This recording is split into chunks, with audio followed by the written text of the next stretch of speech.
making their progress toward building nuke and then spreading terrorism slower, and then for the part that basically it is related to the regime change, it's the people's rules that they should take it back. I don't remember or recall either of those individual, Bibi Netanyahu or Trump, mentioned that we will do the regime change for you. So that part that I've heard from people here is just basically saying that America wanted that. Of course they want it, but they don't like directly try to do that because they know all these stuff will happen from inside.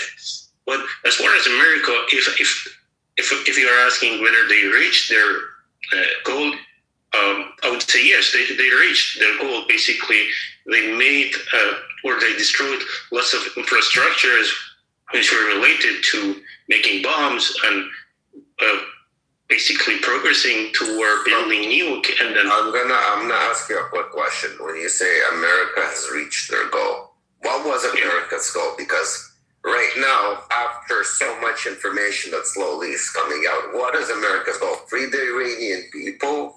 Because that's what we thought that they're going in. No. Now we're seeing this is more to pin back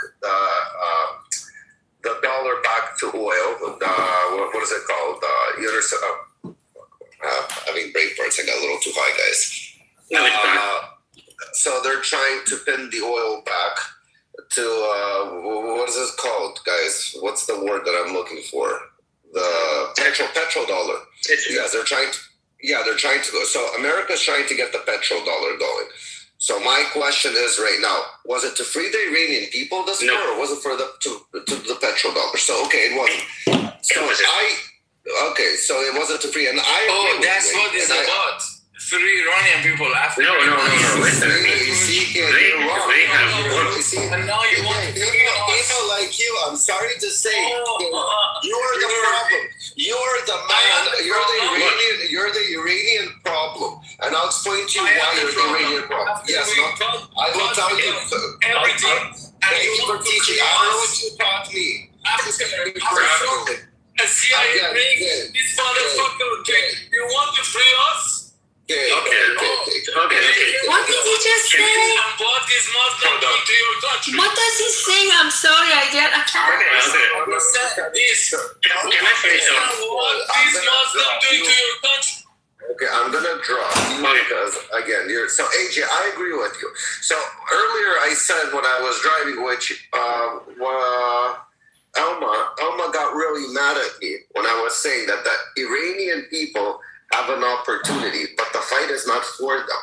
The Iranian people, the Americans have an interest of pinning the oil back to the petrol dollar.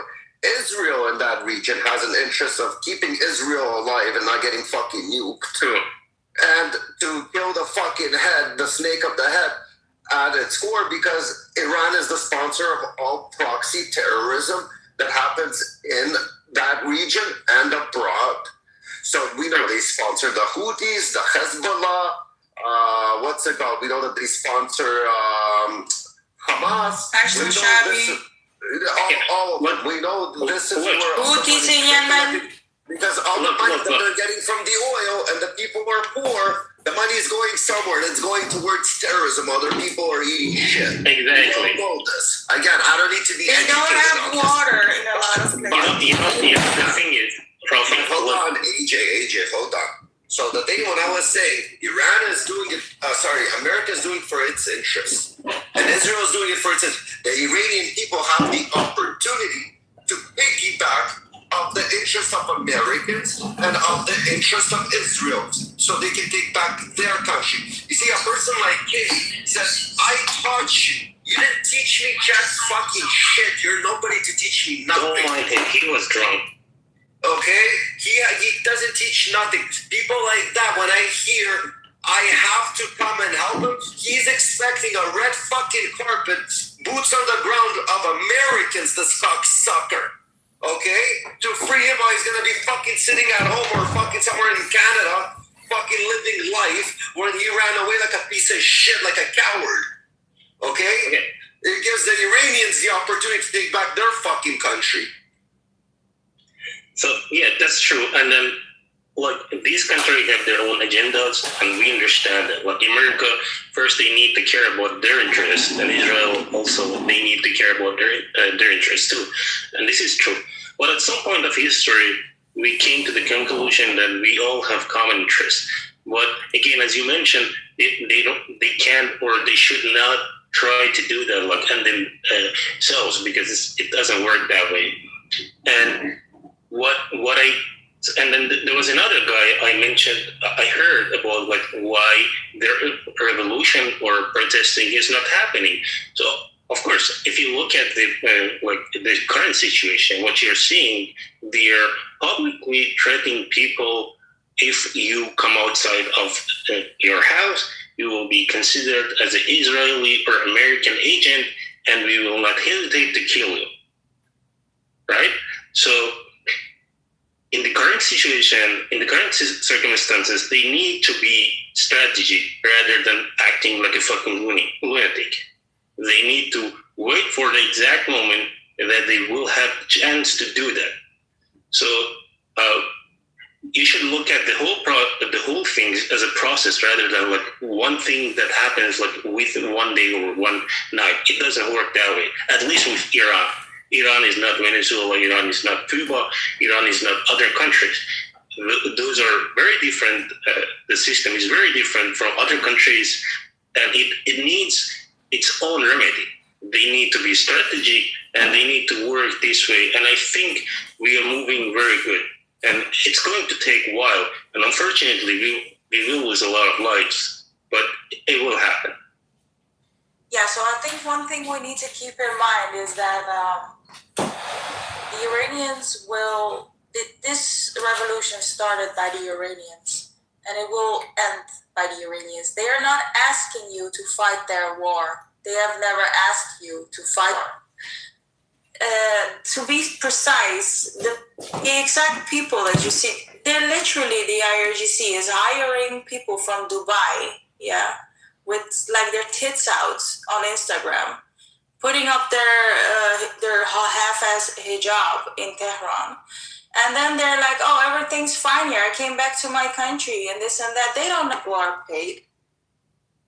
So the little propaganda you see with those IRGC and Basij in the street with their little flags, half of them are foreign militias, and the other half is just them, the terrorists themselves. Sorry, so the Iranians will rise, but if they go out now, they will get dealt with and they will get shot again. So we need to be strategic here. Can I ask you a question, Sam? So you're saying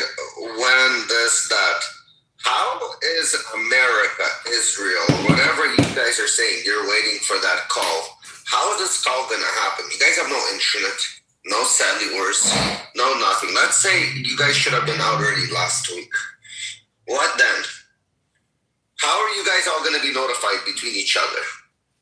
Yeah. What is the strategy? You guys speak to people, you speak back home. I don't want to know how you speak to people or to who you speak for their safety. But what is the strategy? Because I'm not understanding what you guys are waiting for. Yeah, there are ways. To respond to you can't tell me there are ways. It's like saying we are winning. How are you winning? How are you losing? You can't just say there are ways.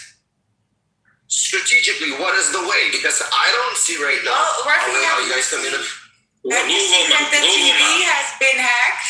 Have you seen that the TV has been hacked before? Yes, I've seen that TV has been hacked, but now the TV is offline, so you cannot hack something that's offline. Yeah. So if Correct. that TV, so now there's if that TV would have gone offline, AJ, go ahead.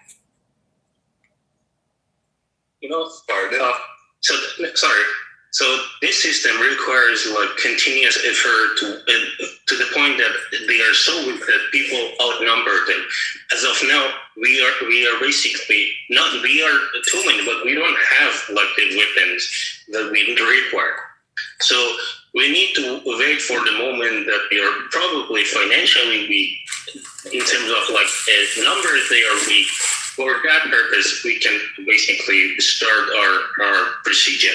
And as part of like the internet things, there's continuous effort that people are doing, including myself, that we are trying to restore people's connection. Even with the severe censorship today, you are seeing we have still managed to connect people to the internet, and we have connection with them. I want to answer Rafi about this. Is it okay, Rafi, if I continue for 1 minute here? Yes, go. Okay, so this is what I said. Great question. Actually, this is $1 million question, multi-million-dollar question. So with the situation we are at, how could this be on a path towards winning in a sense of removing Islamic Republic and winning the Lion and Sun Revolution? Okay. So I first of all think we as a public should not know a lot about it at the public level, but just like imagining or talking about things right now. I think when I look at the situation that these people are basically, have taken over the streets, and the streets belong to the people. So now we're thinking about the people cannot be on the streets because, there are like stops like 6 stops from, I don't know, somebody was telling me, in one long road there in Tehran, there were like 6 stops before he went home. Anyways, so the streets are now taken over by these manic idiots that are on the streets that you see on the TV. So it's not in the hands of the people. In order for the people to win, or to go towards that path. Let America release your country. Be quiet. Let America release your country. What? She's okay, I'm going to take the audience for now. Okay, so then on that path, you need to recapture the streets, the same streets that you came to during January time. So now you need to recapture this street and then go and capture the buildings, etc., etc. So for that to happen, I think there needs to be extra help. There has to be extra help because right now we don't have weapons. We have a very determined population that is ready for the call, but the call cannot be made if the streets are taken over by the Islamic Republic. Do you get what I'm trying to say? So it's a complex situation. Whether we should be talking about complex situation, but and Rafi, hold on, AJ, one second. When I just spoke to Kay, the way Kay made it sound, and I might be retarded, right? It might be just me, but I'm pretty sure everybody heard. He taught us. We did this, we did that. Like, he made it sound like we owe something to the people. No. He doesn't understand. We don't know the public. No, I think Kay was trying to say something. He doesn't know how to bring the message. Everybody, let me talk to him. Oh God, please, Kay, I think your English might be... No. Hello, my English is better than you. Yeah, it's actually better. Yes, you're right. I'm sorry. I apologize. No, I'm not going to say anything. We are the same. I'm sorry. Hey, I was trying to tell you about what happened before. And what Persian people, Iranian people... We don't need to know what happened before, what happened yesterday. Okay. We want to know what's happening now and how it's going to affect us tomorrow. Okay. That's what the whole thing is. When you graduated, why do you dress up like that? When I graduated... Can you tell me? I don't think it's Hey, this is not relevant right now. Yeah, again, I'm not going for metaphor. Again, we're not doing metaphors right now. Right? This is like very metaphoric question. We are people. We are all connected. That's what I'm trying to tell you. I don't think it's a good thing to continue. What is that going to hurt you? What I'm going to tell you. Okay, but what is it? If you have kids, they're still going to graduate. Like, I've not seen how you dress up. So then what you're saying is... So then if we don't have Rafi, I don't think it's a good idea to bring him back on stage. Listen. Hey, I'm going to explain. Let me explain the situation. I just want to tell you what you want to do to the whole world. I don't need you to tell me what you gave to the whole world. I don't Not give me. a fuck It was about at your history. Okay? We're trying to stay on fucking topic. Okay. You want? I got Pepe here. I want to get to. I got Farzad. I want to get to. I want to give everybody a minute on the stage. And we'll go back and forth. We're gonna what's it called? Have a little discourse, and we're gonna go popcorn style after. Okay, so give me a second. Go. Let's play quick, AJ. Quick. Okay, quick. So I was mentioning about continuous effort and weakening the system. So if you remember, like 2 years ago, like Hezbollah, Houthis, and other like terrorist groups, where they have the same power that, like basically today, they were having the same power as they did like 2 years ago. I don't think so. So it was continuous effort of Israel and other effort of America that weakened them to the point that Israel somehow had to release. So we need to take the same action about Iran. It needs continuous effort. Got it. Thank you. Pepe, what's up? What's up, dude? I was just listening. You guys were like fighting over very specific things that but the topic is very different. You see the title? Is America winning or losing? They're fighting actually two fronts right now. They're fighting China and Iran. By fighting Iran, they're realistically fighting China as well. For the way that America is moving right now, are they winning or losing? Well, regarding Russia, well, I'm going to say Russia and Iran. Correct. Russia's and China. I think, they've been taking a hit. Venezuela was obviously a bit of a blow, not a big one. Cuba, of course, is going to be not like they were giving them much, but they are taking somewhat of a hit. As far as losing militarily, I mean, we obviously can cause them a lot more damage than they can cause us and everybody else combined, which we've been doing. Their leaders are dead, or their former leaders are dead. Ours are fine. I guess it's not, to me, it's not like whether or not we so where's the quote unquote winning isn't the goal, it's whether or not we meet the objective. So the question is the objective. Are we getting the petrol dollar back, which is going to benefit America in the long run? I don't see that's what it's about. I think possibly this could harm us if either Iran would have to somehow want to open the Strait of Hormuz and play ball with us, or they're not going to do it, which is going to be hard, or we're going to have to go in and take them out. So, Pepe, let me ask you a different question. You don't think the trade of the Hormuz will be beneficial for America? Because if Europe can get their oil from the Middle East, where are they going to have to go get it, Pepe? Well, America's one of them, but that benefits America. Again, the ball goes back into America's court. So, where is America actually losing in this? Well, there's a lot of different products that or resources, I should say, that come through the Strait of Hormuz. I know they've had to put like a lot, like when it comes to microprocessors, there's I don't know if it was like helium or some shit. There's a bunch of things that we depend on. It's just it's not just the oil.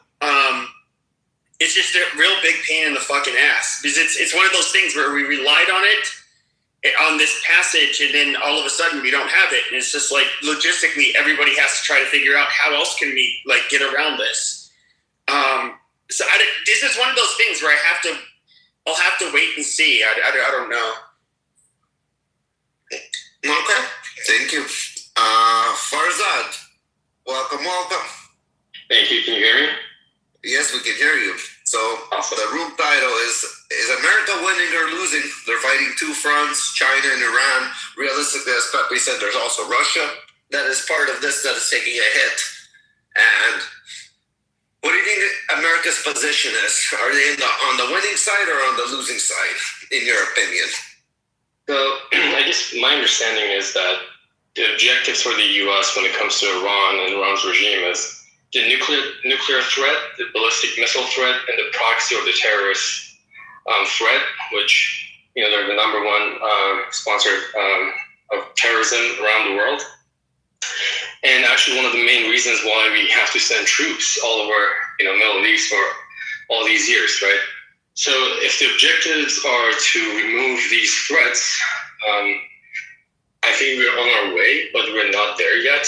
And in my opinion, the only way that you can achieve these goals is to actually get rid of the regime in Iran because of their ideology. I don't see any path where they would come and concede things, and now they have their hold over the Strait of Hormuz, which is now an extra problem, right?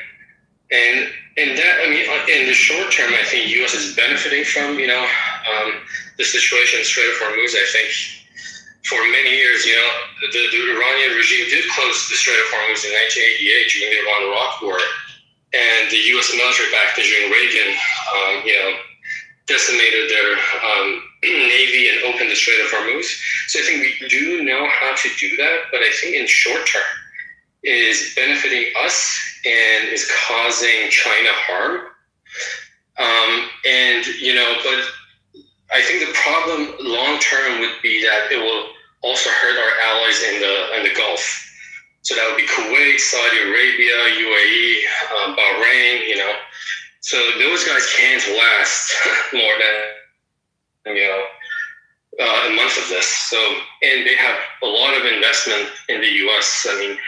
Just like when Trump became president, he went to the Middle East, talked to these guys. They promised over $1 trillion of investment in the U.S. So those things, I think, in the long term would be a problem for our allies. And I think unless they don't get rid of the threat, we can't really say whether we lost or won. And I think the way from being Iranian American, and I've been around for a while, I would tell you that those goals will be achieved as long as this ideological regime is still in power in Iran. And so that, I think, the only way to get rid of this threat once for all is to overthrow the regime somehow. Okay, so let me ask you a different question. You said long term. Anybody else wants to speak except me from the mods? By the way, one thing I want to say real quick is there are way too many tickets out in the gulag and all that stuff. And so if you can, just click the join now button up at the top next to the room name. Therefore, you guys can see when we're having more rooms from the house chat, which is pretty popular. So yeah, guys, please join. We host these rooms almost daily. Yeah, I want to know who that guy is that was on here earlier. I want to know. He'll come back soon. Don't worry, Sam. Where was I going with this? So yeah, you said, Farzad, I think I was speaking. He said that the partners in the Middle East and the Gulf can't handle it. How long do you think they can't handle it for? Like, if the war continues for another year, a few more months, when do you think they're going to start? I don't know exactly, but I would say it's matters of weeks, and I think we'll see this war restarting pretty soon. I think that was me, Jay, you asshole. But got it first. Sorry, I'm just sent the message. Yeah. But yeah, when it comes to China, I think Iran is basically giving them free oil. They really don't pay the full price of oil that they get from Iran. Sometimes they don't even pay it in cash. They're giving them either missiles or food in return. And this AI war that's coming up, it requires a lot of energy and resources, and it seems like Russia is getting a lot of oil and tapping into that oil for free. So that's also, I think, for strategic goals for the U.S. in long run, they have to deal with that. What do you think, Sora? You were talking a lot, Sora, just a minute ago. These son of a bloody sons of bitches, they're going to kill everybody. The Zionists is evil sons of bitches. Okay, before we go back to Soren, we got somebody new on the stage. We also got Herc. Hello, Herc. Hey there. This is my first time speaking. I've been on Clubhouse for a while. I feel the propaganda war, which you didn't ask, is being won by those people like myself, who's American, have been posting them up on Twitter and trying to discuss, win hearts and minds, that this is more than just a conflict between nations. This is a case of sovereignty, whether a medium-sized country with powerful allies can survive being gobbled up by an evil superpower intent on destroying their banking system so it can be absorbed by the elites. Are you Indian? I'm half Portuguese as well. Oh, amazing. Okay. As far as the battle that will go on. Sorry, once again, are you half Indian, half Pakistani? No, he said half fucking, what the fuck do you call it? Portuguese. Dude, Portugal had colonies there, dude. Yeah, Macau. I know. As far as the battle goes, I don't think that America can win conventionally, but I have a hypothesis that the Americans and the Israelis and the Western powers are so arrogant that they won't allow any kind of obvious defeat. I fear that they will set off battlefield nukes. There are 60 unaccounted for backpack nukes and half a dozen to a dozen unaccounted well, can I ask you a question though? Because you said that we couldn't win conventionally. Now, I will only agree that I do think that the American people. Now, if you look at the polling, doesn't look good for Trump since this war has started, and I don't think the American people, and Trump knows this, have the appetite to send their sons and daughters into a war like they did in Iraq, just a couple years after 9/11. However, there's no doubt that if we wanted to go into Iran and absolutely fucking obliterate them, the United States alone, we could obviously do it. We would just have to want to do it. Look, so hold on. So, Herc, you said if America wants to win, what do you see a win in America's eyes? As an American, that's what I'm curious. Okay, so what do you see as a poor win in the for middle America? classes? For the poor and the middle classes, there is no win. For the elites, though, just using all those weapons, they're going to stick it to the taxpayer, and all that chaos favors certain billionaires. And their last names, do they end with Stein and Berg? Okay, but let's go back just one moment to what I was saying. I fear that they will set off nukes in the country to have an easy victory. But the other way they could have an easy victory is they could contaminate Iranian water supplies.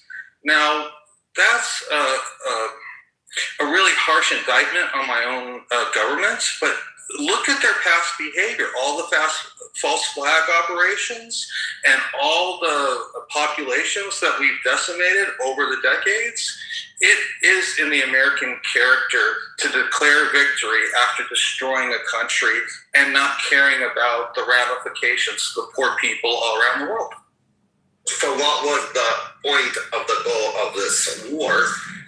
We're going to disappoint the people and so on, but what was the point of the war, of us to go into Iran? So for it to be a victory, as an American that you speak, what would it have to be? Because we had a purpose to go in there. So that purpose we have to win or accomplish. So what was the purpose? Because again, forget about the taxpayers. The taxpayers didn't go into this war. The government went into this war. And the reasoning that the taxpayers were told for what reason they're going into this war, what would look like a victory to America. Do you understand where I'm coming with this? Yes. Just bombing it from the air probably won't be enough for the PR. Because there's too many intelligent analysts that can cut it down and say, hey, look, wait a minute, the petrodollar went way down, Israel didn't get their objectives accomplished. But if they fracture the country, whether it's that nuclear weapon or the contamination, they don't have to lose many troops to accomplish that. And they can just pick up the pieces and look at the strategic value of a fractured Iran, how many pipelines they can put in the future once they convert us, and I do believe this is going to happen, to digital ID. When that happens, there's going to be almost no activism because people will be so afraid of being debanked or not even being able to have any type of resources other than what they can beg, borrow, and steal. One second. Hey, do you speak you speak Indian, okay? Pashto, Dari, anything? You understand anything? No, my father died when I was young, and his family got slaughtered by We're not going to... Hold on, K. We're not Stop before you're gonna move down. Yeah, I just want to... asking if you understand. No, the question is America winning or losing? Fighting two fronts, China and Iran. That's the question. Stay on topic, please. Can I say something here? Go. Okay, so I think you asked the question whether it is winning and then you asked what the winning for America looks like. I think the winning for America, very, very impactful, a complete win, which I think it is achievable, is that the Islamic Republic is no more in power in Iran, and the power is in the hands of the people, and the Lion and Sun revolution. This is not because I want that. I'm just telling you, I think the picture for the win for America and the whole world, in fact, is that it's like when you ended the World War II. When you entered that war, the winning picture for you wouldn't be like, some appeasement policies in the middle and just say like, you know what, we fought for 1 year. Okay, well then, that's enough. We come back like 10 years later. You had to finish it. The Hitler had to be ended. The Nazi had to go. And so you finish the job. And so with Islamic Republic, I think because the issues are beyond the border. So for me, the winning of this effort going after Islamic Republic, from what we know after the 7th of October, prior to that 9/11, throughout all the lies and the killings and everything, the January showed that they don't have any mercies for Iranians. I mean, it was open to the world. Everybody saw that. So I think that will be a big win for America, for Israel, for the world, and it will be a great win for Trump. And I think he can earn it. I think that will be the big win. Now, anything else less than that is not going to come out right. I mean, I'm just sorry. There's no other way but not having Islamic Republic in the picture. That's been my biggest my biggest reason for why I was against him attacking Iran. And the reason being was not because like the IRGC fucking sucks. We all know that they're horrible pieces of shit. I hope they all get stomach cancer and AIDS. But at the end of the day, it's just like, okay, you start this conflict, then there's obviously they're lobbing rockets and drones everywhere. They take the Strait of Hormuz. Now the problem is, it's like, okay, well now it's almost like there's a predicament where Trump kind of has to finish it, or else it's what does he actually accomplish? No, what's the reward? The reward of finishing it, though. No. I said if he finishes it, and that's where people like myself are incredibly skeptical, and we're like. And first of all, we can see how he keeps on delaying with these so-called peace talks. Do I think that he's actually? My prediction is that he's not going to put forth the amount of troops and he's basically not going to be willing to do what it takes to finish the war. And so it's just going to be a prolonged shit show, and I don't know what else. To me, this is why it was a lot different. Like when we invaded Iraq in 2003, right after a couple of years after 9/11, America was still pretty patriotic at that point. Today, we're just so different, and you can look at the polling. The president is like not doing well. I think Trump wants to personally. I think Trump wants to find an off ramp out of this conflict as quickly as possible. He does not want to be involved anymore. 100%, Monica, you're absolutely right. And before we know if United States is winning, we have to know why United States got involved in engaging this war. Was that the war of choice? Or was, according to many Republicans, pro-MAGA movement, was actually drawn to this war, dragged to this war? And according to Marco Rubio, the Secretary of State, he literally said that on the record that the United States acted because Israel was going to strike Iran. I do agree. I agree that this has all been public by both the New York Times and Wall Street Journal. Yes, there was, which, by the way, Israel was very conflicted. The Mossad drafted up an idea. Bibi liked it. The ANAM, or AMAN, I forget which one it is. The military intelligence in Israel is like, no, this is fucking retarded. You guys, no, it's not going to work. Bibi went and pitched it to Trump anyways. Trump asked his intelligence services to draft a report for the next day after the meeting with Netanyahu. They largely advised against it. Pretty much everybody, they were unwilling to say no to Trump, but pretty much all of them, everybody. Mm-hmm. What? Actually, you speak. I'm sorry. I'm not the moderator. I shouldn't say that. Yeah. No. So I was going to say. I'm saying Pepe. No. It was an idea. It was an idea that was pitched, and this is the part that the Wall Street Journal, New York Times, all of them, they all got the account of. Now his Joint Chief of Staff, all of his advisors, with the exception of Pete Hegseth, were basically they at least showed reservation. Okay, no, I got what you're saying. The idea. That's where it's he's a big boy. And he's the president of the United States. He gets to make his own decisions. So I understand what you're saying. May I? So from the biggest, for now it is that has been decades. Many of the presidents of the United States, they have all agreed that the Islamic Republic needed to be taken care of. Now I wanted to tell you something about this Israel influence. It's Pepe. Okay. This Israel influence situation. Let me just give this. It's okay to have an image that the war should take place if the people are right at your border. It's okay to have that image. But it's also important for us to understand we're in the 21st century, third decade, and the war that you have seen it when the two towers came down. The terrorists, it can be off the border war. So I think the war that all the presidents prior to Trump also mentioned that Islamic Republic needed to be taken care of. This terrorist, the head of the octopus, whatever it is, it has to be done and ended.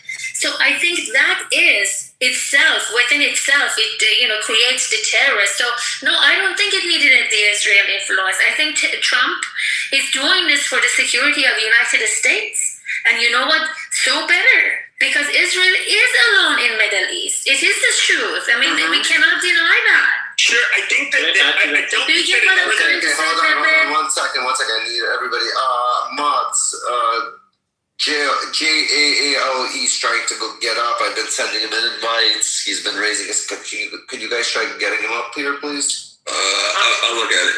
It's too rich to accuse Iran. Well, hold on, Soren. I wanted to respond to her really quickly. So, when it comes to, okay, I get it. The IRGC has been problematic. They've killed at least a couple of thousand of troops, almost all in the Middle East. They tend to only, at least so far with the U.S., they've only targeted military or government, buildings or personnel. which obviously is inexcusable. I'm not saying that makes it, better. But Pepe, if they were in reach of civilian infrastructure, would they think would go for civilian infrastructure? I don't know because we haven't seen it. Well, we've only seen it with Israel. Hold on. Forget about 9/11. During the Ramadan, where did Iran send its rockets, and what building did they hit in Dubai? I don't know. It was the U.S. Embassy. No, it was a hotel. It was a random hotel with regular civilians. So if they can reach random buildings, they would hit random infrastructure. So if they were in reach of American civilians, innocent civilians, if they were in the reach, Pepe, because as I always said, Israel is basically the shield for America. As long as Israel there, all the rockets are going to fly towards Israel. Israel is going to be gone. The next rocket they're going to be trying to build is the one that's going to be able to fly to America. And that's when you guys are going to have to go in. So if your hate is more harder than... If your hate is so strong that you would rather see Israel eliminated than to take out Iran, that's already a problem on you. But Iran needs to be taken out today, or it needs to be taken out tomorrow. The question is, when are you going to do it? And which government that you guys are going to put in place has the balls to actually say, let's fucking do it? But see, that's the difference. This is where there's a fundamental difference between our beliefs, or at least opinions. I do think that Iran doesn't like us, but I'm going to say the level of hate doesn't like you. Yeah, they don't like the United States, but the level of hate they have for Israel in particular is the next level. They literally want you guys.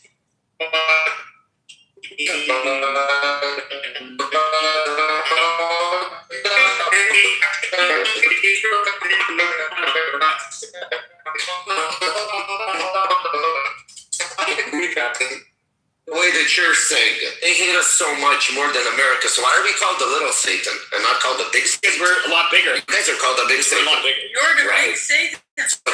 You're the big Satan. So the hate of Satan is going to be the same. You don't hate one Satan more than you hate the other Satan. Right? Well, let me put it like this. I think... I'm asking you. And again, it's the government that is controlling the people. The people might like you, Pepe, that you heard on the stage. But if the government is evil the way that they had it, doesn't matter what the people like you or not. The rockets get pressed by fucking government officials. Those buttons. I get it, but I get it, but I think the IRGC is smart enough to realize this. Americans can wake up and become very patriotic like they did after 9/11. What we can do is if you decide to launch a rocket at us, do anything to us, we will go and we will fucking destroy you. You will be fucking obliterated. You guys will be hung just like Saddam Hussein publicly. Like that's going to happen. Pepe, hold on. I agree with you. 100%. Let me have fun with this ocean. I agree with you 100%, Pepe. You cannot have fun with Pepe. Pepe is a good guy. No. I'm going to say you have to be retarded to go after America. But the fact is, they just showed you. They don't give a fuck that you're America. They're still going to fight you. So, if they're going to fight you with sticks and stones, imagine when they're going to fucking get that nuke. Yeah, Pepe. They're not going to fight you anymore? If they like genocide, yeah, I get it. But if they want to be genocided, they can do that. So, Pepe, if that country was something not to worry about it, I don't think their first flyby, they should have rolled over. And because America. Because if you Pepe says Pepe says that Iran is not hostile enough to America. It's very hostile to Israel, but not hostile enough. So he feels that way. So I tell you, Pepe, again, I said at the beginning, the image of the war that actually can be actualized, it can happen, has to change a little bit, maybe in your mind. That, maybe, yes, they're not hostile as much like Israel towards America, but the fact of the matter is, they are terrorist center. No, and a terrorist center sounds like terrorists across the border. No, I agree. I agree with you. No, I agree with you. I think it's not that. I think they do actually hate Israel more, but the bottom line is they realize we're the 800-pound gorilla in the room, and you just don't fuck with us because we will absolutely fucking destroy you if you put us in a corner. Now, look, Iran was actually cooperating with the United States in 2001 with the Bush administration to topple Taliban. It was Iran's intelligence provided to Americans in 2001 to topple Taliban. Iran at the beginning of the Saddam invasion was actually helping the Americans. Oh, big lie. That's another story. That's a big lie Javad Zarif said. And that was a mistake. Let me just make my point. No, you don't have a point. You're Javad Zarif agent. You're a liar. Speaking here. Just having what happened. This is the fucking Israel. Hang on a second. Iran was helping the Bush administration. And the reason was very clear because Iran saw Taliban. And it's So that's why Iran is helping. And in return, they put Iran as the axis of evil. They put Iran as an axis of evil. Iran was cooperative in 2001. They were more cooperative, Come on, man. but that was a Iran mistake was not because it created a vacuum cooperative. in Iraq. Okay, all right. We can talk about that if the people want. We can talk. I have documentation. That's a big fact. It was a fact matter. Okay, can I say something? I have something to mention to you, man. You liar. So, you liar. Who was helping our hold on. Wait, let Farzad talk. He didn't get his turn. Yeah, sorry. Okay. It is true. The enemy of my enemy is my enemy, and all that. That Iran, the IRGC, might have helped the U.S. in Afghanistan and Iraq, but that was our mistake as Americans because we created this power vacuum in Iraq, and IRGC, they knew what they were doing. They wanted to destroy those governments in both Iraq, with Saddam Hussein, and in Afghanistan so they can fester their terrorism there. And look what happened. No, I agree. Because IRGC has been funding all these terrorist groups because of the vacuum that we created as Americans. Yeah, I agree with you. I agree with you there, Farzad. I like when it comes to obviously you have a majority Shia population in Iraq, which it had been at a civil war was it the 70s or 80s with Iran, and you had the people that were coming in from Syria and all of these other places. And then you had a lot of these militias that were trained by the IRGC in Iran, and of course you had Iranians coming in. And yes, I 100% get it. A bridge to Syria and Lebanon, and that was how Qasem Soleimani was able to create all these terrorist entities around Israel, right? It's because to stop American invasions. Okay, sorry. Listen to this. Stop it. Listen to this. If Islamic Republic didn't exist, Iraq wouldn't end up like that. Afghanistan wouldn't end up like that. Islamic Republic was part of that problem making. Don't just sit there and say, oh my God, it helped the solution. If Islamic Republic didn't exist, the situation with Iraq would be by far in a different stage, by far better. And Afghanistan, even Javad Zarif himself said that. Oh, we were at the table when they were making the decision for Afghanistan. I mean, you gotta know what happened there. And about Iraq, the same thing. I mean, Islamic Republic lives off of chaos. Okay, now you're telling me he helped with the solution. I'm sorry, they create the problem. But you can't deny that we fueled it. We can look at the revolution. Let's calm down, Javad Zarif. Pepe Soren, 1 second. Everybody, calm the fuck down. Kay, shut up. The moderator saying calm the fuck down, so everybody have to calm the fuck down so Rafi can talk. Love you, Ocean. Okay, something. Put the Hebrew hammer down. Just say your piece. Everybody, okay, simmer the fuck down. Peace. Hey, shut the fuck down. Shut up. You dropped the Hebrew hammer, faggot. Shut up. Fuck, I'm gonna fucking shoot him down right now. Okay, guys, first, do it. I wish you can do it. Are you guys all retarded? Like, I don't get it. Do you guys start drinking the water that gentleman, like Perk, recommended? Hold on. Let me talk to Father. Father, are you here right now? Yeah, right here. Can you do a quick room reset? And I want to go back into queue. We got some new people on the stage. I just want to go and ask what their opinions on the title before we go back into popcorn style. Sure. Let's take a moment, and if you have a pink ticket, to go up to the up there where it says the War Room. There's a join button. Hit the join button.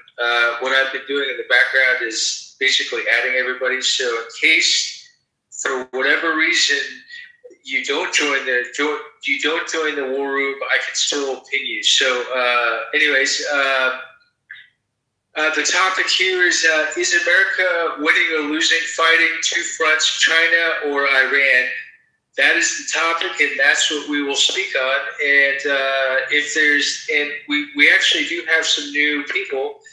We have Alan, Grace, Joe, Farzad, Cyberpunk, and Kay again. The one rule that is, is kind of one of those, is one speaker, one mic at a time. So let's just keep it as simple as we can, okay? Thank you. Alan, you can go. Alan, you can go. Okay, hold on. No, it's Grace. I'm gonna go by my PTR right now that I'm looking. The queue is Grace, Alan, Joe, and Cyberpunk, since we already spoke to Farzad. Grace, how are you doing? Welcome to the stage. In your opinion, is America winning right now or losing? Since they're fighting two fronts, they're fighting in Iran, but it's really a fight between Iran and China for America. And what do you, in your opinion, win or loss? Well, we're always going to be on the loss side because we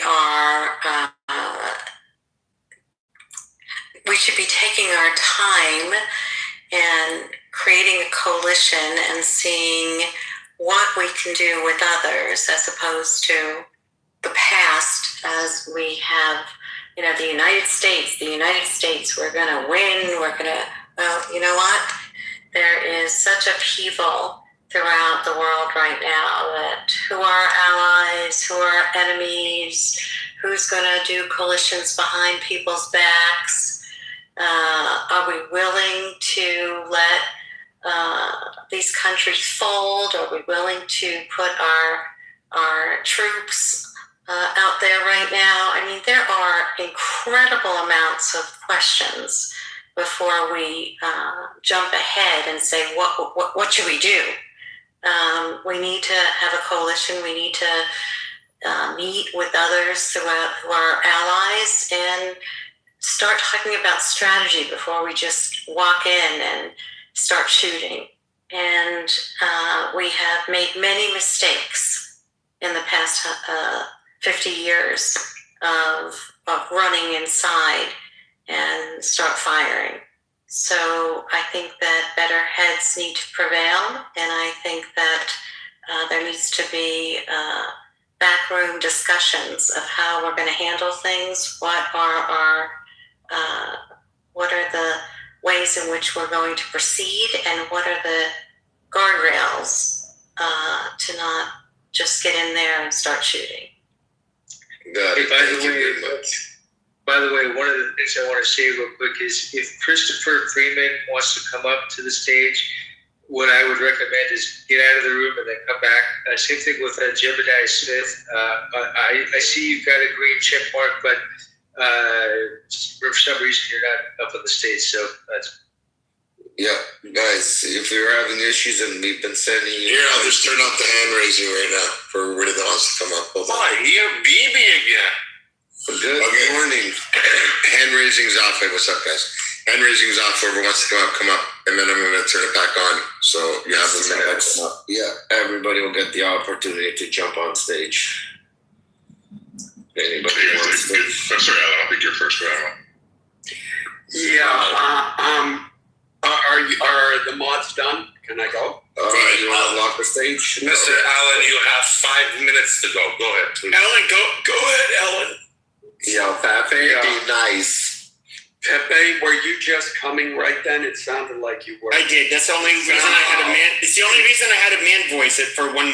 Yeah, one time you've heard. Sound like me at all if you're. It sounded like the testicle has finally dropped. Who said that? Right here. That was a good. Ellen, now you have 10 minutes. Go. Okay, all right. Between 1984 and about 1984 and about 1987, look up the tanker wars. We kicked Iran's ass then and forced them to stop the war with Iraq, to which Khomeini said, "This is a bitter pill. It's worse than taking poison to be forced to stop the war." However, during that war, the IRGC was laying mines throughout the Gulf. One U.S. warship got hit and literally almost split in half. A tanker was hit, though because it was so big, it barely caused it. I mean, there was a hole in the hull, but they're so big, the fact that compartment flooded didn't do anything to its ability to continue to sail, and it continued on. There were other skirmishes. They were attacking. The U.S. attacked some of their offshore oil rigs. They attacked other ships. There were some air skirmishes. And then at the end of it, the U.S. won. They did it before. We did it before. We can do it again, and we will do it again. Because, as has been pointed out in some other rooms, yes, the IRG has advanced its technology, but guess what? So has the U.S. And in this, when you look at it objectively, you look at who's fighting who, how they're fighting, what the losses have been so far. When Trump says, "I don't want to do it, but I can destroy a civilization," which is what he meant was destroying the energy structure and destroying the bridges, not killing everyone in Iran. That's what he meant, destroying bridges and energy. He can really do it. And that would be the end. Right now, I'll end with this. Right now, it's the economic war. Gee, who's going to shut it? Who's going to shut off the Strait of Hormuz? Well, back in the 80s, 60% of the oil of the world's oil and natural gas came from the Strait. Now it's 20%. The economic fallout from this will be much, much less. So yeah, Iran is screwed. Alan, let me ask you a question. Alan, at this point, dude, hold on, Alan. At this point, it's not even 20% anymore. Yeah, Saudi Arabia is pushing up to 7 million barrel a day through the Red Sea pipeline. So it's not even 20%. The Saudis. Yeah, let me respond. What I got back when I did my search is that they're still straining to get that output. So the other countries kicking it in, it's still not enough to make up for it. But in the long term, he could bomb Karg Island tomorrow. And yes, it would affect the world markets, but they would recover. And other countries like Saudi Arabia would be able to do it. The issue is that, and this came up, Iran produces not light and not heavy, but middle of the road. And each of the refineries is geared towards and set up for the specific heaviness of each oil coming out of a particular country. So we could get oil from Venezuela, we get oil from Saudi Arabia, et cetera, but there would be that period where, okay, we need to readjust these refineries, but that would be overcome. I have a question. I just ask a question because, like, I think what I heard Alan say is America's got all this technology, the biggest military in the world. We could destroy that civilization if we want, and also we don't need the oil because we can get it from other places, right? And I'm just trying to connect that with reality right now, which is that, you know, the technology or the military difference between Vietnam and America. You went in there to kick out the communists, you left with the communists in control. Afghanistan went in there to kick out the Taliban, you left with the Taliban in control. We can go over and over where America's been like, do you see how big my military is? Hold my beer. And then Mr. But we don't have the Soviet. We don't have the Soviet Union. To the topic, I'll speak to the topic. We don't have the Soviet Union though anymore. I disagree that China is one of those fronts. China and Russia are America's closest allies.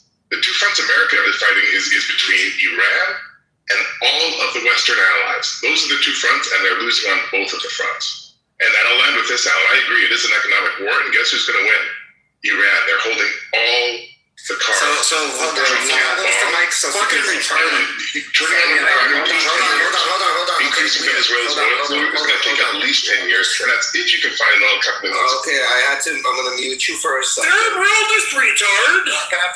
Pape, quiet, first of all. You're going to get your turn, Cyberpunk.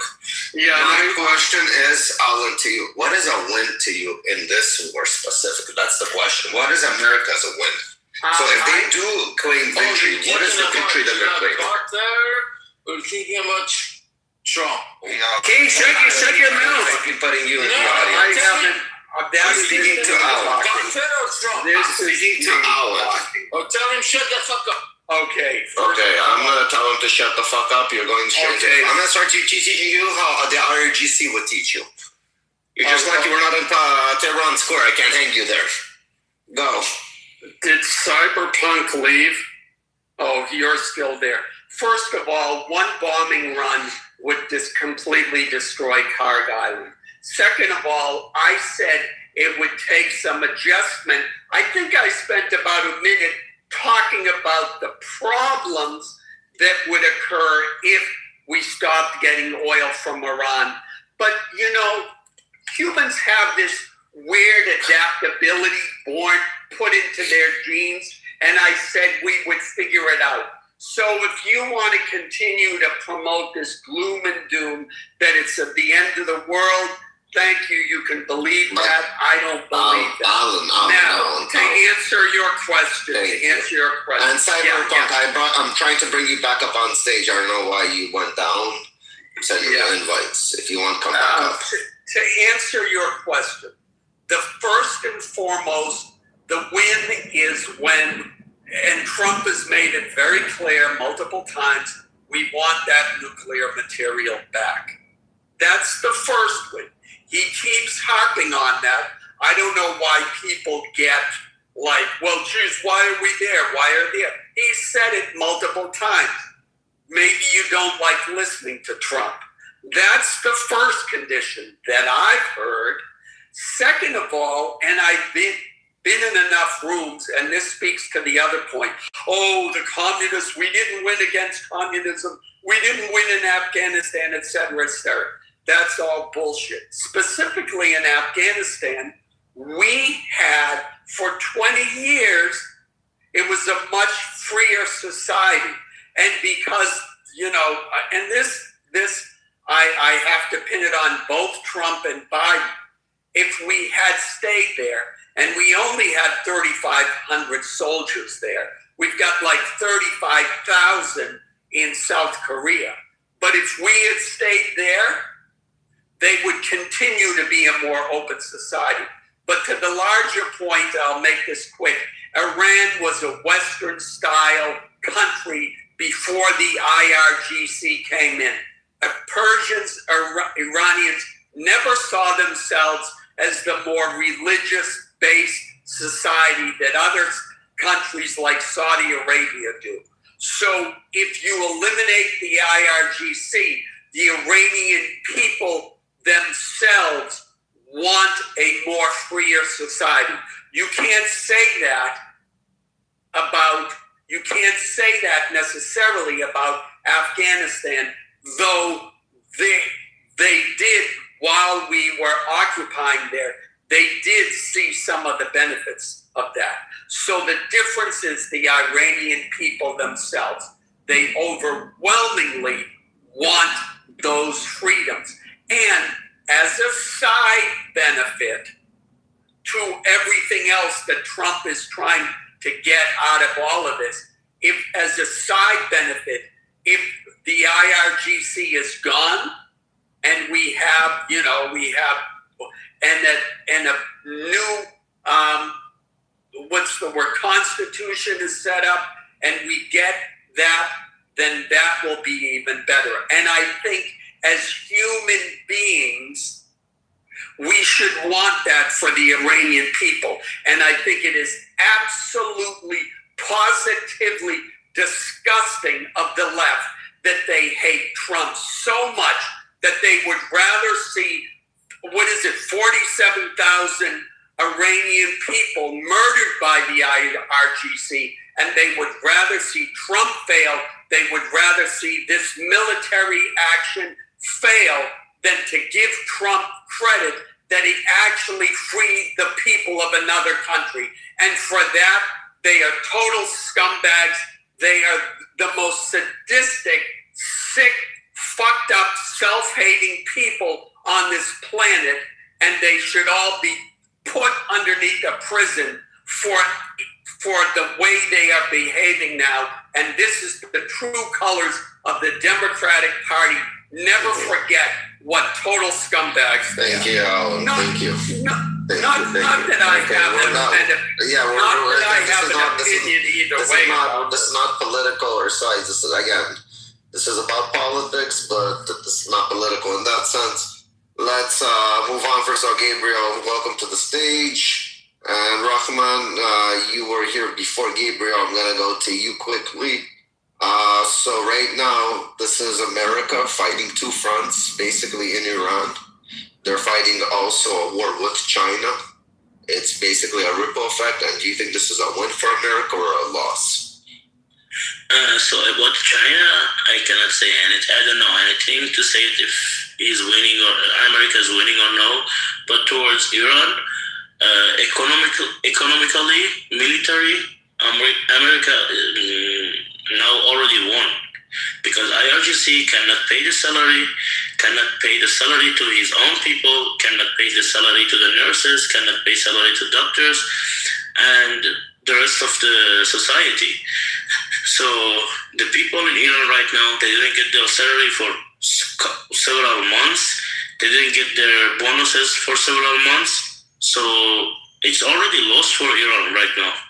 So I think it's the end of it, for IRGC. They're gonna keep pressure on it till everything will be collapsed. And from the manufacturers, petroleum manufacturers, it's already everything is shut down. So they cannot produce any oil because they cannot stand it. No, there are no reservoirs. Bree, 1 second, Bree. Rahman, land your plane quickly, please. So that's it. They cannot produce any oil because their capacity is full, and they have to shut down all the. So what's the one that you're seeing America has right now? What's the one? My question. They collapse their economy at all. They don't have even money to pay the salaries.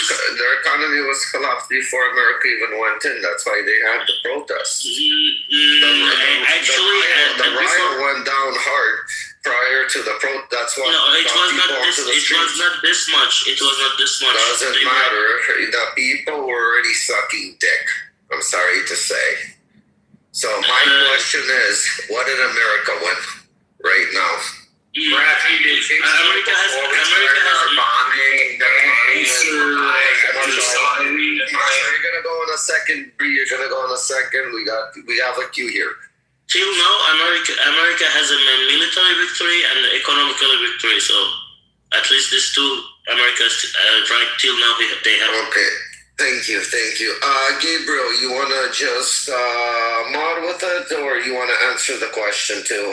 I'll just. You were next in queue. I'll answer a little bit, and then I'm going to listen a few minutes. I have a few more things to add, but real briefly, China gets about 33% of its crude oil, crude import from Russia, Iran, and Venezuela. So two of the three of those are currently in jeopardy and or will be under U.S. control or significant impact. So I think that's kind of one way the U.S. is being strategic about what it's doing with its conflict with China. Thank you, Gabriel. Okay, next we have in queue is Wakas. Welcome, Wakas, to the stage. Oh, and you flashed your mic. You want to go? No, I was trying to get to the chat. Sorry, no problem.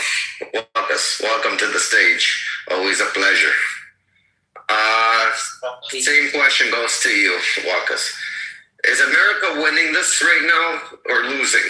They're basically fighting Iran, but America's fighting two fronts. With the Iran war, they're basically fighting the China war, the future war to come. What do you think America's winning or losing right now? Well, I believe America could not achieve the goals that they really want to achieve out of this war. See, the point is, who is benefiting from this war? If you think Iranian regime is losing it, I don't think so, because Iranian regime has nothing to do with the people of Iran. You know how many of they killed on the streets when they were protesting against the same regime a few months ago. So whatever losses the regime suffer, it doesn't matter to them, because they know that the Iranian public will not support them and they'll lose it either this way or that way. So they would definitely want to expand this war as long as it could go. But America, being the global hegemon, needs to understand where they are going with it. The whole world is suffering. And whether they were able to achieve the goals they really wanted to achieve out of this war, I don't think so. Because the goalpost has been changing now and then.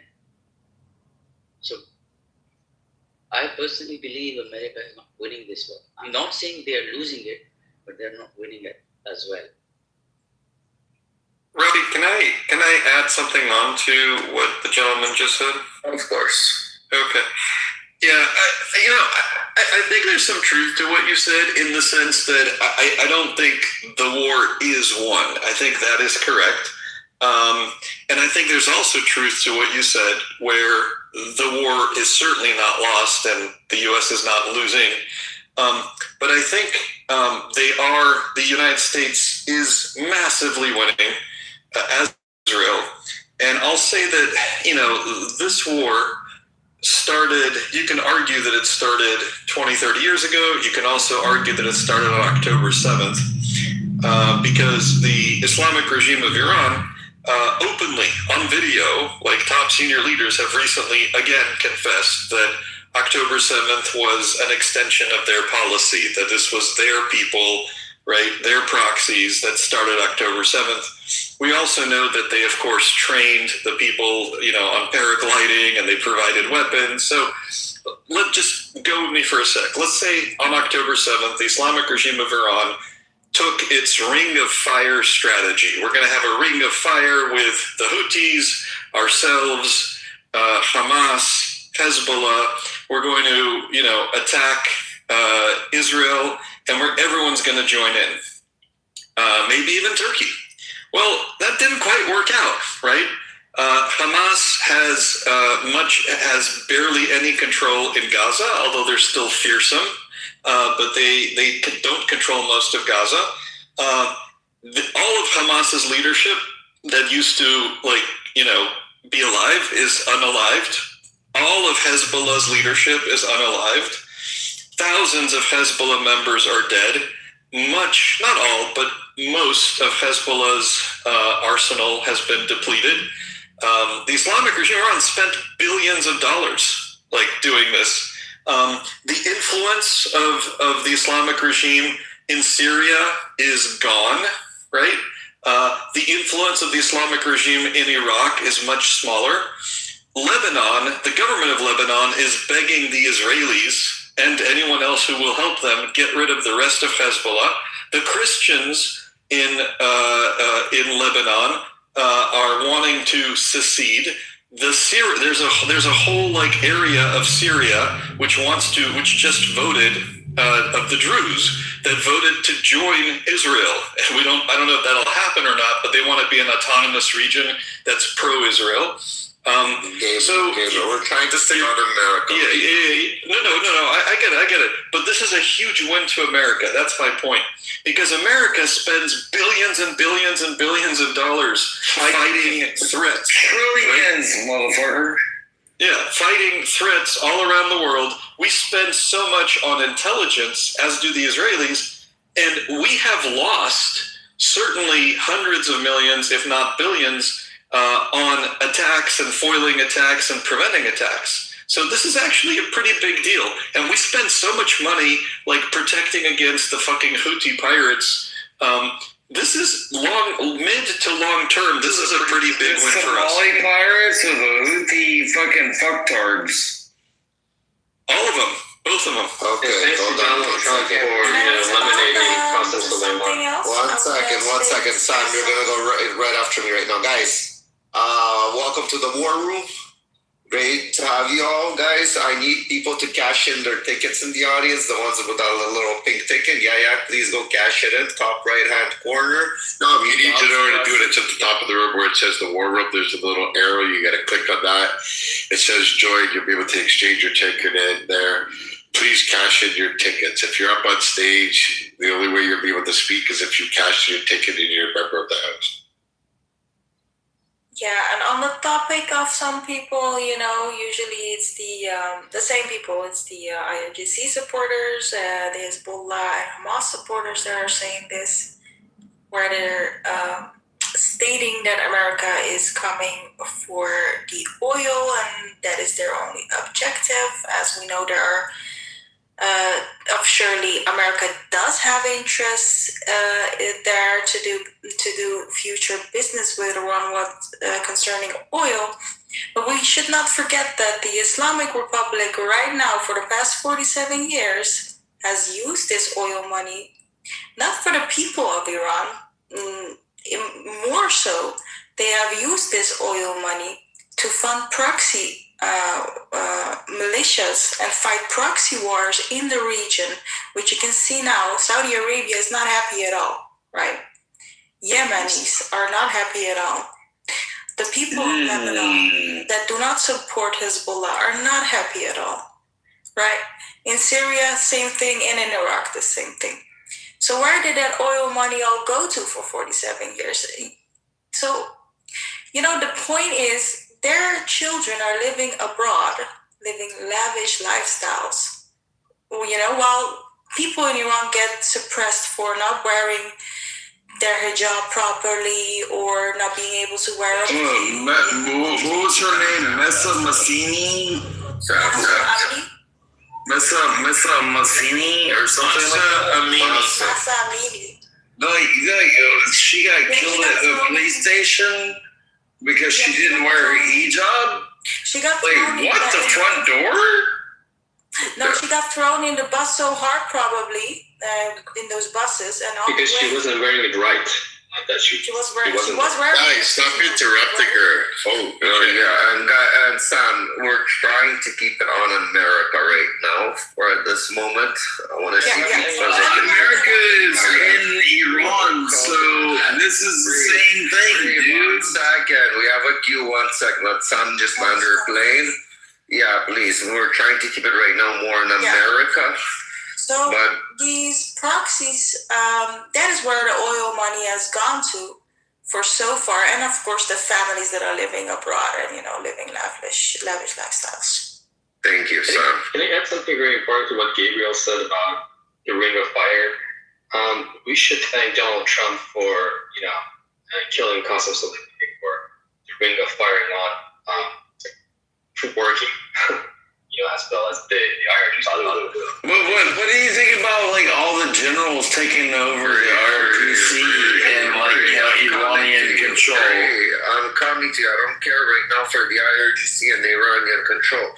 My question, you're on stage. This is your turn to speak. And stay on topic, because I need you to stay on topic. Is America winning or losing? Fighting right now in Iran, it's a fight basically on two fronts. It's a China and Iran war right now for America.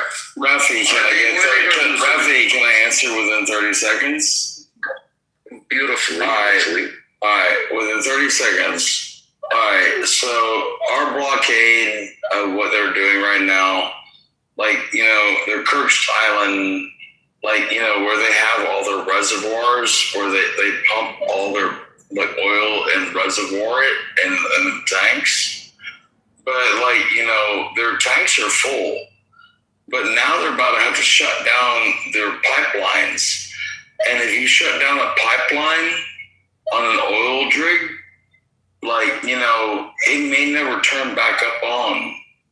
Okay, but again, it doesn't tell me, are they winning or losing America? Yeah, economically they're winning. And again, was the word to go in economically, or was the word told that they're going in to free the Iranian people? Well, I mean, the generals that are the IRGC that try to control it, the war is basically a switch bait. Dude, I hate the freaking Shia, bro. Again, forget about Shia, forget about who you hate. I asked you a question, is America winning and losing? Because then I usually follow up with a question. Hey, I'm going to tell you right now, when I use the word hate, I think about you when I think about Shia. I want everybody to continue to frustrate Rafi. Nobody answer the question. Nobody answer the question. I love how you said you think of hate because of me. I'm not like you think of Shia, but I'm not even a Muslim. It's weird. You're a Corsican that's also French. I know where you're from. The Corsicans are probably the most anti-Islamic people in Europe. Pepe, can you continue to not answer the question for at least 10 minutes? I want to see if we can make Rafi explode. This is crazy. Nobody can answer. Okay, I want to go to Muhammad. Muhammad. Quickly respond. Rafi, let me respond to Gabriel quickly, please. Go, Marcus. Thank you. Okay. Gabriel, I agree with the fact that the current Iranian regime is the biggest perpetrator of terrorism and militancy in the whole world. There's no doubt about that. But what about the 90 million people? They do not want to represent them to represent that as a Persian civilization. Well, of course. And I don't think anyone's arguing with that. Okay, so let me tell you why I believe America is not winning this far until now, or the past 50 days. America couldn't achieve what they really want to achieve. See, a regime change means that you dig into the grassroots level, you eliminate the whole mindset, the whole administration. May I ask you one quick question? I don't want to interrupt much. I just want to have a quick question. But what was America's official goal regime change? It never was. No, the war has already started. We are in the discussion. No, I understand. But if America's stated goal was not regime change, then why would you say that they're not winning the war? It was the enrichment, the uranium enrichment. Then we heard multiple times from the American administration that we are going for the whole regime change. No, actually, we didn't officially say that was our primary goal. It was the uranium enrichment. But with this regime, do you think the uranium enrichment would stop? It's not going to stop. Actually, it has been massively disrupted. I don't believe they're further enriching, and I think uranium, and I think we've been able to destroy some of it. I mean, they did kill like all of their scientists and like bomb, a lot of their facilities. I think there's no doubt they definitely sent them back. It doesn't matter in war. It does matter. What do you mean it doesn't matter? It does not matter unless and until the whole purpose is eliminated. I get what you're saying. I get what you're saying. People like me who've been against the this joint Israeli-American attack on Iran, I do think that if you cannot get rid of the IRGC, you ultimately it's. I wouldn't say that's a loss. We killed a bunch of their leaders. They couldn't do anything to us. We fucked up their navy. We did all of that. When it comes to the winning bullshit, that's stupid. But I guess somebody like what I care about is, did we actually affect any kind of permanent solution or change? And that is the part that's pissing me off. Is that these people are, if they're still in power and they're still going to fund, all of these terrorists and launch rockets and drones to all of their fucking neighbors and their allies, they're obviously we haven't defeated them. Dude, Pepe, the sad part was like when I was back like in OIF 7, 8, and 9, like in Iraq, like we were fighting the Jaish al-Mahdi. Like they were the Shia that were in Sadr City, and their main leader that was on boots on ground, like he was coming against us. And the guy that was in boots on ground was Muqtada al-Sadr, and he was a bitch. He was in Iran trying to do it, but he had a dude that was boots on ground. But his dude that was boots on ground that I used to fight back in 08, that motherfucker just joined the fucking IRGC as a Shia. Well, I would say, one of the things, though, is that we have to appreciate the IRGC's ability to resist. I understand, Papi. I'll get to you in a second. You guys will go back. You guys go back, but we're getting new people on the stage. I just want to question. You can always question the new people, too. Mohammed, welcome to the stage. I just want to know your opinion. You here with us, Mohammed? Muhammad 1, Muhammad 2, Muhammad 3. No, Muhammad. Okay, Pepe, there you go. Oh, yeah, Muhammad struck out, the number 9. So I don't remember what I was saying now. This is. PP, you didn't let me complete. Let me. Oh, yeah, I was going to say, I remember. Yeah, PP, let him complete. The IRGC, they are. The one thing I will give them credit for is that they are obviously very resilient, butcherers that are in power of Iran. Like there's no questioning that, I would think, at this point. And it's just like, how deserves credit? Even after, and one of the things that I found impressive, not because I valued it morally, but after we wiped out the senior leadership and killed the parents of the leadership, their actual parents. Agreed. They just ended up going. Still went balls to the wall. These are people that are. I don't see how you stop them without absolutely devastating. Dude, if you had a picture of King Shaw in your house, they would kill you. PP, the IRGC has turned more dangerous recently. Let me tell you that. They've divided into 2 groups. The top leadership is gone. IRGC doesn't need to listen to anybody. They are divided into 2 groups. One who are continuously supporting the war, they should continue.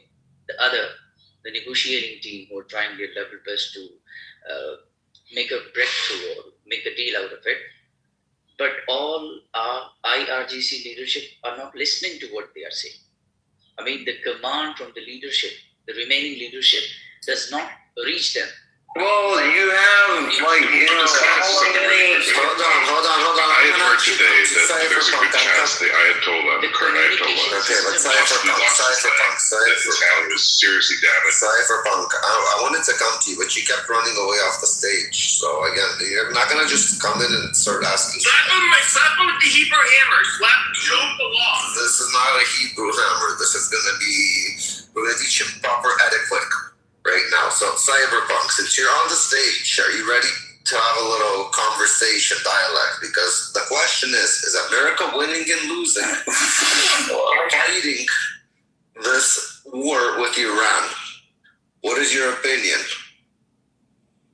I'm happy to answer the question if this isn't kind of like a popcorn room where I can respond to what Waga said. Again, you saw how we were running. But I respect the mod. So are you saying I can't respond to Waga, so I can only speak to the topic? I'm happy to do whatever you want me to do. I respect the beast. It's not that you're happy. I just want to make sure I follow the house rules.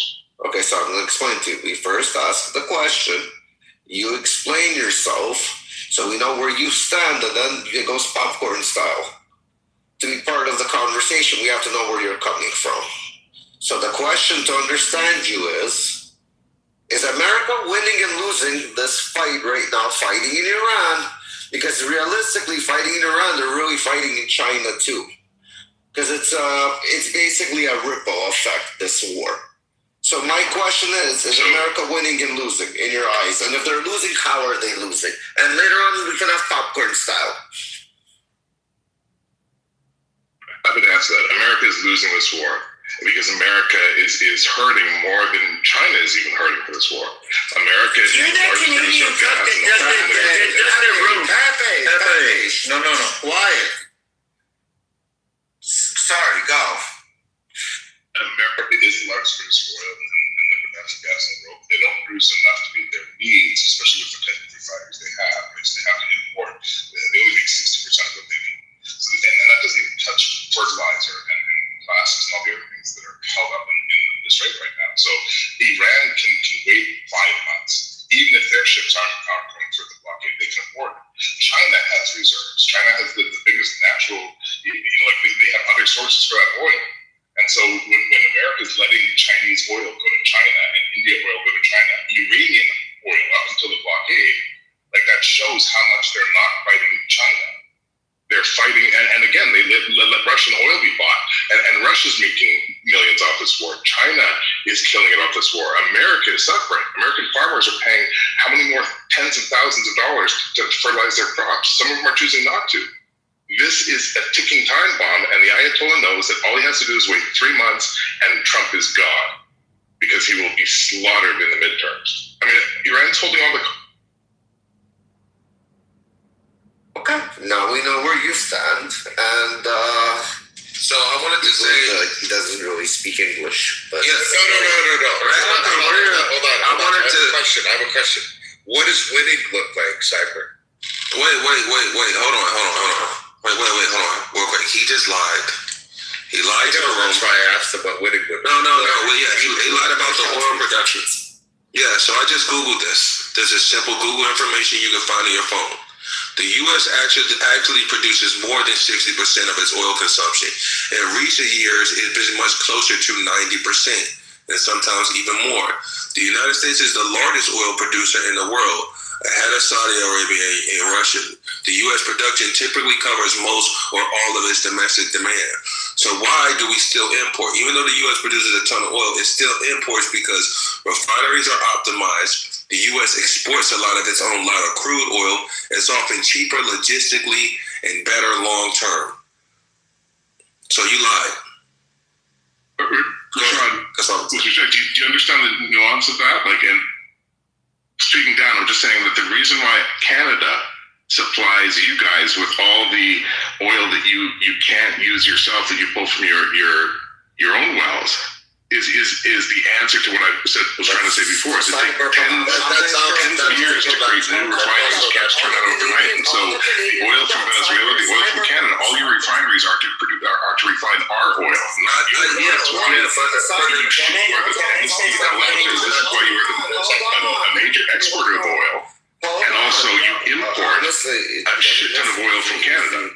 That's okay. Yes, but they own all the companies. It's American-owned companies that are pumping the oil in Canada. The thing is the oil. So I think you need to see that America looks at Canadian land. Yeah, but we also look at the land. It's also about looking at the long-term perspective. If I know that oil, sorry, you're pumping the oil in Canadian dollars, paying Canadian wages for America, and then Canadians have to buy back their oil in gas, basically in US dollars, where you get fucked on the exchange rate. Your Canadian oil. Just to let you know. Welcome to Canada. I mean, guys, we pay the same oil as Californians. The only place we're getting screwed is where you guys are getting screwed, which is we're all paying twice as much as we did a few months ago before your president started an illegal and unjust war. That's just a fact. My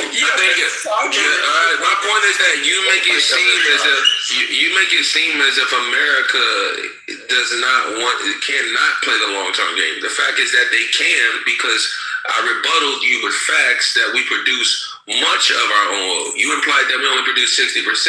But the thing about America and importing oil is because if I realize that oil is a finite source, that means one day oil will run out. And I understand that I have enough money where I can borrow your sugar and not use my sugar. So I, as the biggest neighbor in the neighborhood, as the biggest house in the neighborhood, I'm going to borrow everyone else's sugar in the world until they no longer have sugar.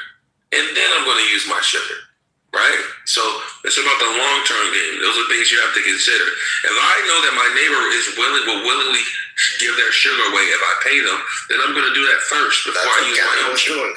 Canada's basically selling off everything now to China. They're selling off, basically, they're coming to eat the rest of our sugar that we had left. That's what Canada's doing. Hey, Ralph, I just have one quick sentence about. I just want to jump in for 1 second. Can I need to leave. So if I need to add something. I'm so sorry. Okay, go ahead, Ralph. Yeah, I hear some guys say like China. It doesn't affect the China because China is getting his oil from Russia or any other sources. But the important thing is China doesn't need only oil. The oil has other, like what the other material that they get from the oil for the factory. To run their factory they need, like ethylene, propylene, methanol, aromatics, bitumen, lubricants, paraffin wax, and a lot of these things are coming, they are taking from the oil. And most of these things, it will be so costly to ship them through the land. They have to be shipped from the sea. And the price of these things, it got so expensive. So, John, you can laugh as much as you, but for example, the sulfur, okay? The sulfur for a factory before this war started was each ton was $240, but now each tons are $600. The price got triple time. So and China need this for their factories. So when the raw materials got expensive, the cost of their stuff, what they are building, it get more expensive. So it's a big lose for China because the things they are producing is getting more and more expensive, and people less buy from them. So it's a big lose for China also. It's not only oil that they use in the cars or these things. So that's what I. Thanks, Rahman. Super quick, and then we'll go to the next person. Rafi, if you don't mind. Thanks, man. So I did hear someone, I think it was Cyberpunk, say when the U.S. started this illegal and unjust war. So I just respectfully I disagree. So A, it's not an unjust war. Number two, the United States didn't start it. Neither did Israel. This war, again, you could easily say that this war was started after the Islamic Revolution when our embassy staff were taken hostage and held hostage. It was started when Americans, hundreds of U.S. Military were murdered in Beirut, right? And this was an IRGC plot, you know. It was. You could also argue that it was further started on October 7th when over 40 American citizens were murdered by Hamas, which was funded, encouraged, and partially led by IRGC goons, right? Excuse me, I'm speaking. Excuse me, did you not hear? I'm speaking. Wait. Thank you. murdering 40 American citizens, can easily be considered an act of war. Holding hostage, right, multiple American citizens, and then murdering some of them, including Hirsch, right, is also an act of war.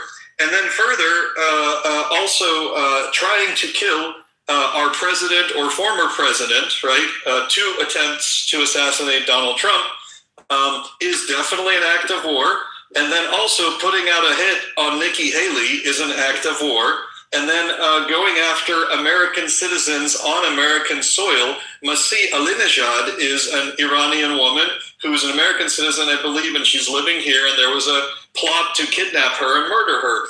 And this is just a fraction of what the Islamic regime of Iran has been doing to Americans, right, across the globe. So the U.S. doing this, and by the way, if you also vow to destroy the great Satan and the little Satan, and you promise to destroy America while doing all of these acts of war, the United States is perfectly within its right at any point to take action against such a regime. So it's not unjust, it's not illegal, and according to international law, it's actually perfectly justified what the United States has done so far. I wanted to respond to that as well.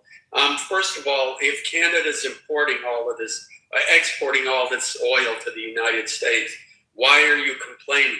Where do you think all the money for your free health care comes from? From the benevolence of the Canadians who are paying their taxes? Or the fact that you're a country the same size as the United States, but you've only got 44 million people, not 330 or 335 million people. So it seems weird that you're complaining that you're exporting that oil.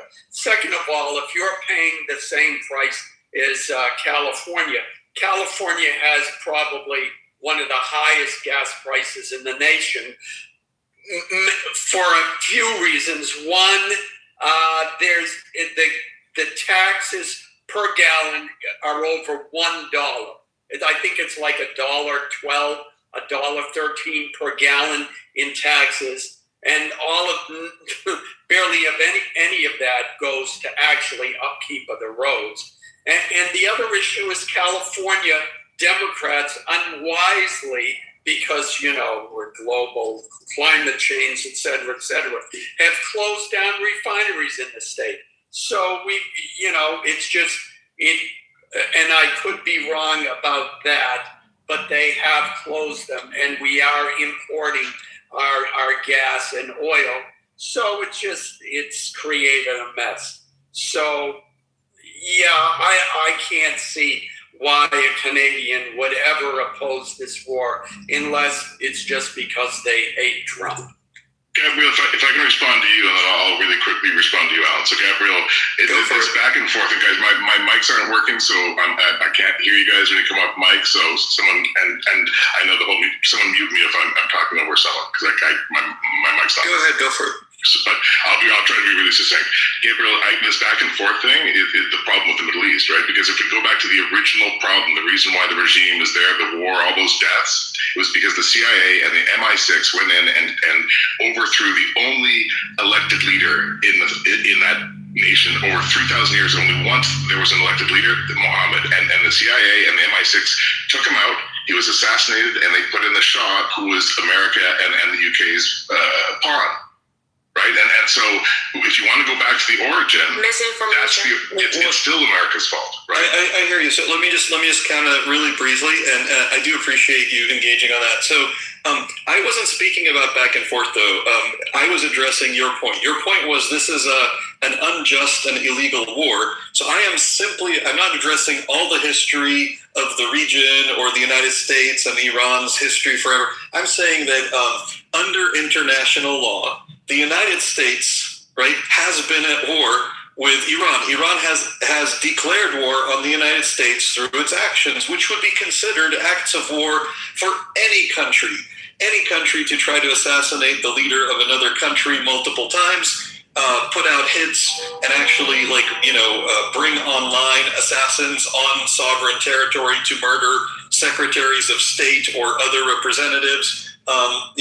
Any country, training and helping take hostage dozens of people and murder 40 plus citizens of another country, like all of that, and then murder hundreds of its soldiers and do this for decades, right? For decades, because the U.S. has, through Israel's help and Great Britain's help, has foiled.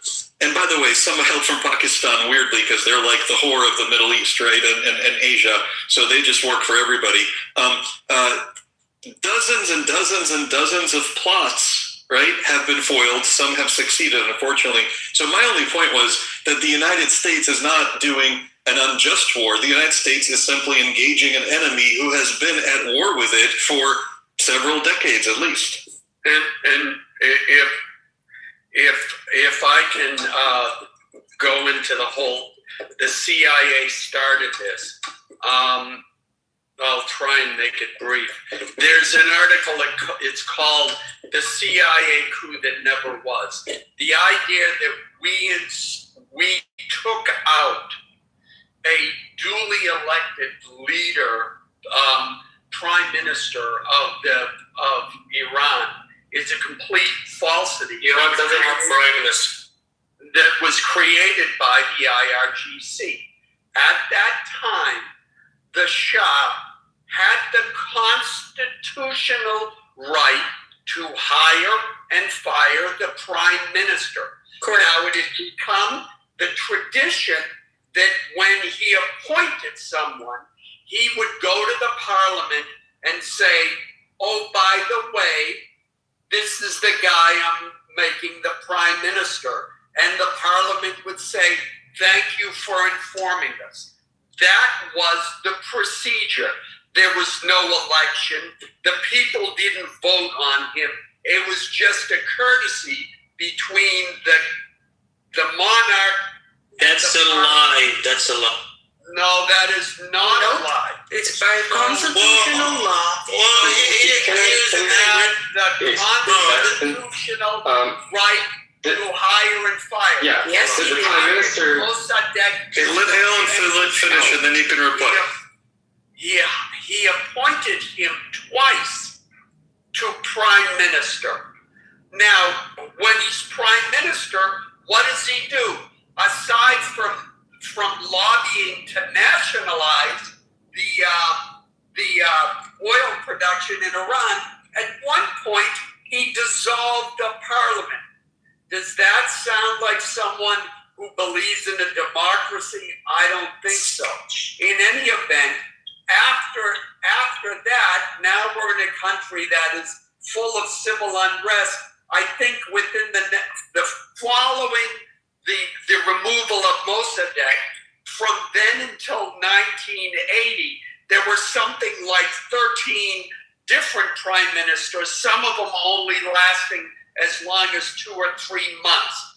And then somehow between whatever it was, 1957 and then 1980, somehow the United States is responsible for, quote, removing a duly elected leader of Iran when he was never duly elected. He was appointed by the man who had the Iranian constitutional power to appoint him and removed from that same office. That's what happened. And these documents are available among the monarchy, and the Shah still has these documents. So, you can make propaganda when you take over a nation and spread that propaganda like it's the truth, but sooner or later the truth will come out again,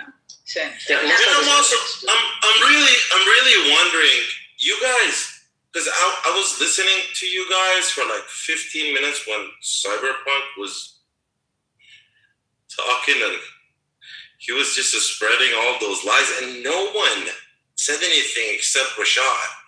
Because, Cyberpunk, are you doing this like intentionally, or you have lack of knowledge? What part of what I said don't you think was? Okay, so what you said was China has the biggest natural oil reserve. That's what you said. It wasn't. I said they have the largest natural resources. Like they have the largest wind power. They have the largest solar grid. They have the largest natural power. So they're reducing their requirement. First of all, brother, you talked about oil. China uses somewhere around 16 to 17 million a day. They only produce about 4 million of it. So they have to import 11 or 12 million of it. 2.5, somewhere around 2.5 million of it comes from Iran and Venezuela, and that is a fucking huge number. I know, and Canada had just built a pipeline to Vancouver because America's threatened to attack us. So we're going to say, we're not going to send you our oil, we're going to send it to China. So they're fine, man. We're fine. You guys are screwed. Beyond, what do you mean you guys are screwed? The U.S. produces more than 60%, about 65% of its own oil. What are you even talking about? Cypherpunk, let me ask you a question. No, hold on a second. No. When you say you guys are screwed. Cypherpunk, hold on. No, this guy watches TikTok. I'm exposing a guy who's just watching TikTok. Don't expose him. There's a better way. Let me ask you a different question. Cyberpunk, 1 second. You said that they're going to give it to China. Have you noticed anybody who has been dealing with China, what happens to the leaders of those countries and what happens to those countries, Venezuela, Iran? So you think the Canadian government is going to just give it to China without America selling it? If these pipelines do exist, I'll bet you anything, there are American companies building them across Canada, because Canada is a prostitute country. They sell to the highest bidder. And you realize those pipelines are going to be those pipelines are going to be American owned and American operated. You're just going to use some Canadian labor. Ravi, you realize Canada has no advantage in any of this. Again, if Canada tries to go against the U.S., Hezbollah is stronger. Hezbollah is stronger than Canada's military. Gentlemen, I think the only I've been real quiet on the stage because I just I'm saying I want to say. I love the conversation, and I've been pretty quiet on stage. I just don't like when people say things that are not true. So, and this is to the room. This gentleman just said China has the largest natural resources. That is not true. Who actually has the most natural resources? And this is Google information. It is Russia. It's considered number one overall. They have massive oil, natural gas, coal, timber, and minerals. United States is number two, extremely resource-rich oil, gas, coal, farmland, and fresh water. Saudi Arabia has the largest huge oil reserves. Canada has oil sands, minerals, and fresh water. China's strength isn't total volume. It is rare earth minerals, large coal reserves, and significant mineral production. You lied again, sir. Like, I get, and this is just like, I get you're twerking for China, right? You know what I'm saying? Because we had a conversation before, and I get it. But the thing is, you're twerking so hard for China, lying on some things. Now, I get you're probably going to say, "Ooh, I didn't mean largest natural resources." You're going to try to change your words, but just make sure when you make a statement of how insufficient the U.S. is, that you have some level of like maybe a cited source that backs up what you're saying. Because actually what I did was I actually tried to look up a source, right? Because this is my second time kind of correcting you. I actually tried to look up a source that advocated for what you said. I couldn't find that either. Bro, it's beyond obvious, Rashad. But here's the thing: I don't understand if he's intentionally doing it or he's just suffer from lack of knowledge. Let's assume that he's doing it in good faith. He has a different set of information from us, and let's just move on because it's not going to be productive. Okay, so Gabriel, I really respond to what you said, Misha, and sorry, I misspoke. Naturally, just I meant renewable resources, and that was the point I was trying to make. Is that the more? I had to mute you again. The thing is. He goes on a rant and I fucking start getting confused. What the Fuck, you confused the shit out of me. Can I speak to Alan for a moment? Yeah, you can speak to Alan for a moment. Fuck, this guy, I wanted to say something and he fucking literally confused the shit out of me. Well, maybe I'll come back. Oh, yeah, I remember why I said it. Why he's booty clapping for China is because he hates Donald Trump so hard that he has to justify the prime minister that is in power right now, that is leading his country, is getting into bed instead of with America, and he's trying to stick it to the man.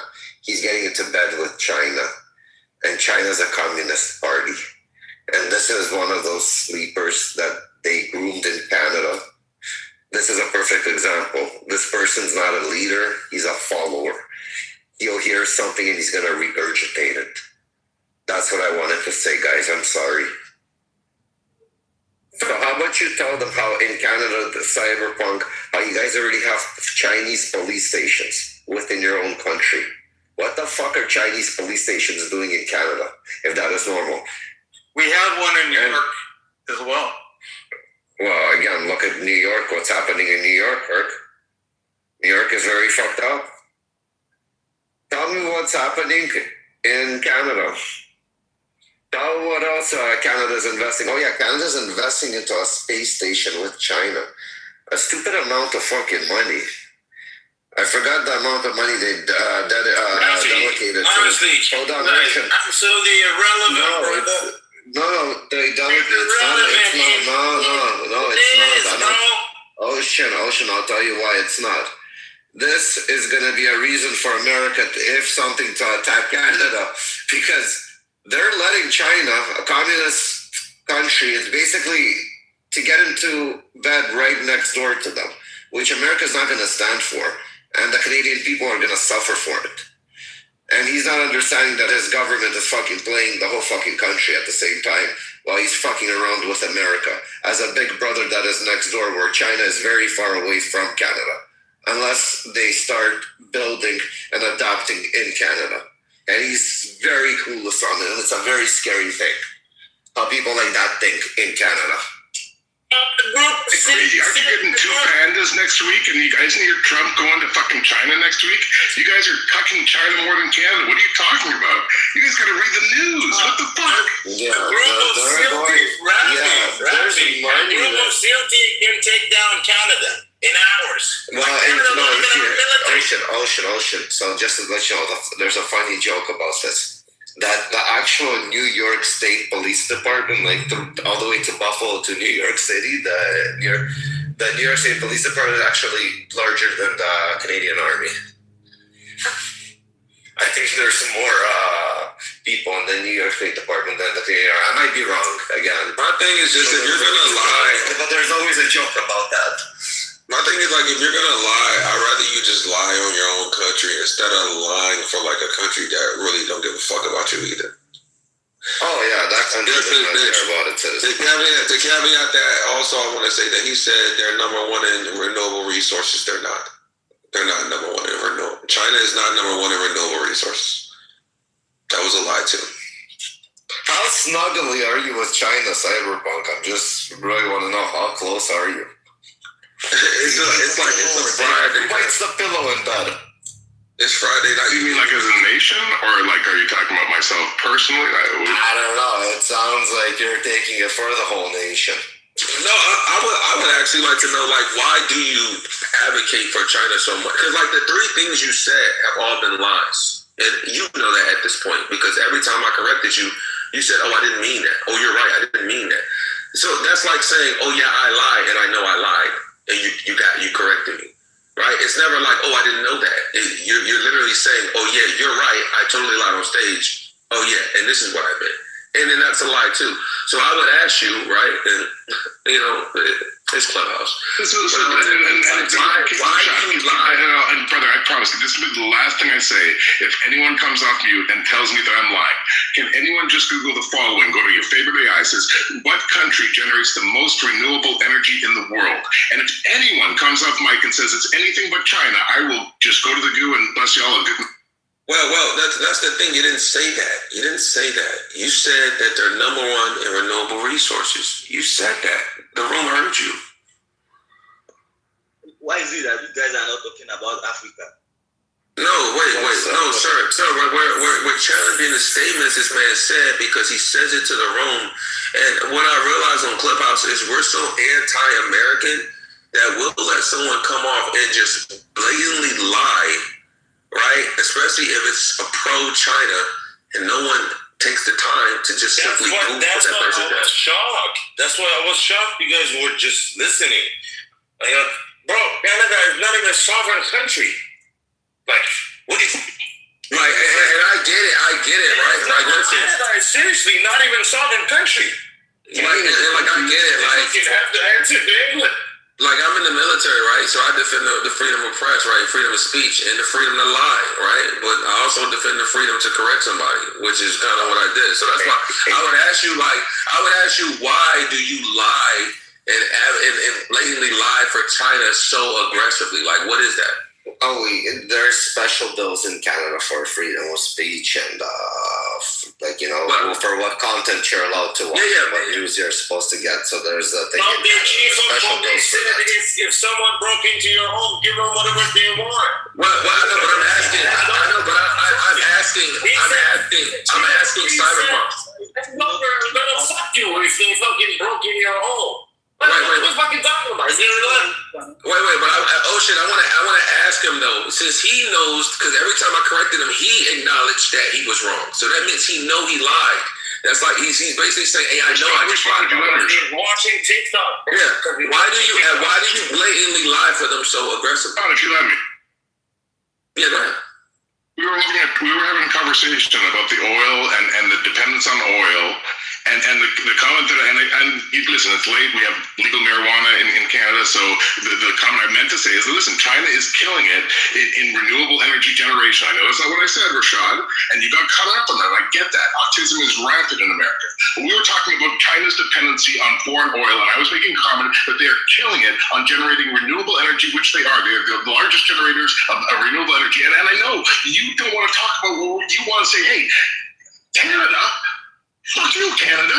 And you want to attack me, and I'll go full circle, Rafi, because you want to talk about two fronts, China, Iran. I'll say it again. And you literally moved up the first time when I said it. You do have two fronts. It is Iran and all of your former allies. So you want to ask me why I'm going to China? Brother, China never attacked us. America has gone to war with us 3 times. We kicked your ass twice, and now you're threatening us again. China's never threatened us to go to war. No one threatens to kill Canada except America. Why the fuck wouldn't we want to fucking you psycho? Quiet. First of all, China already attacked you. They already infiltrated you. If I could. Wait. I know.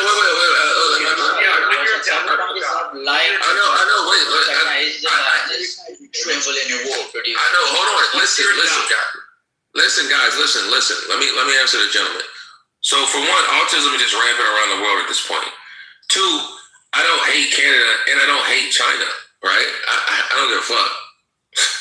My point is that, right? If I said fuck Canada, which I never would, I have no malice toward Canada, right? You would probably defend it like, why are you saying that, right? Because you're from there, right? So the thing is about when you lie about another country, like you said, America barely produces 60% of its own oil. So it is burning more oil than it can produce. Well, a simple Google search shows you that is a lie. That is not just a lie, sir. That is a blatant lie. So I'm okay with you pushing China propaganda, but I'm really just here to make sure that people, when they talk on stage, that they're telling the truth. Because a lot of times what we hear here is people will display gross negligence and not say anything when you just tell a lie. You know what I'm saying? So the thing is, you told something that was. I know, respond to that as well, Rashad, because again, you keep calling me a liar. And everybody Google this, and anyone who comes up with an answer that isn't this, I will go to the Goog. I want you to check this. How much oil resources that the USA uses comes from the USA? And the answer is 66 to 68%. I'm sorry I was off by 6%, Rashad, but this is the problem when you don't have free access to higher education in America. This is the fucking problem, guys. Stop requiring $200,000 to get a higher education. It costs my kids $2,000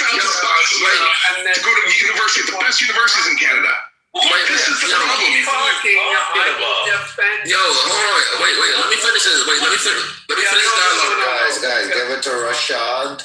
I'll let you go right now. Okay, so I'll surmise to you that the best schools are in Canada. You win. You have the best schools. We're in terms of best schools, maybe we're number 9. You win. Okay. That's what you just said about renewable energy. I looked that up too while you were talking before. You are true. That's the first truth you've told on stage. Congratulations. You're 1-3. You're the Warriors against Cleveland. So I would tell you right now, you're 1-3 in telling truths. I guess that means that we're supposed to pretend like you didn't lie 3 straight times in a row. You win. I concede, sir. Yeah, actually, Rashad, it's halfway true. Because I looked it up, you made a valid point, Cyber. You said, look it up. I looked it up. Yes, China is the largest producer of renewable energies in absolute terms. However, when you look at what percentage of that they use for their energy needs, they are not number 1. Iceland is 100%, Costa Rica is 99%, Albania is 100%, etc., of their energy needs. As of 2026, 50% of China's installed power capacity is from renewables. But when it comes to actual energy production, it's roughly and again, this is Google AI, it's roughly 31 to 36% of electricity generation. The rest of it comes, the fossil fuels, primary coal and fuel is around 60%. Right. So Alan, let me finish. Yes, Rashad, let me finish. The point is, from all of this, it's sort of true, it sort of isn't true, but if 60% of your oil is coming, of your energy is coming from oil and fossil fuels, and that still makes you more of a dependent on Iran as your primary supplier of oil. Okay, Alan. And I don't think I'm mistaken. No, Alan. Yeah, I'm listening. Alan, you are mistaken. You're severely mistaken because you're not listening to what the gentleman said and what I said when I need you to. I'm not even attacking you, Rashad, but I need you to. I heard that, and then I guess let me limit this to where he said if you Google it, it'll. No, you're missing the entire thing of what he said. He said renewable. He said America. Wait, listen. He said China is number 1. His original sentence, right? I've been sitting here listening this entire time. He literally said, and I cannot tell you that Rafi heard the same thing. He said China number 1 in renewable resources. You just said, and I saw this when I did my own research on what he said. They're up there and close to number 1 in renewable energy. Now, what you have renewable resources and renewable energy are 2 different things. Now, listen, don't even answer the question. Yeah. Right? Because because no one on Clubhouse wants to admit they're wrong, even if they blatantly fucking lie, right? So what I'll tell you right this, and I'll challenge this to the room. If we agree that you can Google a definition of both. You can Google renewable resources and renewable energy. If you agree that they're both 2 different things, then that means Cyberpunk lied. That means he lied because his first statement was they're number 1 in resources. And they're not number 1 in renewable resources. They're number 1 in renewable anything. That is an entire lie. That's not half a lie. That's an entire lie. If he meant what he said, you say what you meant.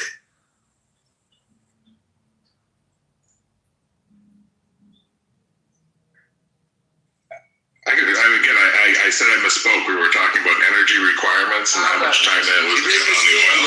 And my only response was, Rod, and again, I misspoke. It's late. You didn't misspeak, you lied. I'm not sure how much. How you mad at guys understand the importance of legal marijuana in Canada. Why you mad at me? It's like drinking coffee. I can just stay up all night, you know.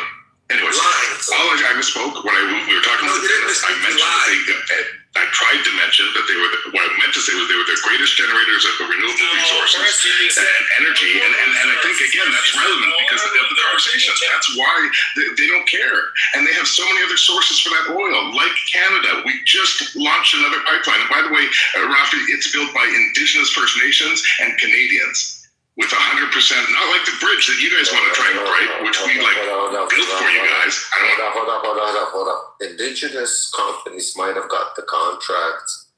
Who actually sits on the board of those pipelines? Go take a look. It's going to be all American companies. They're using Canadian labor. They got the fucking grants or whatever it was. They're all fucking playing games on words. I know you guys fall for it. It's, again, look, there's a board that basically is going to be profiting off of this pipeline. Go see who's sitting on it. Which companies own the most shares? Canadian companies. I get why you think that, Rafi, because you're an American. You think that business gets to decide everything, that they rule the government. This is Canada. It doesn't work like that, dude. It doesn't work like that. I actually live in Canada, too. I have a Canadian citizenship.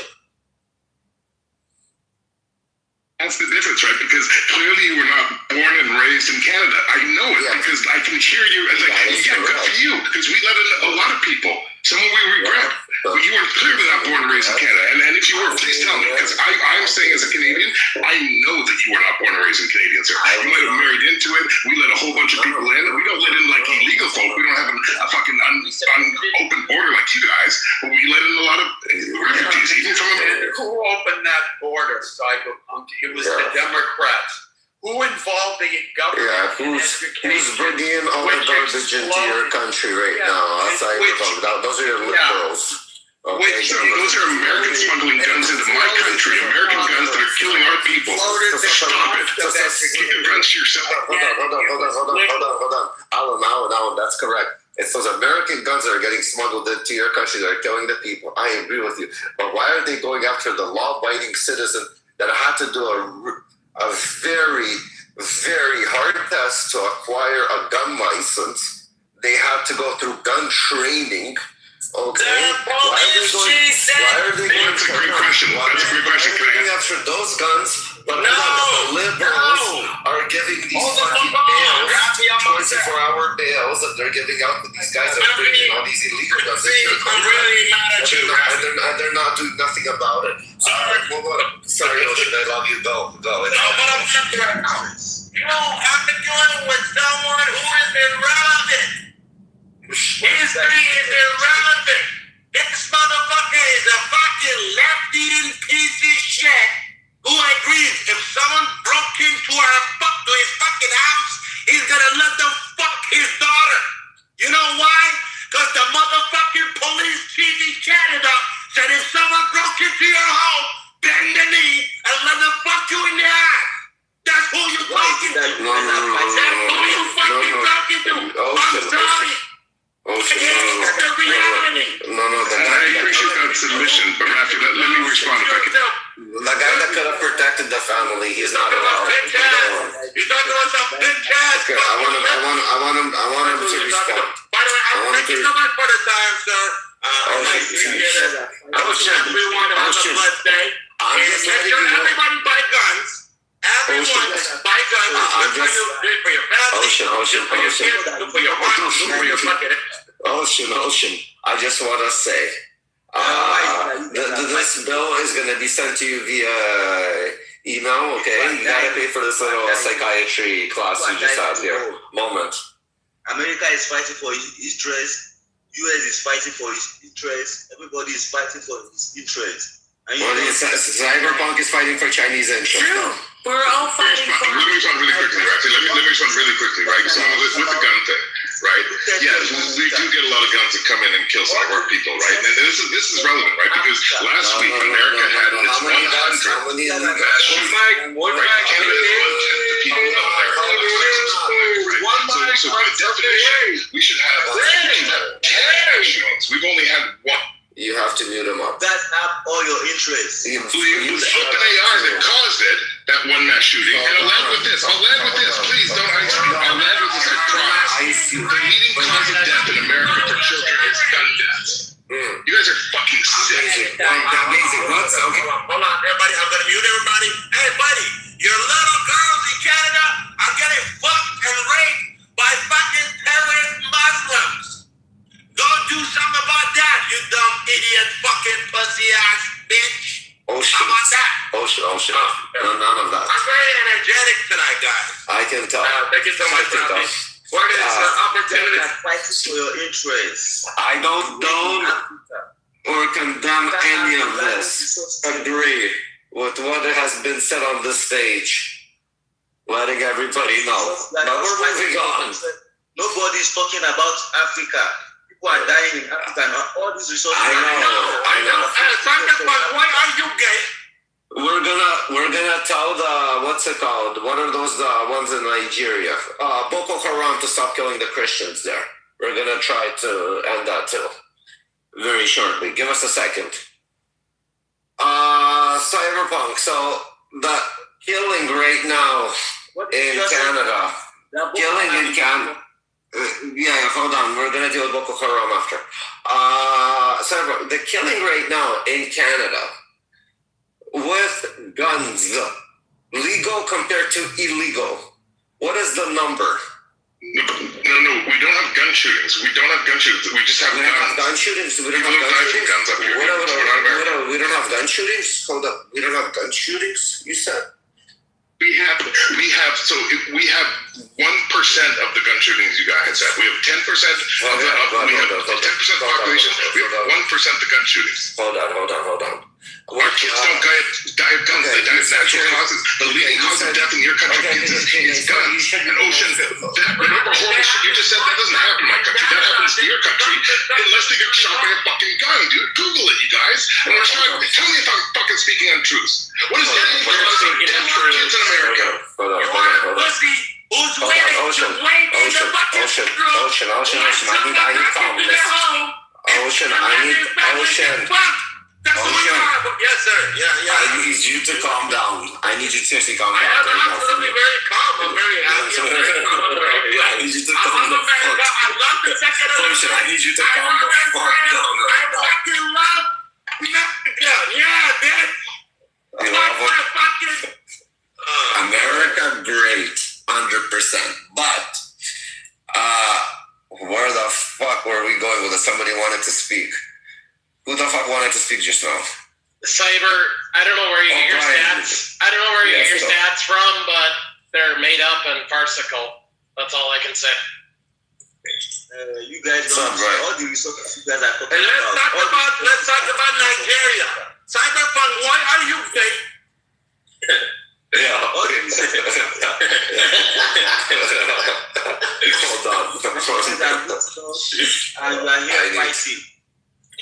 here fighting. No fighting. We don't want to fight. So, I'm not fighting. I'm just stating the obvious, guys. I'm not fighting. Well, I don't think Cyberpunk's orientation has anything to do with the topic. But if you want to talk about Nigeria, we can, right? But leave them the fuck alone. Let's just talk on the topic. Yeah. Okay. Perfect. We got some new people on the stage. Brian. People are not talking about Africa. Rafi. We don't want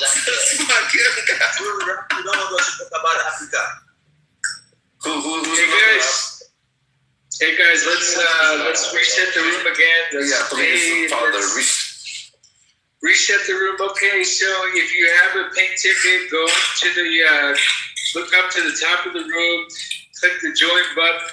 There you go. You join the room. You joined the War Room House, which is pretty important because right now we're in a fucking war. So, anyways, not only that, but the topic is America is losing on the war. Hey, he's on the interrupt me, man. What's the topic? Okay, the topic is America winning or losing? Yeah, they're losing. We're fighting two fronts, China and Iran. So no, we're fighting one front. We're fighting one front. Can I tell you what that front is? Calm down. Are you okay? Hang on, go. He was funny. This civilization is falling down. Okay, hold on. We'll get to you in a second. Falling down. Don't pick up Travis for now. He's falling down. Epstein class falling down. Okay, you're gonna go there too. You're one of those retarded ones. So Brian, while Father got interrupted, I got a question for you, brother. Welcome, first of all. Is America winning or losing? Fighting in Iran. It's fighting two fronts, basically. China and Iran. What is your opinion? How's America doing so far? And, can you back it up? I don't know. I think we're winning, but it's not by like a long shot we're winning. It's just one of the things that we're still happy, peaceful. I don't know. This doesn't have much to do with most of America. It's just something that's in the headlines. So I call that winning. Thank you. Hey, resident of the chat, shut the fuck up, asshole. You want to come back up? You gotta.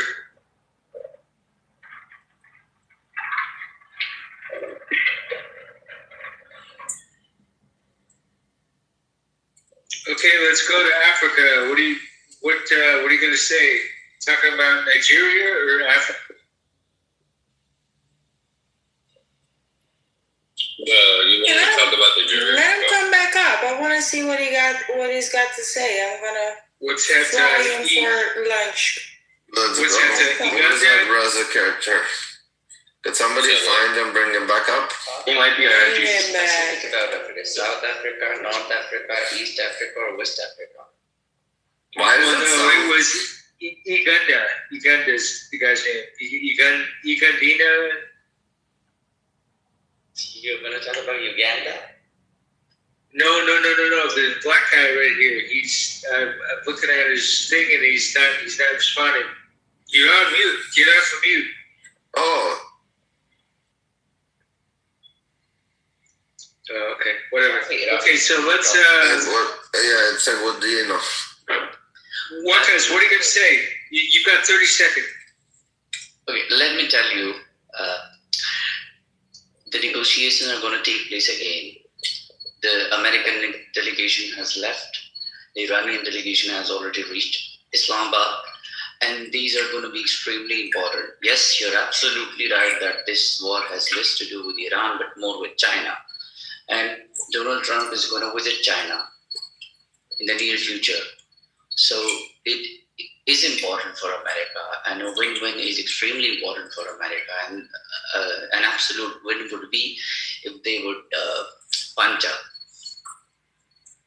better deal with China. So only then we would be able to call it a win for America. Otherwise, we're still watching. Thank you. Arash or King. King, you here? That's it. Yeah, I'm right here. What do you think? Is America winning? You call me Rafi? No. Okay, so I'm talking to King. We're absolutely winning this war. Not only are we absolutely dominated, we killed their president. Like, not only president, this is more important than the president, you guys gotta understand. The supreme leader. 2 times. Wait. It's the supreme leader. Can I please speak? Like, you gotta let me say my Hurry, piece. come on.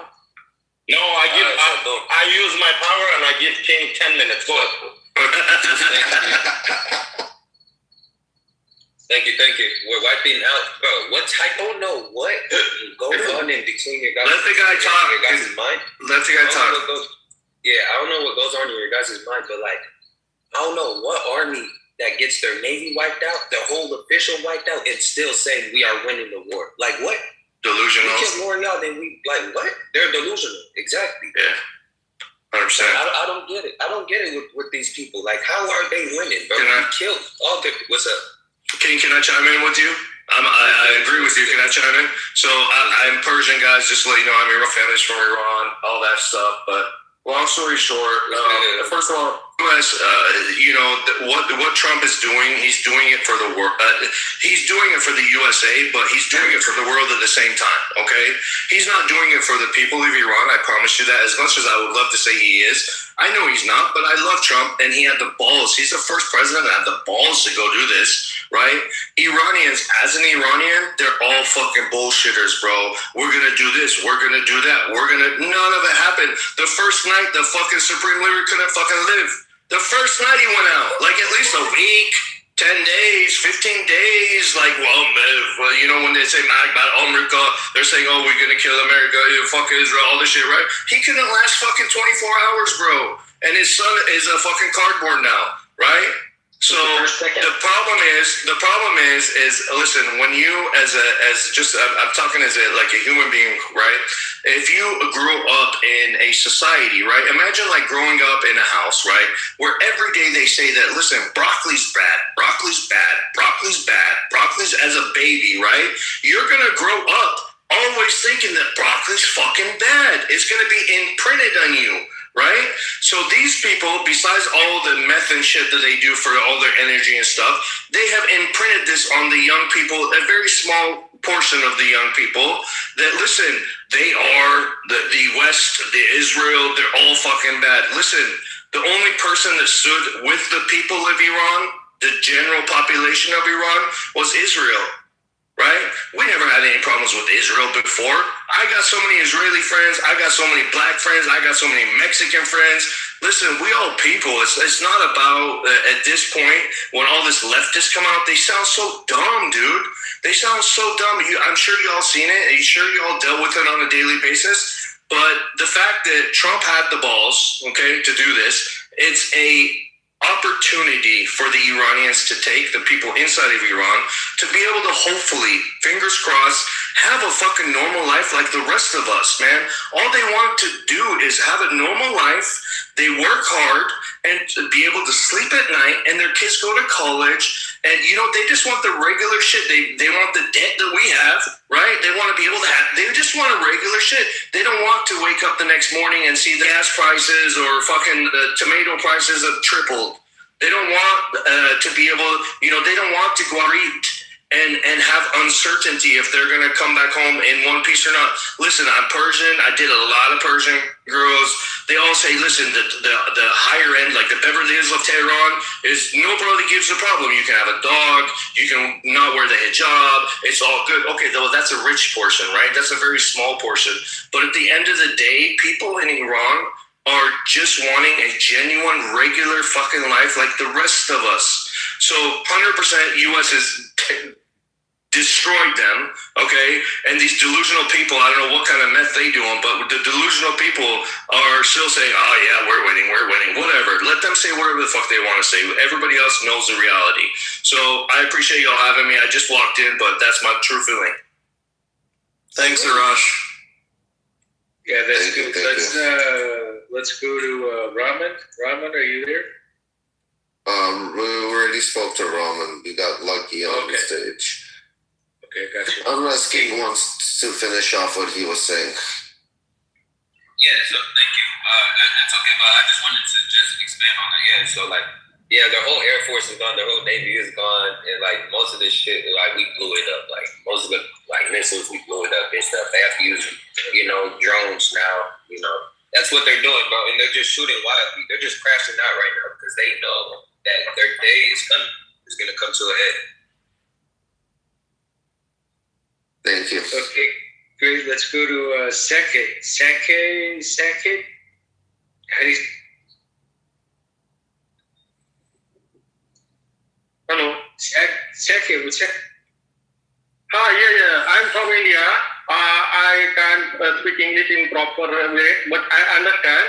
Someone tell about some country are wake up in the morning and kids are going to school and tomato prices rising. We country we have a problem like I am farmer. Our products like onion and tomatoes are not transported in other countries. We have $1 in our currency, $1. We have a 7 kgs tomato. Our country price now, and onion also 10 kgs in $1. Our country's crisis. Yeah. Don't again, Sankler, thank you very much. We don't care for what the prices of tomatoes are right now. We want to know is America winning or losing in the war? Thank you very much. Lucky. We have Lucky on stage. Lucky, hello. Yeah. Lucky, you with us? Hello. What do you think? Is Iran winning? Sorry, Iran. Is America winning or losing fighting Iran right now? Well, they're fighting Iran. They're fighting China. And what's your opinion? The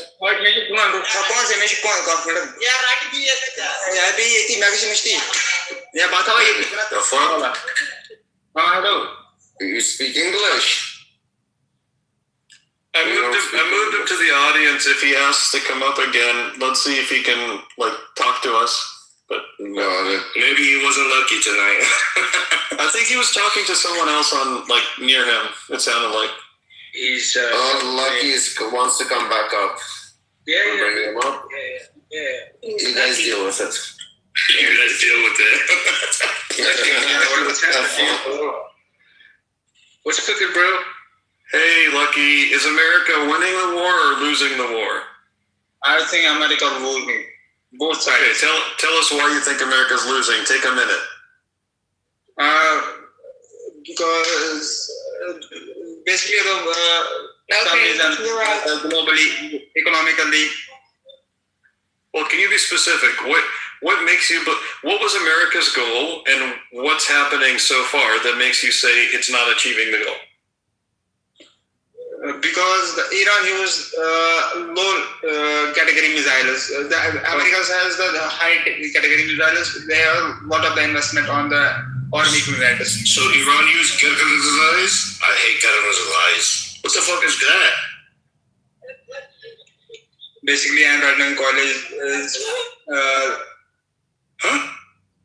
Go ahead. Basically, you're saying that Iran has been interfering with the free shipment of oil, and therefore they're winning. Is that correct? Yeah. Okay. Can I ask you a question? Yes. Okay. You're not wrong that that's been a massive pain in the ass. I think the U.S. has acknowledged that.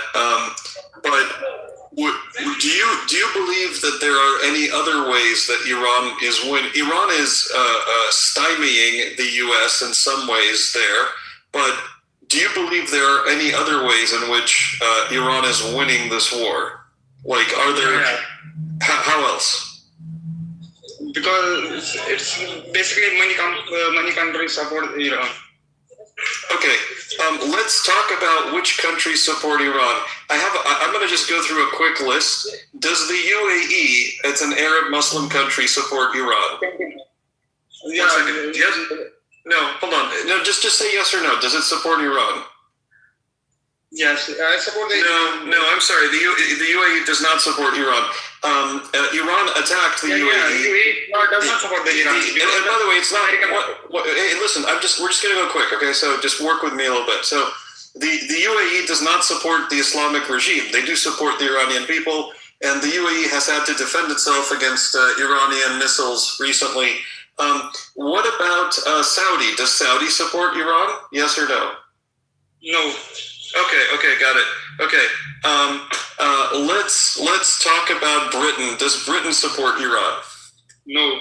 Okay, all right. Does France support Iran? No. Okay. And does Egypt support Iran?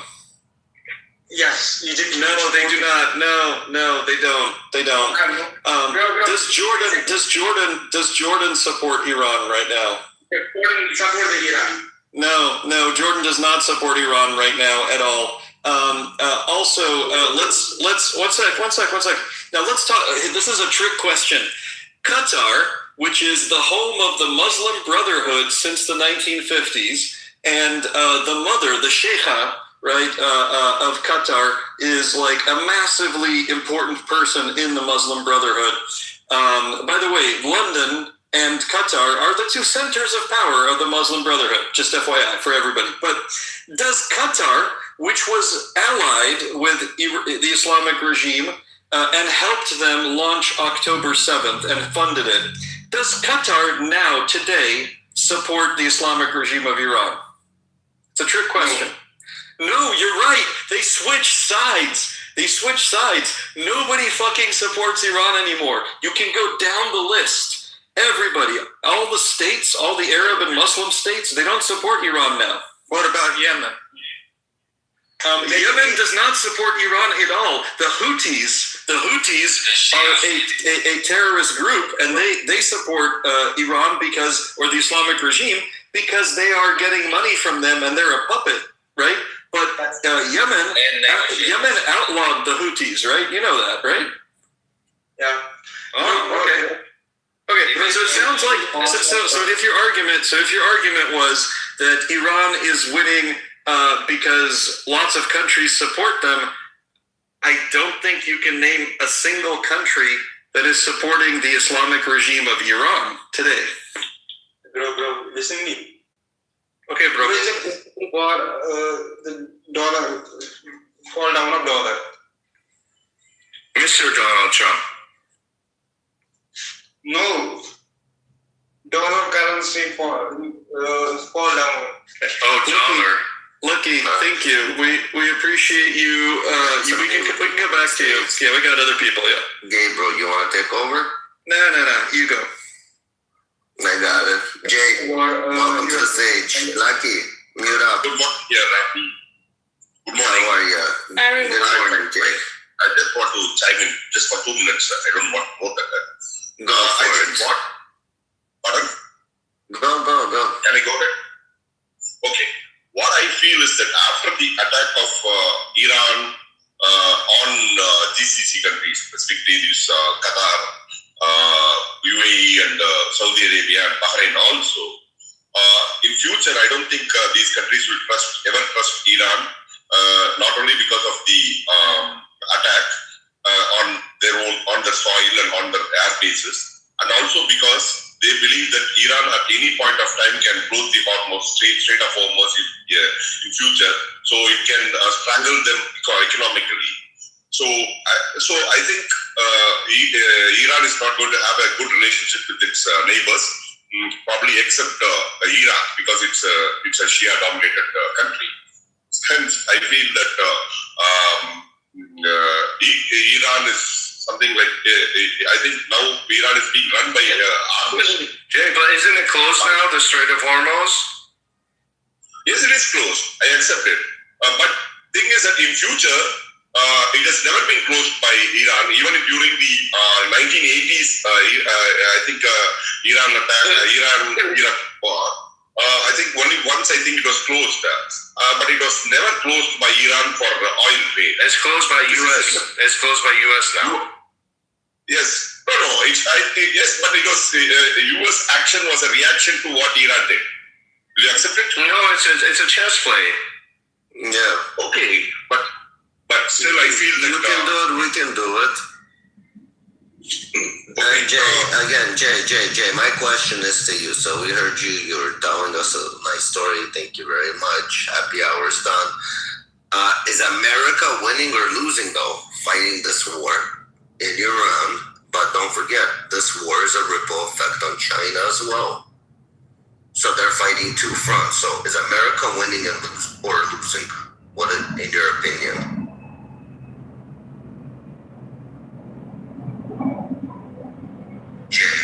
He's thinking winning a war. I think America is winning the war. But I think Iran will unravel. This regime will go over a period of time. It's not going to collapse any time sooner. It will collapse over a period of time because it doesn't have a spiritual leader like Ali Khamenei, who was a glue, who was a supreme leader for all these organizations. And he also had the support of Iranian people. Now that Mustafa Khamenei, I believe that he has got hurt. He needs a plastic surgery. He doesn't have the stature of Ali Khamenei. I think it would be primarily an army rule rather than a clerical rule. And the president and other establishment, they need to take care of the domestic affairs of Iran. Over a period of time, I think Iran will slowly, this regime will slowly collapse. 10 years, I think this Iran will be freed from the clutches of these ayatollahs and the clerical order. That's what I feel. Thank you. Moshtaba, you here?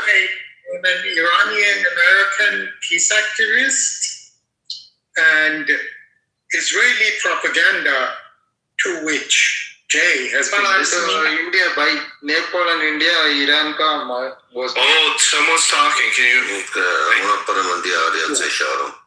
I think Jay is listening to Israeli propaganda and Iranian monarchist propaganda.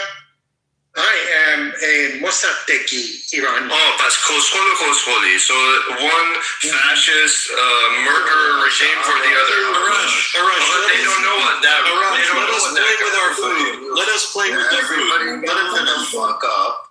This is the kind of fascism that Iranian monarchists, he just showed that Iranian monarchists and their Israeli genocide backers are not interested in democracy and human right. Okay. For the people of Iran, he's opening his mic and he's calling me names. Father Rafi, can I take over for 1 second? I'm gonna do something here. Can I do that? Yeah. Thanks, guys. I appreciate you both. Mushtaba, we want you to speak. I'm sure you can imagine some people will disagree, but I want to ask you something. My only request is make substantive contributions to the space. If you want to come up and say 3 times Israeli propaganda, that you're not contributing anything. And if you want to start denouncing people on the stage, okay, you've done it. Now move on. Tell us something substantive. Is America winning or not? And if not, why not? Go ahead. Yeah. First of all, America and American people are 2 different things. I didn't ask you that. I asked you, listen, Mushtaba, listen to me. Mushtaba, listen, we're not your Demi on this stage, so I just want you to listen to me for a second, okay? Mushtaba, don't victim, Mushtaba. Okay, all right. Mushtaba, I want you to please hold on. I want you to speak. I repeat. Mushtaba. Dude, are you 2 years old? Like, can you wait? Okay, you're not a child. They can't make any points, guys. Mushtaba, 1 second. Somebody's talking to you. Mushtaba, 1 second. Mushtaba, 1 second. Hey, shut up. Can you guys mute for a second?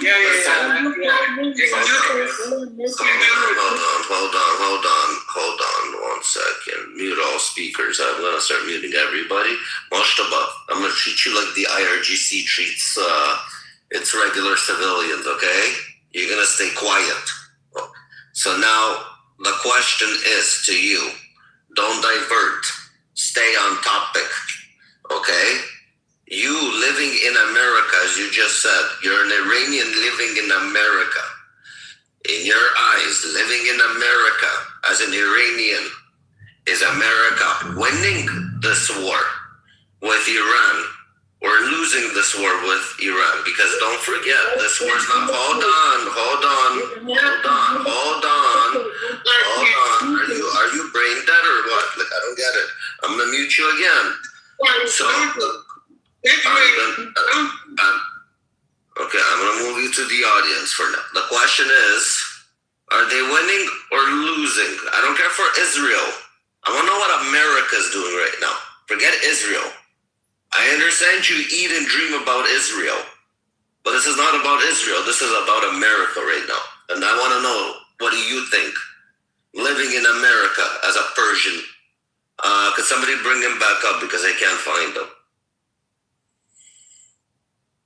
Do you guys see him? Mushtaba, you can raise your hand, come back up, and just try to answer the question instead of going off on I don't care. I don't want to hear the word Israel out of my mouth. I want to know winning, losing. America. Forget Israel. I'm telling you, we can't. They can't. They don't have any valid points that they're going to get debunked. Sorry, guys. I get emotional, but I'm real, so I apologize. And I appreciate y'all having me, but my apologies. Just let me know if I get annoying. No, it's cool. It's cool, dude. It's understandable, man. It's understandable, right? Okay, hold on. Let's go to Farshad. Farshad. Yeah. You here? Yeah, I'm Perfect, Farshad. Oh shit! Whoops. You're reading the Quran. Sorry, dude. Well, let's put him in the audience. That's where Muhammad and Aisha met. Maybe he'll find us Aisha one day. Oh fuck. What's it called? Let's go. Farshid, what's happening? Yes, Farshid. Somebody deal with Farshid. Gabriel, please. Deal with the rest. Deal with Farshid. Hey, Farshad, so the question is really simple. First, just answer, do you believe America is winning the war with the Islamic regime or losing? And the second question is really just after you tell us, give us some substantive reasons why or why not. The last speaker didn't work out because we wanted to hear him. We just didn't want him to continuously go, look, you fascist, blah, blah, blah. Just give us something substantive so we can have a conversation. That's all. Farshad, the mic is yours. Yeah, thank you. I don't think America would win the war, and there are many reasons on my side that I can propose why this is happening. But I don't believe America could win the war. Is America currently winning? I think that's the original question. No. Okay, then tell us why you don't believe America is winning. Do you believe the Islamic regime is winning? Actually, I don't believe there is any winner in any war. But if we believe that U.S. is aiming at achieving something, or there are some predefined goals, I don't think America would gain those goals. Okay. Let's go. This is great. Let's go to what were America's goals going into this conflict? There are some goals, including nuclear activity limitations, and it was either obtaining, like having the Islamic regime, surrender its material, or stop enrichment, or destroying, material and ability to continue enriching further. Yeah, you're right. Okay, what else? It's two categories. One is stopping the activity, and the other one is grabbing the enriched material. Right. Okay. Both of which I don't believe they are achieved, or they are not achievable. Okay, continue. What's the other objective? What other objectives did the U.S. have? I think the other objective is changing the regime forever. I mean, in a deep change. Understood. Let me just make a small correction. That the United States explicitly said changing the regime was not its main or major objective. Even Israel did not say that's their primary objective, but they said that it's possible that the Iranian people might accomplish that as a result of what the U.S. and Israel do. So that was not an official objective of the United States. However, there was a third objective that I don't think you've mentioned yet. Do you want to take a shot, or do you want me to say what it was? Yeah, go ahead. Okay. The third objective of the United States was to prevent the North Koreaization process. I'm using a slang term here, a weird term, but the idea is that North Korea got so much conventional weaponry to threaten South Korea and surrounding countries with that they became difficult to deal with and difficult to prevent from acquiring a nuclear weapon. And so it became increasingly costly to prevent them from doing it. So the United States and Israel wanted to put such a hurt on Iran, the Islamic regime of Iran's conventional military ability, so their navy, their air force, their rockets, right? That it would be much easier to then negotiate with them, or if they have to, prevent them militarily from accomplishing a nuclear weapon. So do you think the U.S. is making progress on that one?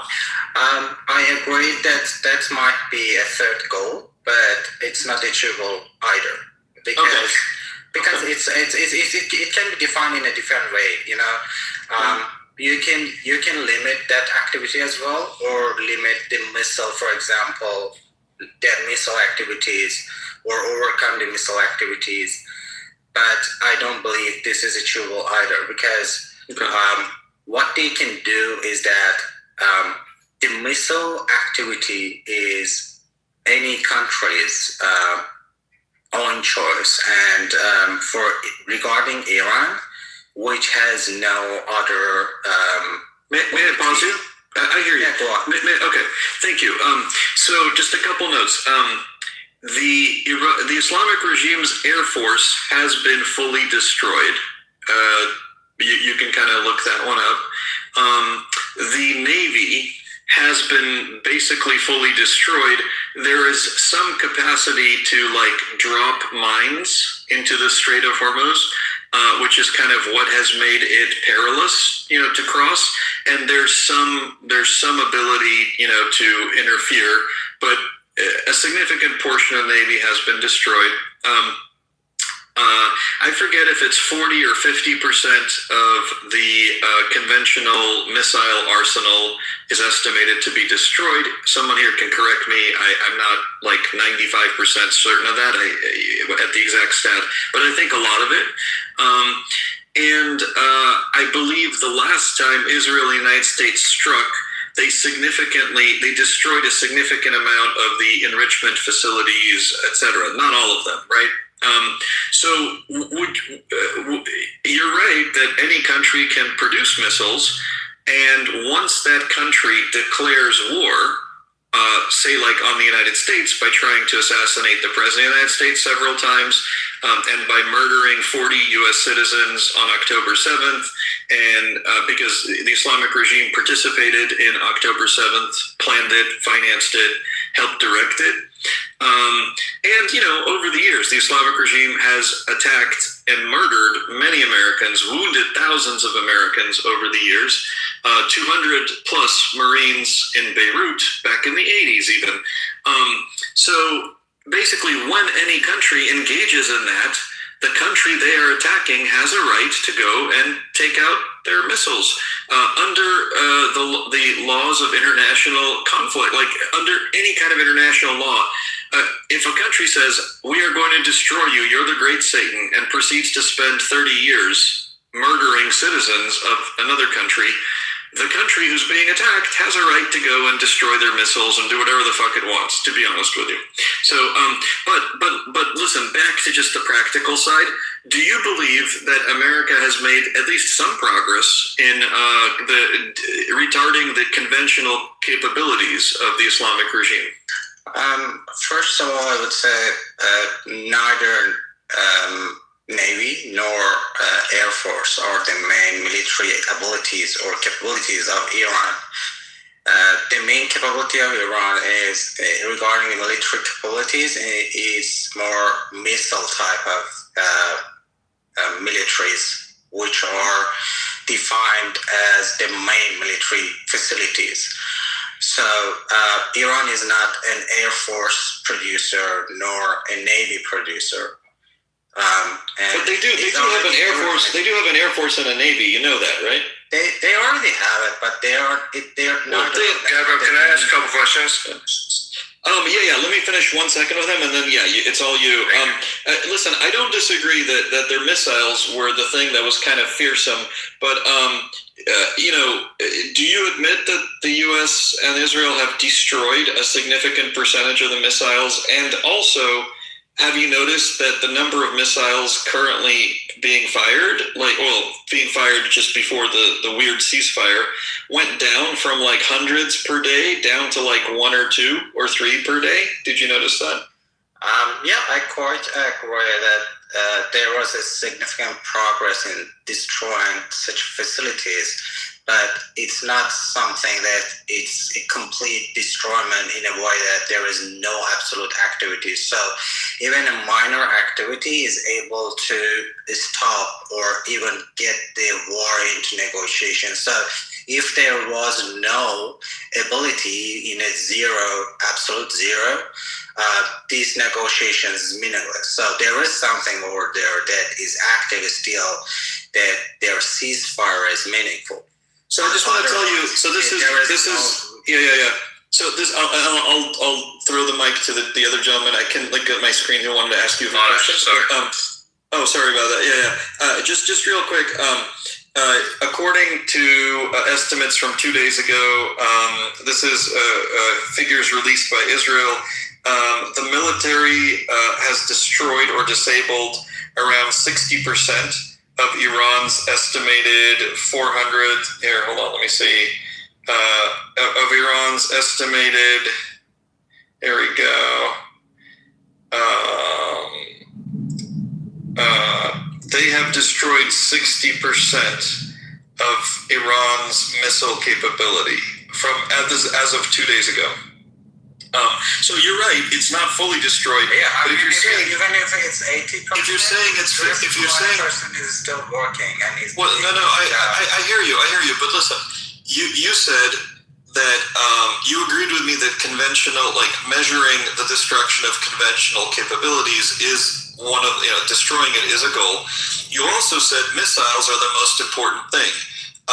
And you kind of poo-pooed the Air Force, Navy, who cares? Well, all right. So if it's missiles, 60% of the missiles and missile making capability has been destroyed.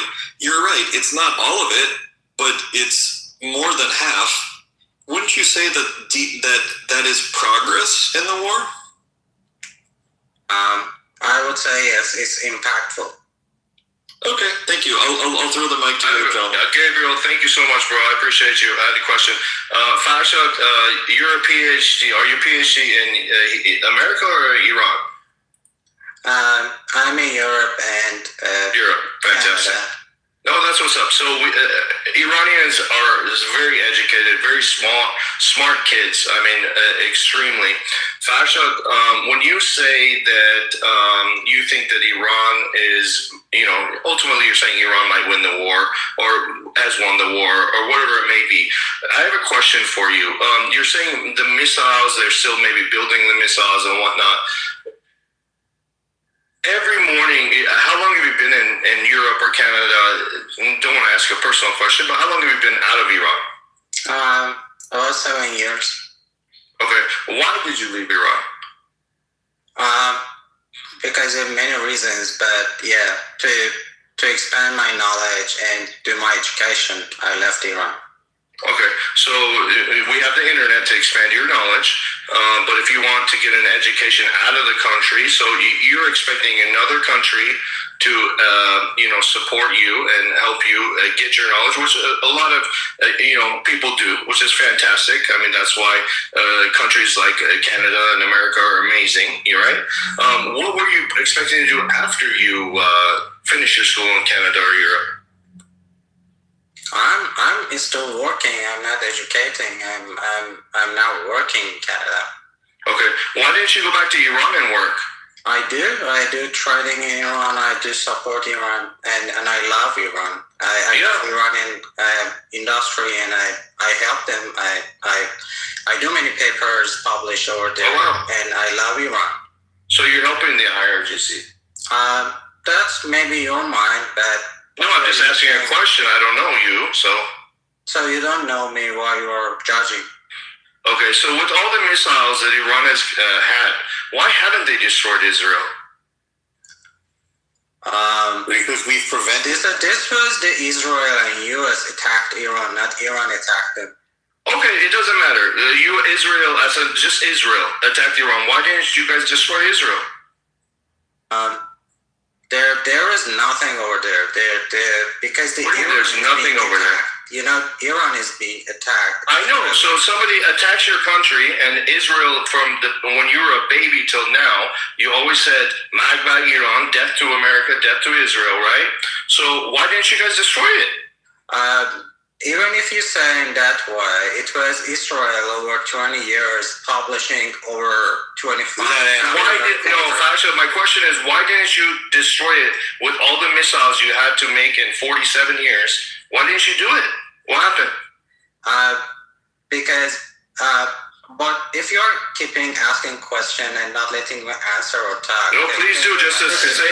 Give him a sec. Let me just here, Farshad. Let me help, and then it'll be your turn. So Arash is asking you, if we're steel manning your argument, right? So we're saying, okay, you believe the Islamic regime is winning this war. And you don't believe that the regime's capabilities were, hurt too much. It was significant. 60% destruction of the missiles was significant, but they're still standing. Okay, fine. Let's say you're right. So Arash is asking, well, if they have all these amazing, incredible, powerful missiles and the capability, and they have the, command and control somehow, even though, a lot of them had been killed, in the first day. But okay. A lot of the leadership. So why has the Islamic regime not annihilated Israel like it kept promising? It has all these missiles. You're saying it has all this capability, and America and Israel are not winning. Okay, why has it not annihilated Israel? Because Israel has... Wait. I'm asking him. Go ahead. Iran is running these missiles in reply to whatever is being struck. For example, he is striking after being attacked, or he is striking nuclear facilities after these nuclear facilities are being attacked. Or okay, let me. Okay, gotcha. I understand. Can I ask him? No, you can't. No, you can't. You can't. This is turn. No, I was listening, guys. It's an echo chamber going back and forth. Let's welcome some new guests, Gabriel. We can always come back to them. Okay, all right. Farshad, we're going to go to a different guest for a sec, but I just want to say that the idea that the Islamic regime is just playing patty cake. Oh, you hit me once, I'll hit you back. The Israelis, they killed Khamenei, right? And then they took out a bunch of his supporters, and then they took out a bunch of leaders, and then America and Israel took out the head of the secret police, and they've taken out everything. So if the Islamic regime is just holding back, I don't know what the fuck they're holding back. Every single day they're losing leadership, they're losing military, they're losing, So anyway, I just think about that. We're going to come back to you. Who's next? Hello? Yazir, what's going on? It's Yazir, yeah. Yes, I'm here. So is America winning the war, or are they losing the war? In a single statement, I would say they are losing the war. Okay, tell us why. Okay, so when they started the war, so they have a clear targets. Okay, and the targets was to have a regime change. Okay, then they have to restart their missile capability. Then they have an issue with the uranium enrichment. So to think about the regime, the regime is changed, but the faces are changed. The regime is still there. Okay, they have a process like one will replace another, and another will replace another. Okay, then the next one is the missile capability. So as you people are discussing that their missile capability is destroyed 60%, 50%, 20%. It is not completely finished. Okay, then the uranium enrichment. The American tried their best to fully finish this, but they are not successful in that. Okay. Then, if you come to the region, you think that 13 bases in that region, Gulf region, they have, and they are using their. So they lost their bases and their. Who lost bases? Sorry, who lost bases? American lost their bases. Which bases were lost? All their bases they lost. Wait. Let me make sure I hear you. Okay. Let me make sure I understand you. Okay. You're saying that America lost all of its bases in the region. Yes. Okay. Does anybody want to have a different opinion on this? We never heard of losing America lose bases. I don't know. You should mention the names of the bases. What locations? Can you please advise us? Because I don't know. He's claiming that, so. You have no idea. So totally empty, and they're living. Just a city. What city? What country and what city did America lose all of? Give us two. Yeah, give us two countries where America lost its bases.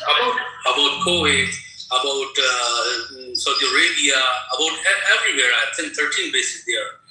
They didn't lose their bases. Some of the bases were struck, but they didn't lose their bases. They still have the bases there. It means you are making it empty. So it means you lost your base, right? No. Hold on. So if the United States attacks Iran and hits something, does that mean all of Iran is destroyed? No. So if a base was hit, and then these other countries and the United States responded, does that mean that the base no longer exists? See, you are telling me the story which is incomplete. Yeah. Okay. We will say partially empty. Okay. Yeah. Come to the point.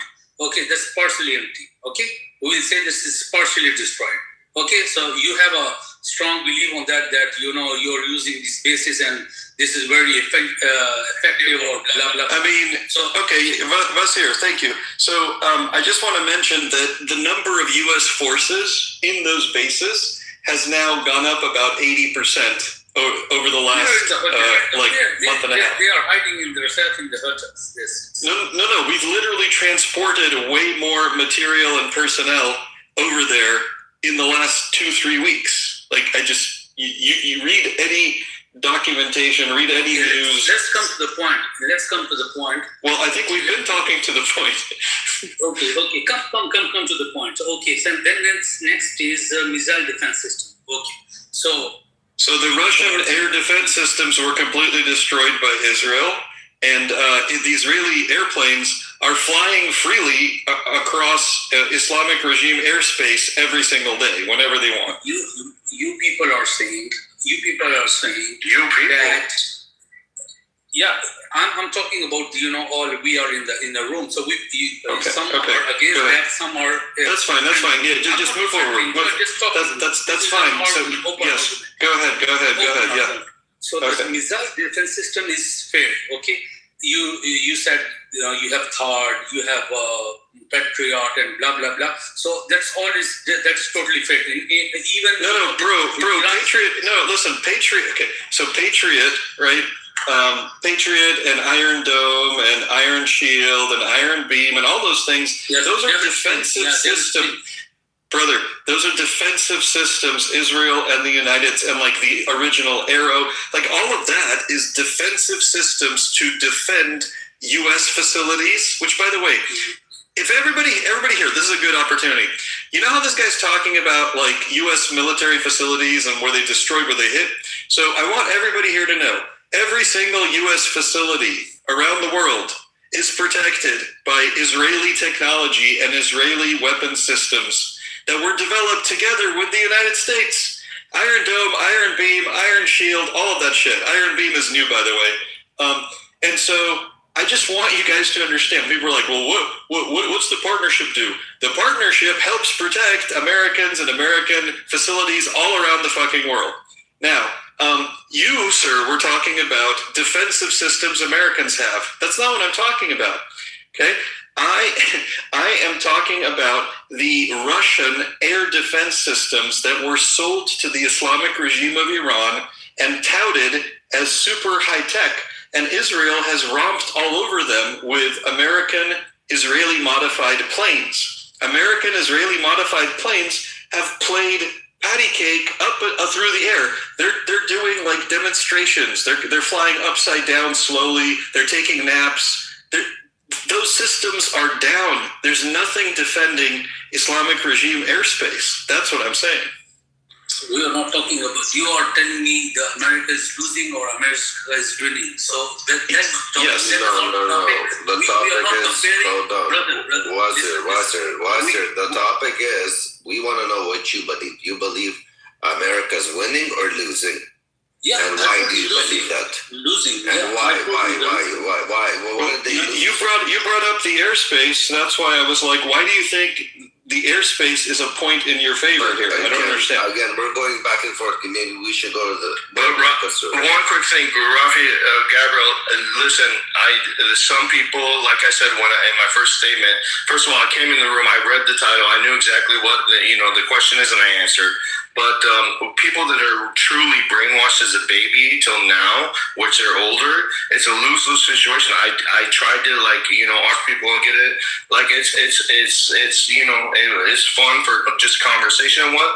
But overall, I just want you to know, like y'all, like these people are really brainwashed as babies. Like it's we can never convince them that the facts, not even like what we want, just the facts. They will not believe it. But that's why it's so much fun because but this is why it's fun because the guy's like, listen, the air defense systems are, and I'm like, they're destroyed, and then he's like, oh, okay. No, so y'all know the game. I just want to make sure because y'all good people, so I want to make sure y'all know the game. Welcome to the stage, Abby. Thank you. This is an interesting conversation, and it's funny to hear people like just have the opposite information of what's actually out there, especially in light of how many servicemen have transported into that area.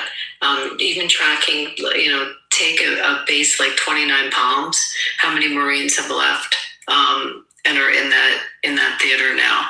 I mean, it's remarkable for someone to say that we have lost all our bases. Abby, where are they staying? I thought, are they floating in the ocean? Where are they staying? Well, they're shooting at them like they're staying at the Burj Al Arab in Dubai, but I'm sure the servicemen would like to be. So the question is America winning or losing, in your opinion? I think we've almost completely won. I think it'll be over sooner than we realize. Is there a reason for it? You would like to share? I thought you just asked my opinion. I just think. Got it. No more questions. I think we're getting close to the end of it. I haven't seen you in a long. Can I say one quick thing, Abby? So, you're 100% right? We've annihilated them. Our servicemen and servicewomen have, done an amazing job, right? It's not even a question. I mean, it was no doubt ever for anybody, with a normal head. But the question for me as a Persian guy, right, in America, I was born here, raised here. I was born in Idaho. I've never been to Iran, right? But I'm Iranian. I'm Iranian proud. I love my people. I know a lot of. I don't think so. Sasha, I'm talking, sir. Hold on. So I know a lot of them. The main question for Iranian people, that if you see like in Europe and LA and Toronto, like everybody coming out, right? If you see, the main question for the people in Iran is, out of all this situation, right? Are they going to be able to come out a free, just normal country like everybody else, right? I don't care who is going to, lead it, okay? I have my own opinion, but whoever leads it, but, obviously America's going to do what it's got to do and they're going to dip, right? But the Iranian people are wishing that out of all this mayhem, something good comes out for them. Well, maybe the answer is to have a conversation with someone who lives in Berlin and ask them how life is in the beautiful city of Berlin now. If they ever thought that it would be that way when they had a monster in charge. Sure. I mean, things change after war, and the society's rebound. No, yeah, I also wanted to make a comment because there was a comment in the chat about our military. Our recruitment numbers are up. I put the number just for the Army in the chat. So it's in fact the polar opposite of what the person. And now it's 41. Yeah. I'm not saying I'm old or anything. But Arash, I don't think you're an Iranian.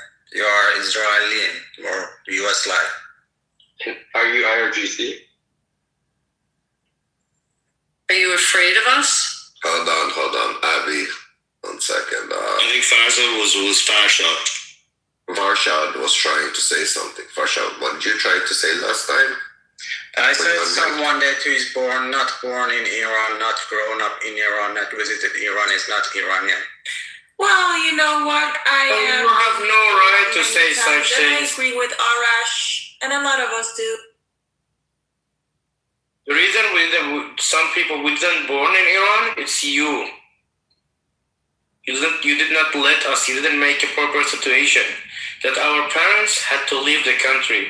So you have no right to say such bullshit. I'm sorry. Rahman, let me ask you a question. Hold on. Rahman, you speak Russian? Rahman. Yeah, you guys are very Russian. So quick question. Farshad, first of all, I want to clarify something. Farshad, so my parents left before the revolution, 1975. The first family that came to U.S. was in the 1950s with a boat. Went to Ellis Island, okay? So my family was way before the revolution that happened, okay? But the fact that I'm speaking Farsi, I can speak Farsi probably better than you can. The fact that I do the biggest concerts in the world with our biggest artists, okay, that you probably come to in Toronto, okay, is because I love Iranian people. Okay, my blood is Iranian. I'm proud of being Iranian, but it does not matter. It doesn't matter. Farsi does not guarantee to be Iranian. It doesn't guarantee. I'm telling you, I just told you 10 things. Be absolutely an Iranian. You know, you guys, you don't know Iran. There's working with IRGC. We know Iran better than you do. Right now, because people like Farshad, as he says, the Israeli people, military people are able to Farshad, this is a little different. You see, Farshad, you see, in my room, the women, they're like the IRGC. They have more rights than the IRGC. Just letting you know. So she will speak over you. So this is why there is a genocide going on in Iran, where they killed more than 40,000 people. Because people like Farshad and the IRGC forces, they do not consider the secular Iranian people as Iranians. Fuck you. You will get what you guys deserve. And guess what? She's probably not wearing a hijab as she's talking. I just don't understand, like where these people come from. So I'm asking you a question, you guys. Why U.S. is striking school in the Iran and killed 168? Can I be honest? Do you know why? Can I respond? No, one question. Where did the number come from? Hold on. Where did the 168 number come from? I love you. You got 70,000. Okay, stop muting me. Farshad, I need to know what happened to the 40,000 souls that were taken within 48 hours or something like that during protest, that your own people slaughtered somebody's daughters, sons, nephews. Somehow somebody got affected by it in Iran. How does that feel that regime did it to their own civilians, to their own population? How the fuck are they ever gonna win a war when they don't even have their own people on their side? Like Farshad, like how do you see this? Their own people want you dead. And is Trump-made number, not 40,000. 40,000 is how many was it? Hold on, folks, quiet. How many is it though? Tell me how many is it? Is it 3,000? It's officially announced 3,000 by the government. Okay, so let me first is high enough. Yeah, exactly. That's how you're becoming smart. Yes, so does it matter if it's 30,000, 3,000, even one person? To you, it doesn't matter, huh? Even your people slaughtered even 3,000. That's a fucked up number within 48 hours. So what you are saying? Do you understand? Like, do the amount of people they're killing per hour? Like, this is fucked up. Farish, how did they do it? How'd they kill them? What method did they use? The 3,000 that you say that were killed, how'd they do it? There was a protest going on in Iran for 10 days before that. Right, but how did they actually kill them? And before, in that day, in Iran, that's justifiable. I didn't ask the justification. Wait, hold on. I didn't ask the justification. Remember that, Americans, there's a justification for a country. I didn't ask the justification. I asked the method of murder. The method. Did they do it with? No, I'm asking a question. Did they do it with guns? Did they do it with a gas chamber? Did they do it? Did they set them on fire? Like, how did they actually kill them? What was the method? I have a question from you guys. No. Can you answer that? Like, did they put them all on electric chairs? Firing squad? How'd they do it? We're gonna play a game. Far shot. We're gonna play a game. This is not gonna be a question for question without answers. I don't like this. This is stupid. I'm not playing this game with you, okay? We're going to ask a question, you're going to answer. You can ask us a question, we're going to answer. We'll go back and forth. Right now, there's a question too. 168 children were killed. Hold on, first shot. A woman speaking again. I told you, in my room, a woman has more rights than the IRGC. So you are baby killers.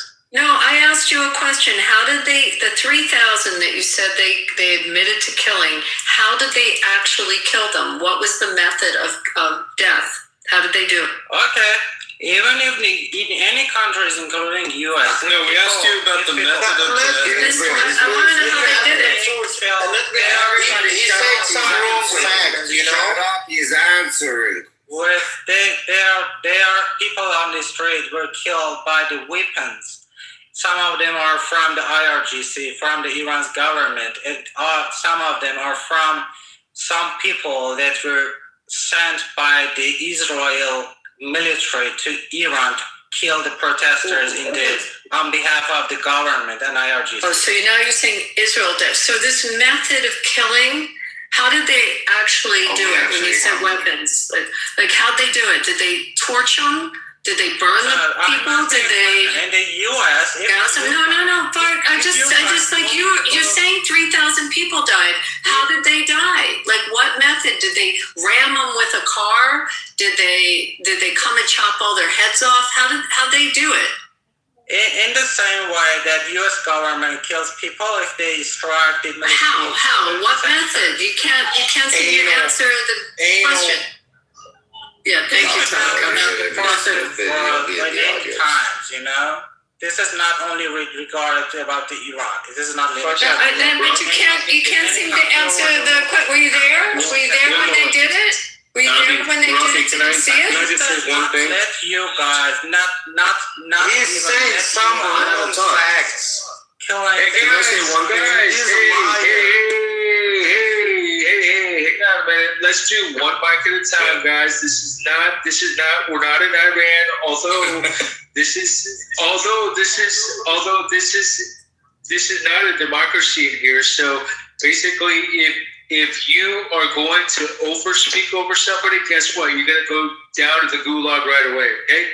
No, I've been waiting. I haven't commented for a long time because Rafi said be quiet. So I just had a quick comment, if you guys don't mind. Actually, I was trying to get an answer to my question. I'm trying to have a direct question with this dude. How did they die? What method was used to take out? We said 40,000. You're saying 3,000. If you're saying 3,000, so how did the 3,000 people die in 2 days? What method did they use to kill them? I said weapons. What kind of weapons? Did you get my answer? What kind of weapons? Killing people. What kind of weapons? Molotov cocktails? Like what kind of weapons? The same weapons that U.S. military is using. What kind of weapons? How did they take 3,000 people and kill them? I want to know. I said the same weapon with the same method that the U.S. military or Israeli military. Actually, she's asking for specific weapons. And kill other people in the. Did they behead them? Did they behead 3,000 people? Did they do it that way? They go in and chop their heads off? Guillotine? Like what method? What kind of weapons? What kind of weapons did they use? They use machine guns? Was it machine guns? They are killed with the same method. Like, did they have bump stocks on those? I agree. How'd they do it? I agree. Yeah, they have killed, but you didn't answer. Oh, but you didn't answer. How did they do it? And Israel attacked. How did they? How did they kill the 3,000? Like, obviously, he can't. 68 babies in the Iran. No, so first off, I'll answer that question for you. How about that? So, one life is too many lost. A. So the answer is, it is sad if it's true, but so far we got all the information that this site is, nobody's allowed to go there to inspect it except the Iranian people, so they can say whatever they want to say, because we already know that they lied when they took down the Ukrainian plane. It took them 3 days to come and tell the truth. So again, we know they're liars. It's been already proven. So why would we believe them now? You know, so lie to me once, shame on me. Shame on you. Lie to me twice, shame on me. We're not falling for this trick again. Rafi, So again, hold on. Gabriel, maybe so one life is too many. So we don't know. But the question is, we have, and you guys admitted 3,000. We know those numbers are deflated, not inflated, deflated. Can I? Okay, we know it's a lot bigger. And even 3,000 of your own countrymen to kill, you're going to go to me about 200 people. That's the end of the world for you. But 3,000 something that you legally claim, that's justifiable for months. Somebody's daughter, somebody's son to be killed in a protest that they were having because it was 10 days. They decided to slaughter them like nothing, their own people. Father, Rafi, may I?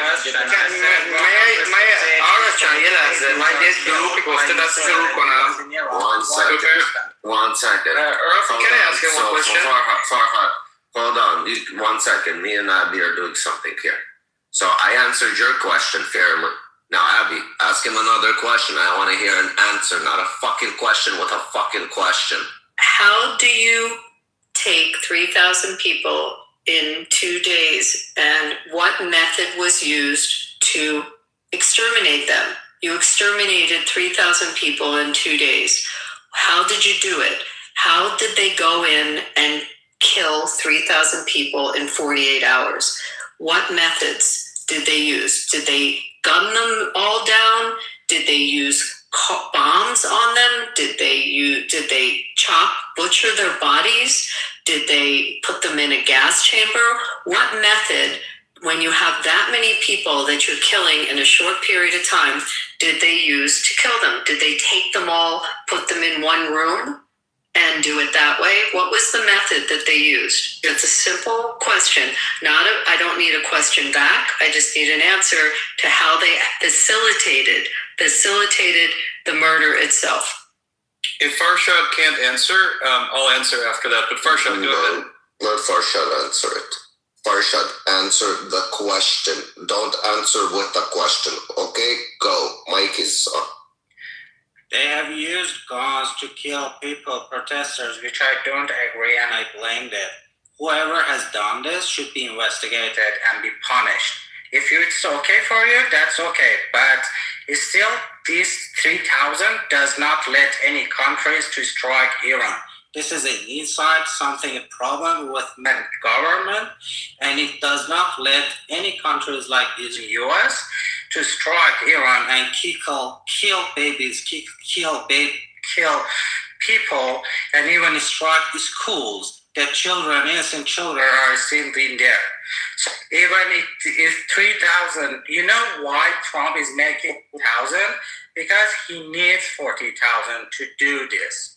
This does not buy any credit. Do you think 3,000 is a little number though? In no, it's not little, but 1,000 people a day to kill. Show me one nation who kicked them. Who kicked them?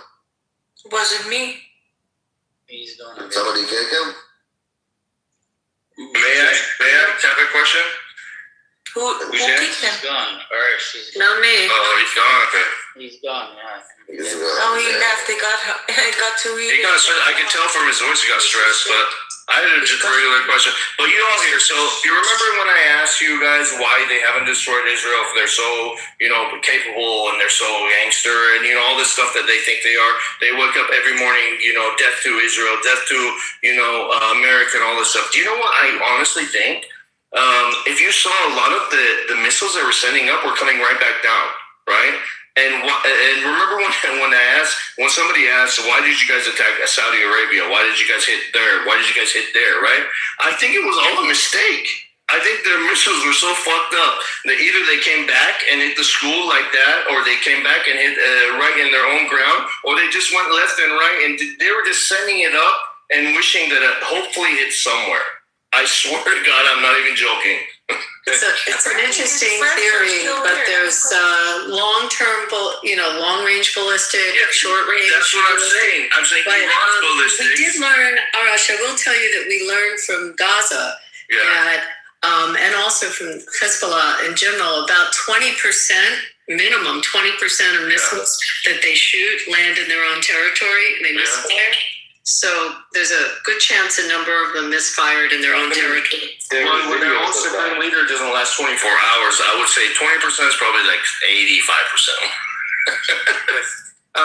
I want to just answer Abby's question for 1 second because I know you wanted him to answer, but this is more for the audience. So for those of you guys who missed it, back in January, several British newspapers were actually managed to report on 30,000 dead and what's the truth of the death toll and all that. And they were quoting doctors who were saying that there were trucks and trucks and trucks of bodies being brought in. People were being mowed down in the crowds. Now, the regime at the time was saying, no, there was only 10,000 protesters. No, there was only 30,000. Recently, about a week ago, we saw video. We finally got video of some of those protests. It was clear there were millions of people out in the streets. And so they were mowing people down by the thousands, by the tens of thousands every day. They were also later, even after the protests, they proceeded to chase them throughout neighborhoods. People who have, what do you call it? Elon Musk's Starlink. Yeah, Starlink. They will go and try to assassinate people or arrest people who have Starlink. And then later, because they had so many defections, they started importing Afghan and Syrian and Iraqi fighters who are not Iranian at all. And those guys became like roaming gangs, right? These are some of the methods. Other methods involved, I'm sorry to say, but mass raping people and then murdering them. Gabriel, you know, Gabriel, as a Persian guy, I was trying to get him to say some of this. Gabriel, it's been 47 years. Say it out of to make him say out of his mouth the brutality. I was trying to get almost to have him feel disgusted in himself having to say all the ways. And the fact that his own government admitted to their actions when he tried to say the Israelis did this, but his own government, even if it admitted to the 3,000, there's an admission that they caused those deaths.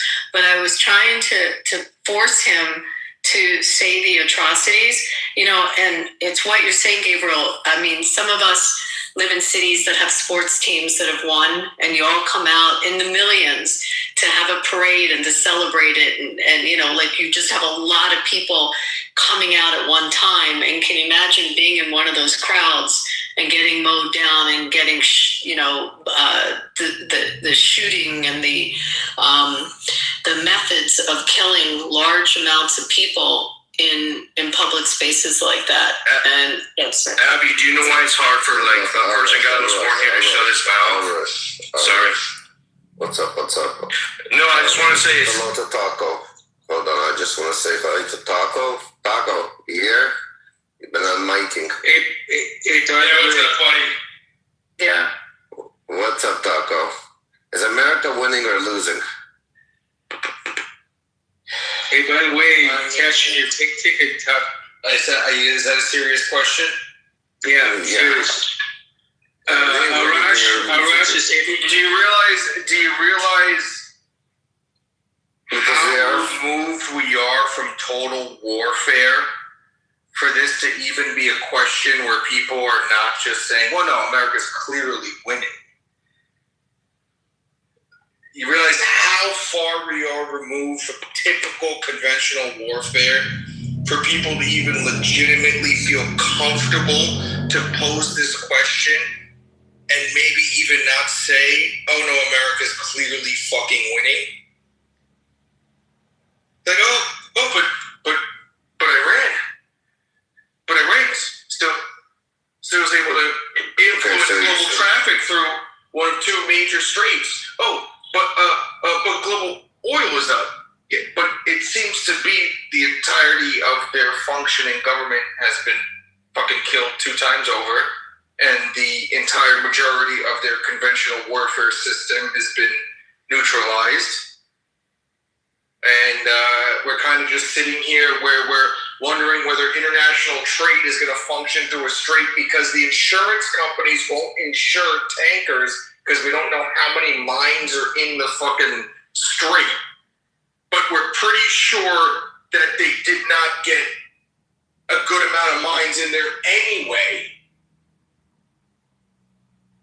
Like, we're sitting here with like a blithering, retarded take on the situation.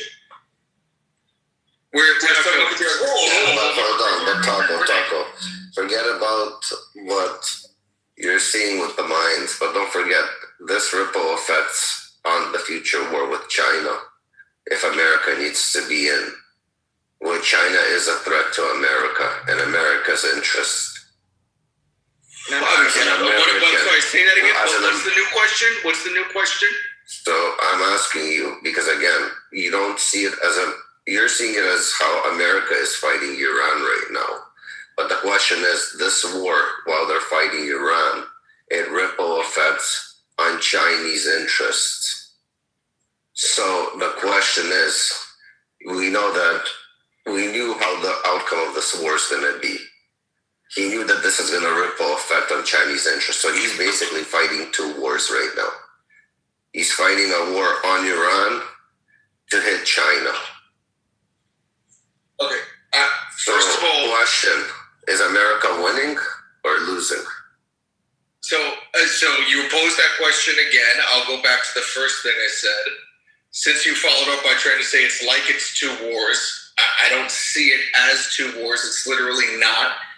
Third of all, it's not as if the China situation is all of a sudden new. But if you didn't already realize, it appears to be that China was getting oil from Venezuela. That's out of the picture. It appears like China might have been trying to get oil from Iran or was. That's drastically reduced. So let me ask you, Rafi, do you think America's winning in this 2-front war?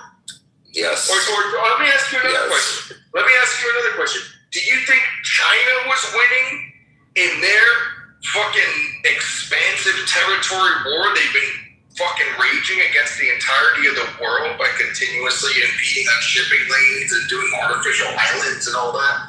Were they winning there? They were. It was called the Silk Road.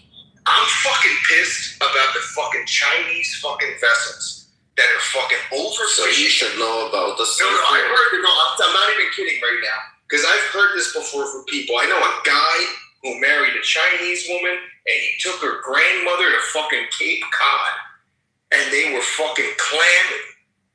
And, you know, people grab some clams. It might be illegal. They didn't have the tickets, but maybe you grab a couple dozen. He said he brought his Chinese mother-in-law to the fucking beach in fucking Cape Cod, and this woman took buckets upon buckets of fucking clams out of the fucking sandbar.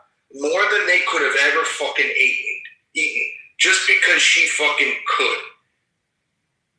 And that's what the fuck they're trying to do to every fucking ocean.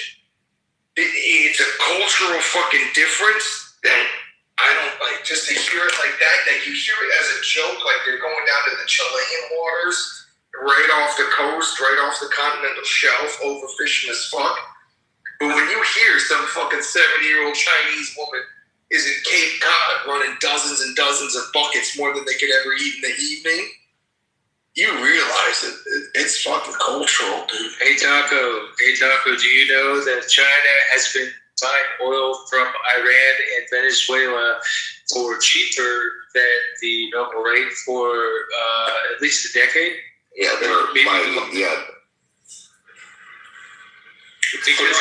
because of the sanction.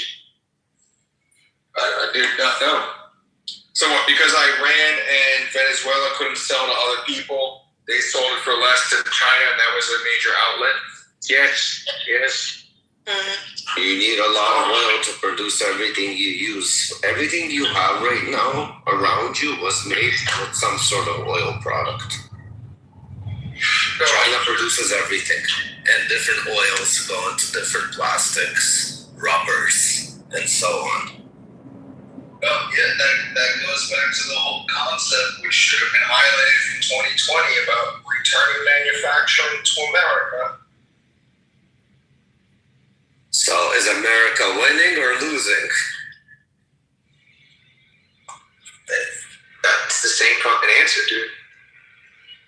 Like, what do you think, that if we lost some fucking disposable plastic capacity, that if cost of things went up, as we had to then re-industrialize again, you can say, oh, we're losing. It went up in price. Well, and I got another question. So, I'm sorry. Again, I go back to the same statement.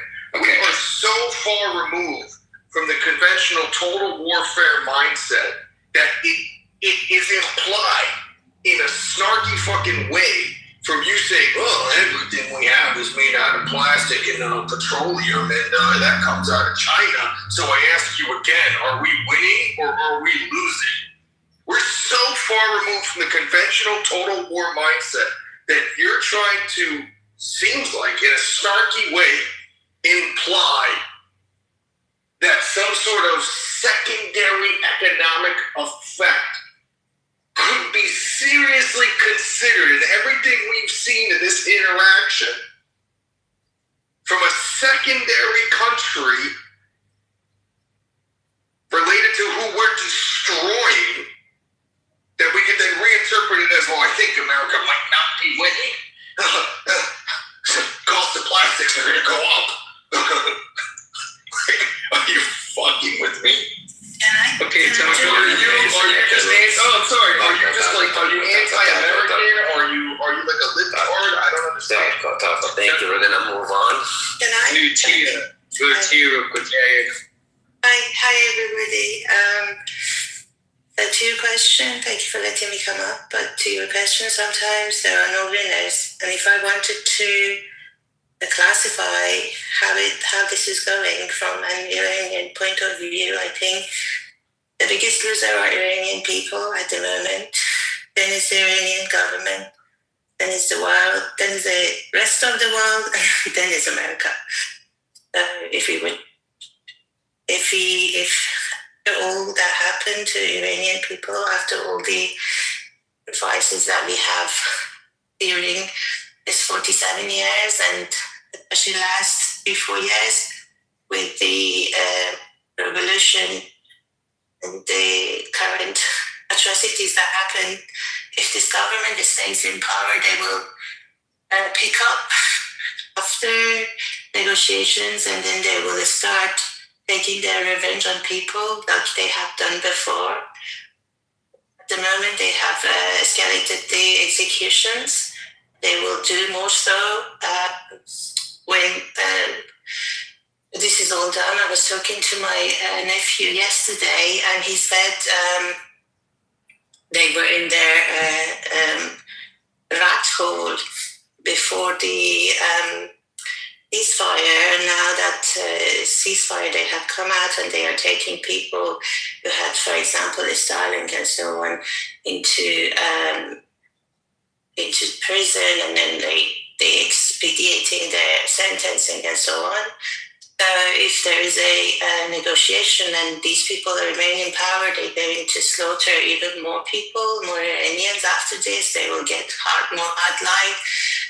And I can promise you that they will start, no matter what they sign, they will never, ever, I can tell you from experience from living in Iran, majority of my life I lived in Iran.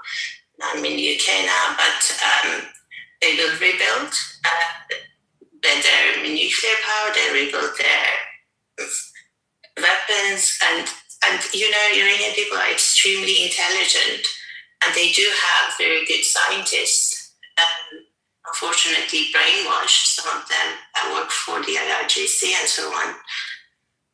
So therefore, there will be no winners if this situation ends with a government which is wrong. I got a question. I got a question. Do you believe that if Iran they will eventually get a nuclear? They will do their very best to do so. They will never. Whether technically, I mean, we can't predict future what will happen, but they will do their very, very best. They have the knowledge. They have the knowledge. Whether they will be in reality do it or not, I don't know. But they will try, definitely. So, do you think that if they do get a nuclear, do you think that they will bomb? They will put a nuclear bomb on Israel or the United States? I mean, you know what? I can tell you, they have. This is a bit of a longer answer, but there is a section amongst the ruling government in Iran who, of the view of, if we are martyred, we're going to go straight to heaven. So they actually they're not afraid of dying. Actually, they prefer to be killed by Americans because they believe they go to heaven. So they will be 100% prepared to use nuclear power on Israelis. Definitely, you know, I have no doubt in my mind that if it's up to them, those who kill their own people by thousands, those who shoot on young women's eyes, you know how many girls and women and even boys actually, but majority were women, blinded by these people. They shoot at their face, you know.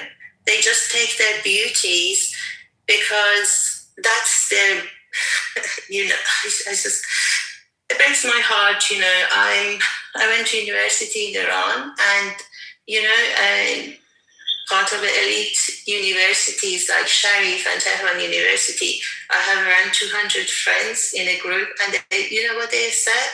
They have said, which breaks my heart, and every time I say this, I break in tears, but I'm going to try and stay positive and stay strong because I want to transfer this message. They've said if this government stays after all of this, they're going to make suicide altogether because they can't see any other way.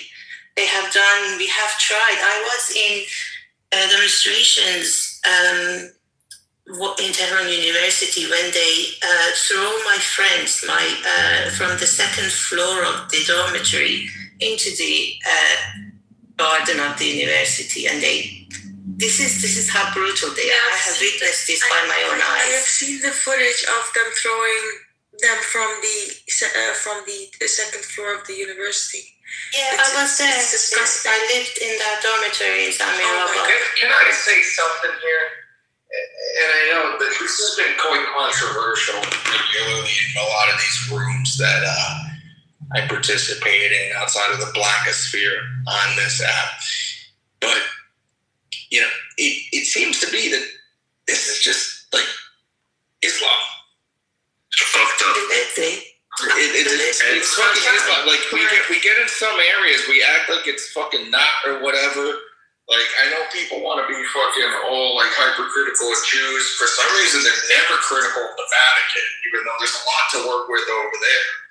But when it comes to the Muslims, it's either ex-Muslims hypercritical of them, or most people, like, barely acknowledging, like, they fucking control, like, a third of the landmass in the world, and they're fucking psychotic. And, like, there is no, like in the other areas with the other religions, like, some people are religious, some people aren't. But in the areas where there's fucking Islam, when you're not fucking religious, you're fucked. First of all, I'm a little upset because y'all forgot about me, Father Rafi Ivy said. Everybody forgot about me. I was supposed to say my consent. Everybody forgot about Rush. I was so patient. So I'm just kidding. No, y'all good people. But first of all, Taco is 100% right. You know what? I was born, like, blood-wise, I'm Muslim. My grandma, my great-grandma, they all prayed and all that stuff. And as an Idaho boy, potato boy, right? Like, I'm so proud that I actually wanted to learn about, praying. Like, I thought it was such a beautiful thing. I wanted to learn as, like, yoga. Like, literally, I have, like, girlfriends who would write it out in English for me. But the more and more I got older, like, the more I matured, I saw that what a really, I'm not going to say fucked up. I'm going to say from what they are projecting that, Islam is a really bad fucking religion because it's full of hate and all shit. First of all, I have a couple things because y'all just forgot about me. So first thing, my nephew right now, he actually just got accepted to a private Catholic school, right? So, and it's a private, so we got to pay for it, but we're gonna, my sister's gonna pay for it. Religion is religion. At the end of the day, either you're a good person or a bad person. But from what the,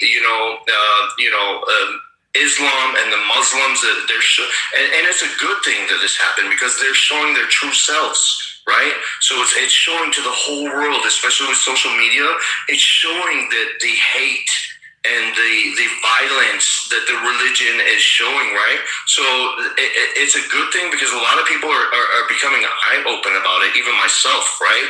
This happened all, and now I'm like, fuck that. Like, this is a fucked up religion, right? But to be fair, you could see how fucked up it is just from reading through the primary sources and not having to take secondary material for interpretations. It's pretty fucked up. Not necessarily. It's pretty fucked up. Not necessarily, Taco. Because you know why? It is straight up fucked up. Taco. Right off the rip. I know, but let me tell you why I agree with you, okay? So, first of all, I've never been to Iran.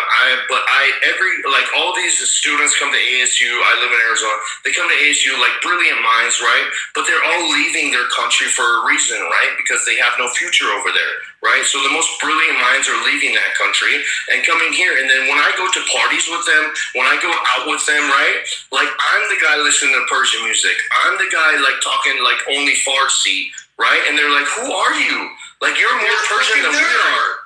Right? No, let me explain. May I explain? Hang on, I was talking. There we go.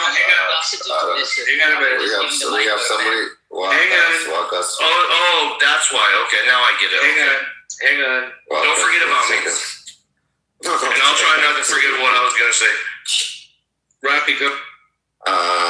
Is Abby still here? Oh, Abby left. Yeah, his friend left. Farshad. You here? Yeah. You want to talk again? I'm back. You want to talk again? Rafi, I would like to respond to I had a question that is not answered yet.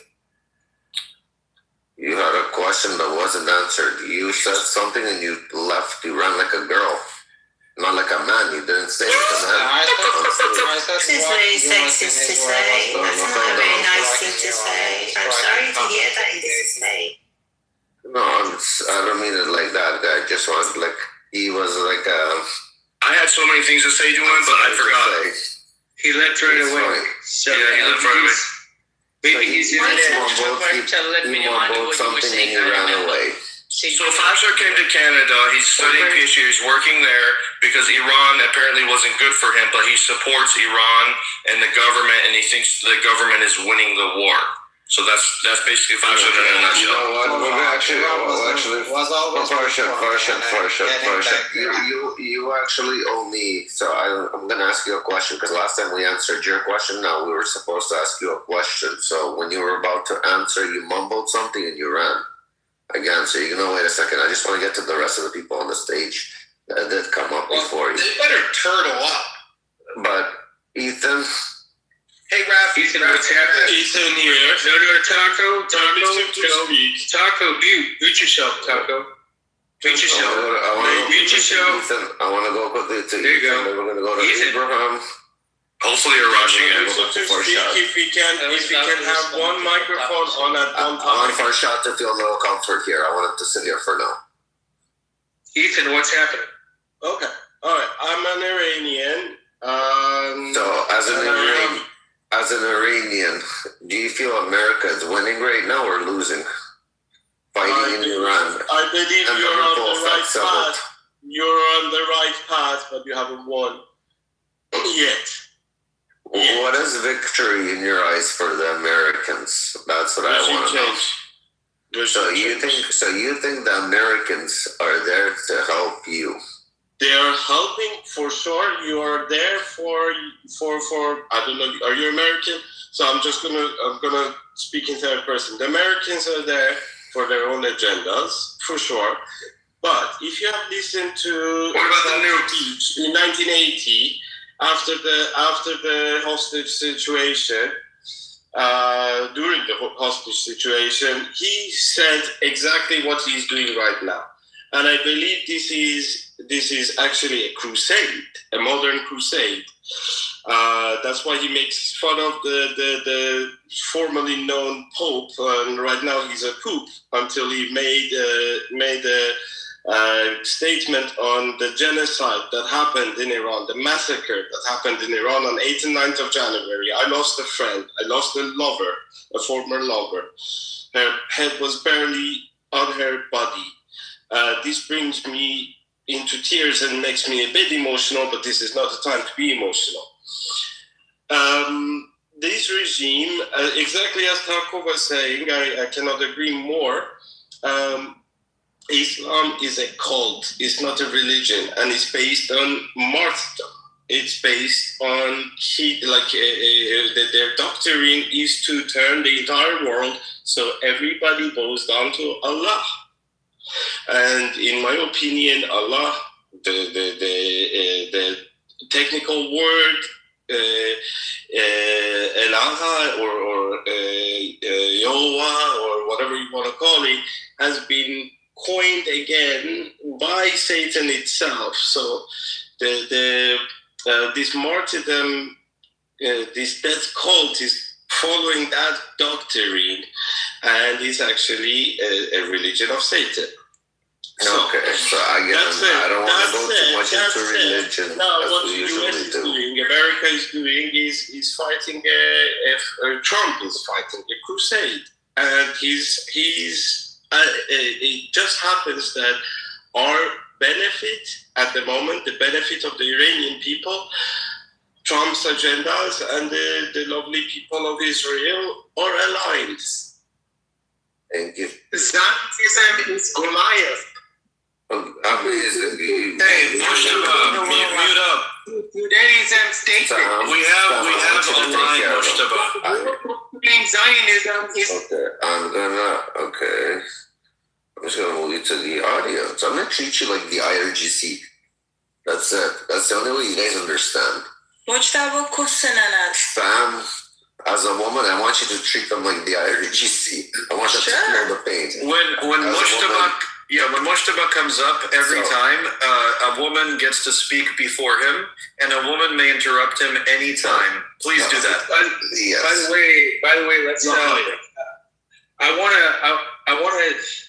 There's a girl by the name of Soha that I want to see if she wants to come up here and speak about it.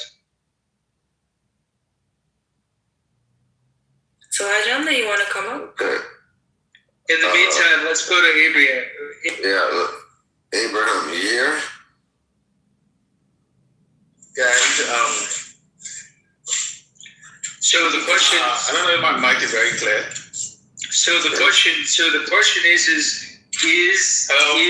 the United States winning the war? Yeah, we hear you. I think you guys are not hearing me clearly. No, we can hear you. Can you hear us? Okay, so basically I'm African and I've been following the war from the beginning. Sure, okay. Are you at work or something? I don't know, he left. You want to go to Michael? Michael, what's happening? Michael Jackson, what's going on? Well, Taco's saying a lot of things earlier. Let me respond to that. Hold on, No. back and forth. And Taco's not here, Ruckus, right now. Okay, I was waiting for so long. Well, Walkus. I know. Walkus. Sure. Michael Jackson, what's happening?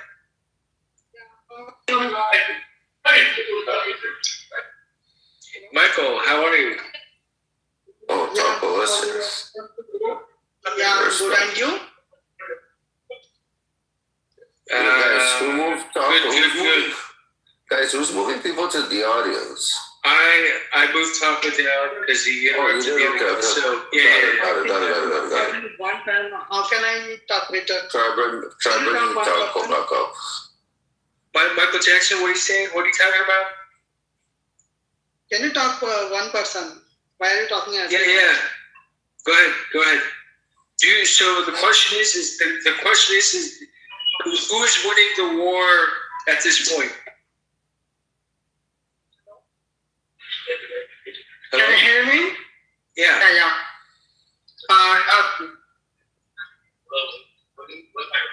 Can you ask 10 questions? Okay. Mike. Okay, this is becoming super. Here you go. You're going into the audience. Fix your fucking internet. Mr. B. What's up? Welcome to the stage. By the way, Taco, I'm gonna bring you up here in a minute. Mr. B, what's happening? What's going on, bro? Hello.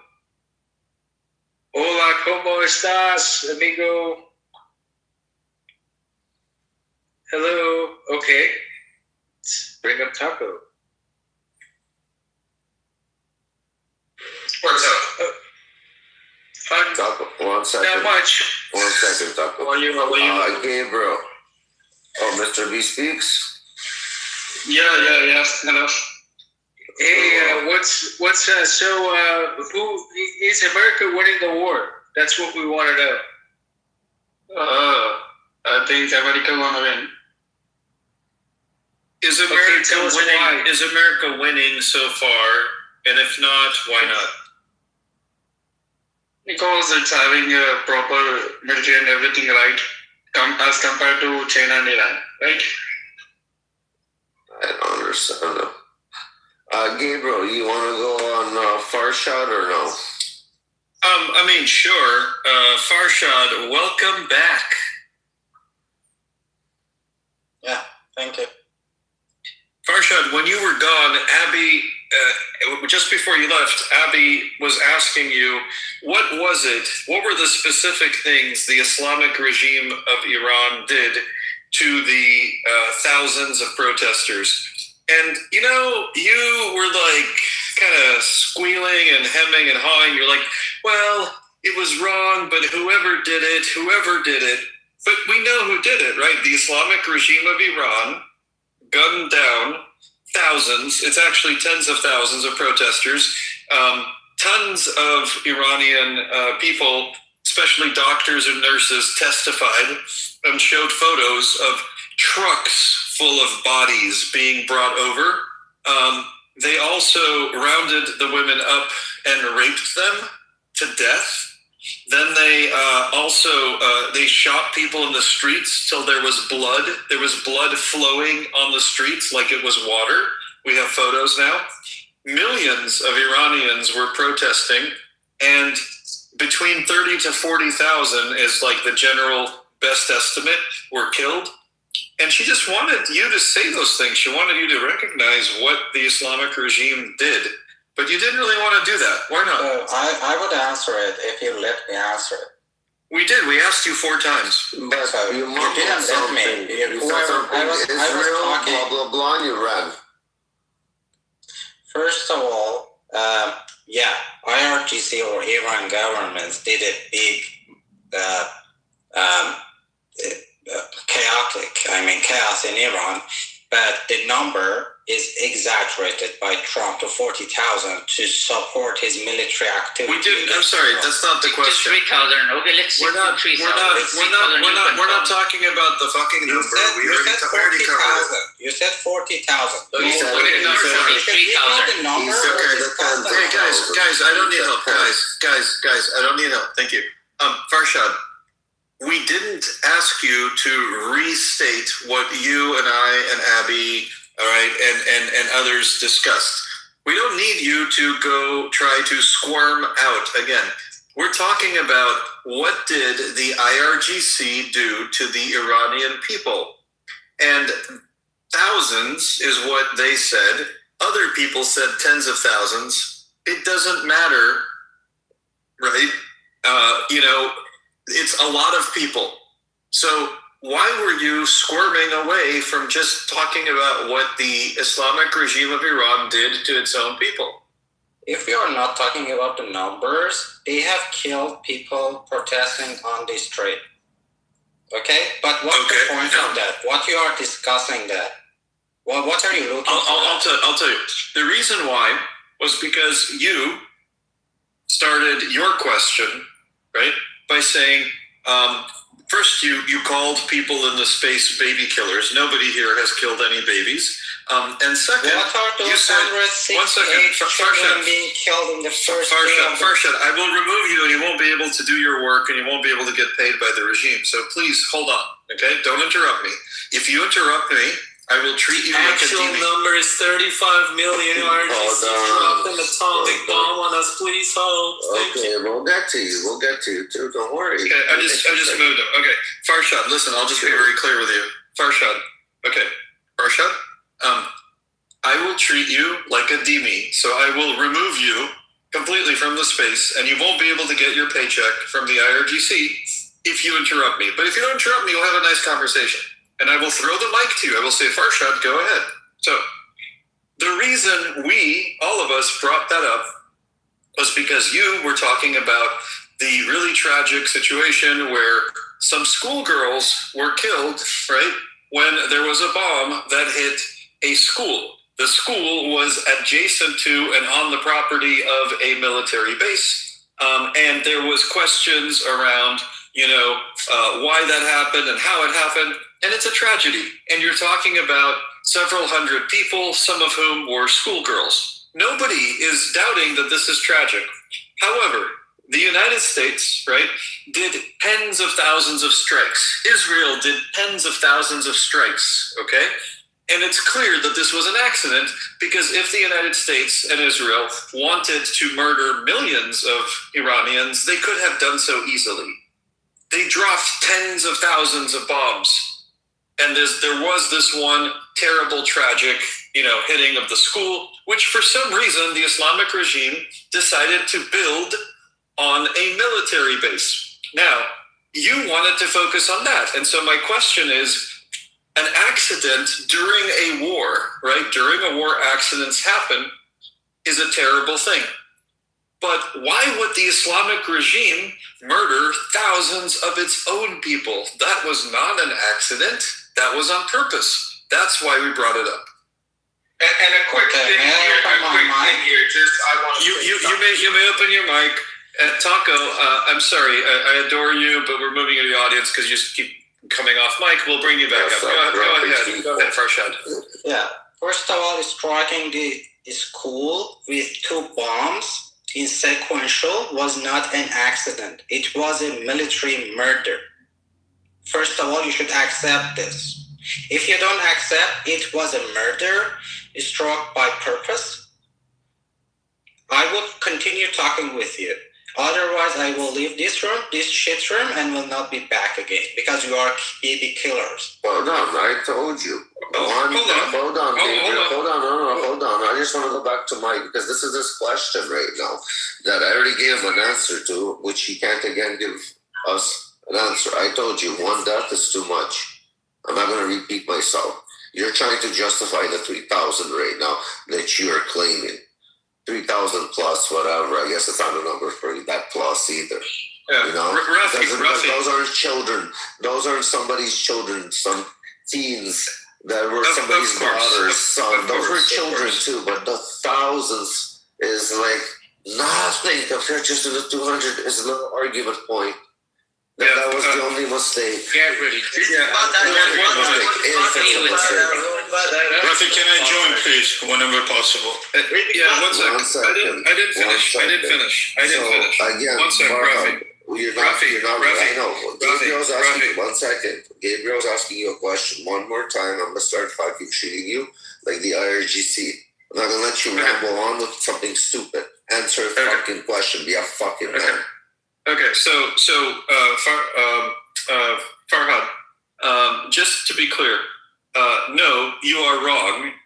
If there is a misunderstanding about targeting and there's an accident, right? If it happens, if it happens in 5 seconds or 10 seconds or 1 minute, the misunderstanding, the poor intelligence, and the poor targeting didn't change between the 1 bomb or the 2 bombs. But it was clearly a mistake. It was clearly a tragedy, right? And why the fuck was the IRGC building barracks and putting bombs into an area that was the girls' school? Why did they move the girls to a military area? That is not a question that this space can answer. But the point is... And not just that, the fact that America has nothing to gain from this. Yeah, of course. But the point is that we've all said it's a tragedy, right? Question. And so, I'm asking. So my question to you, Farhad, right, Farshad, is this: why did the Islamic regime murder so many of its own people, and how did it murder those people? Do you condemn the Islamic regime, Farshad? Yeah, I absolutely condemn the Islamic regime for killing people on the street, protesting on the street, and I have done this. And whoever has done that should be investigated and punished in the best way that it should be done. But in parallel, I don't accept it was a mistake. How many people did it take, Farshad? Hold on. Precisely. Farshad, you accept. I'm talking here. Can you just explain how many people? Mute yourself. No, you're not going to tell her to mute herself. She's a woman with a mug bag. She's an So Farshad, the people that you just condemned, how many people do you think you're condemning? Abby has a strap on. Be careful. Oh, where'd he go? Did we lose him again? I moved him to the audience. No, I moved him to the audience. Okay. So you want to be respectful. So listen to Abby's question. My question: you just said the people should be punished that did that, and we're all agreeing with you. I was just curious, how many people are you talking about? How many people does it take to kill those thousands of people? When you said they should be punished, is it a handful of people? How many do you think it took to go and gun them down and cut their limbs off and rape them? How many do you think we're talking about in numbers that you are saying, and rightfully so, should be convicted and held accountable? Like, what number are you talking about of the IRGC people were the perpetrators?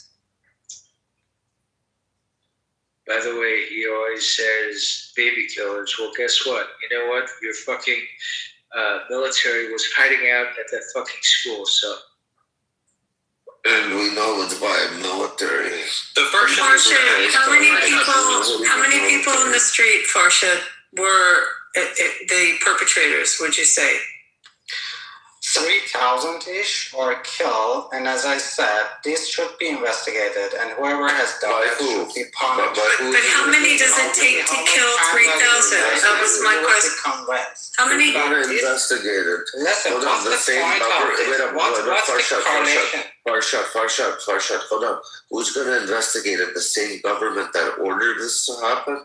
Are they going to be investigating this? The same government, Sasha, the same government that you're defending, that literally made pedophilia, let me speak please, made pedophilia legal, from 9 years old by fatwa of your Khomeini, Ridam Danish, okay? And you're talking about pedophilia, your whole country, you don't need an Epstein Island, bitch. Though you made our country into a pedophile country of child rapists, all right, and murderers, terrorists, and you're here speaking about 100. Listen, 42,000 of us died, piece of shit. Child rapists, murderers, terrorists. As Iranian, I can't confirm everything you just said, Sam. Please learn to respect women and don't interrupt them in this space. Thank you. Sam, I just want to confirm everything you said. As an Iranian, I can 100% confirm. And people like Farshad are, to be honest, they are not even Iranian. They just support Hezbollah, the so-called bullshit Islamic Brotherhood, just in order to kill Israelis. You know, he doesn't give a shit about Iran. He doesn't give a shit about the Iranian people. And if you ask me, the question is whether he is Iranian. Might as well be Afghani, might as well be Iraqi. Who knows, you know? As far as from accent, I cannot confirm whether he is from Iran. So you can speak to him Persian if he answers back. Farshad جان مادرتو گاییدم. من لیاقتتون نرمه. عزیزی با اون پیشتی کسخولی. Listen, the question, Rafi, my father lives in Iran. I have a family in Iran. Mediterranean. So I can tell you what, it could be Afghani, talking Iranian as well, Farsi, Baluchis as well, which is part of Pakistan as well. So it doesn't mean shit. You have Iraqi, you have Kurdish, speak Farsi as well. That being said, I have family in Iran, right? And I can tell you the number. Hold on. Okay, the thing is, you have also... Hold on. Who the fuck is dropping you? I didn't. I just dropped it. He was fake account anyway, so... Okay, let him come on the fake account. I want to talk to this fake man. He was waiting. Come back up. We'll bring Taco 2 back up. Rafi, just let me please finish because I'm walking my dog out. So I'm going to keep it short. The thing is... Sorry? Land your plane quickly. Okay, thank you. The thing is, you have part of maybe some Iranian, but mostly, again, Afghani and other part of, neighbors of Iran. These people are supporting Hezbollah. They don't care about Iran or Iranian people as long as Hezbollah has the power enough to fight Israel, which is bullshit. Because if you ask average people from Lebanon, they don't even want Hezbollah. The same go with Hamas. If you ask Palestinian people, they don't give a fuck about Hamas. They just want peace. They just want peace for the family and bring bread to the table. So people as Farshad, they are like virus, like a cancer. They don't give a fuck about Iranian people. As far as the numbers, now let me finish with the numbers. So I have family in Iran. Oh, the numbers are above 40K.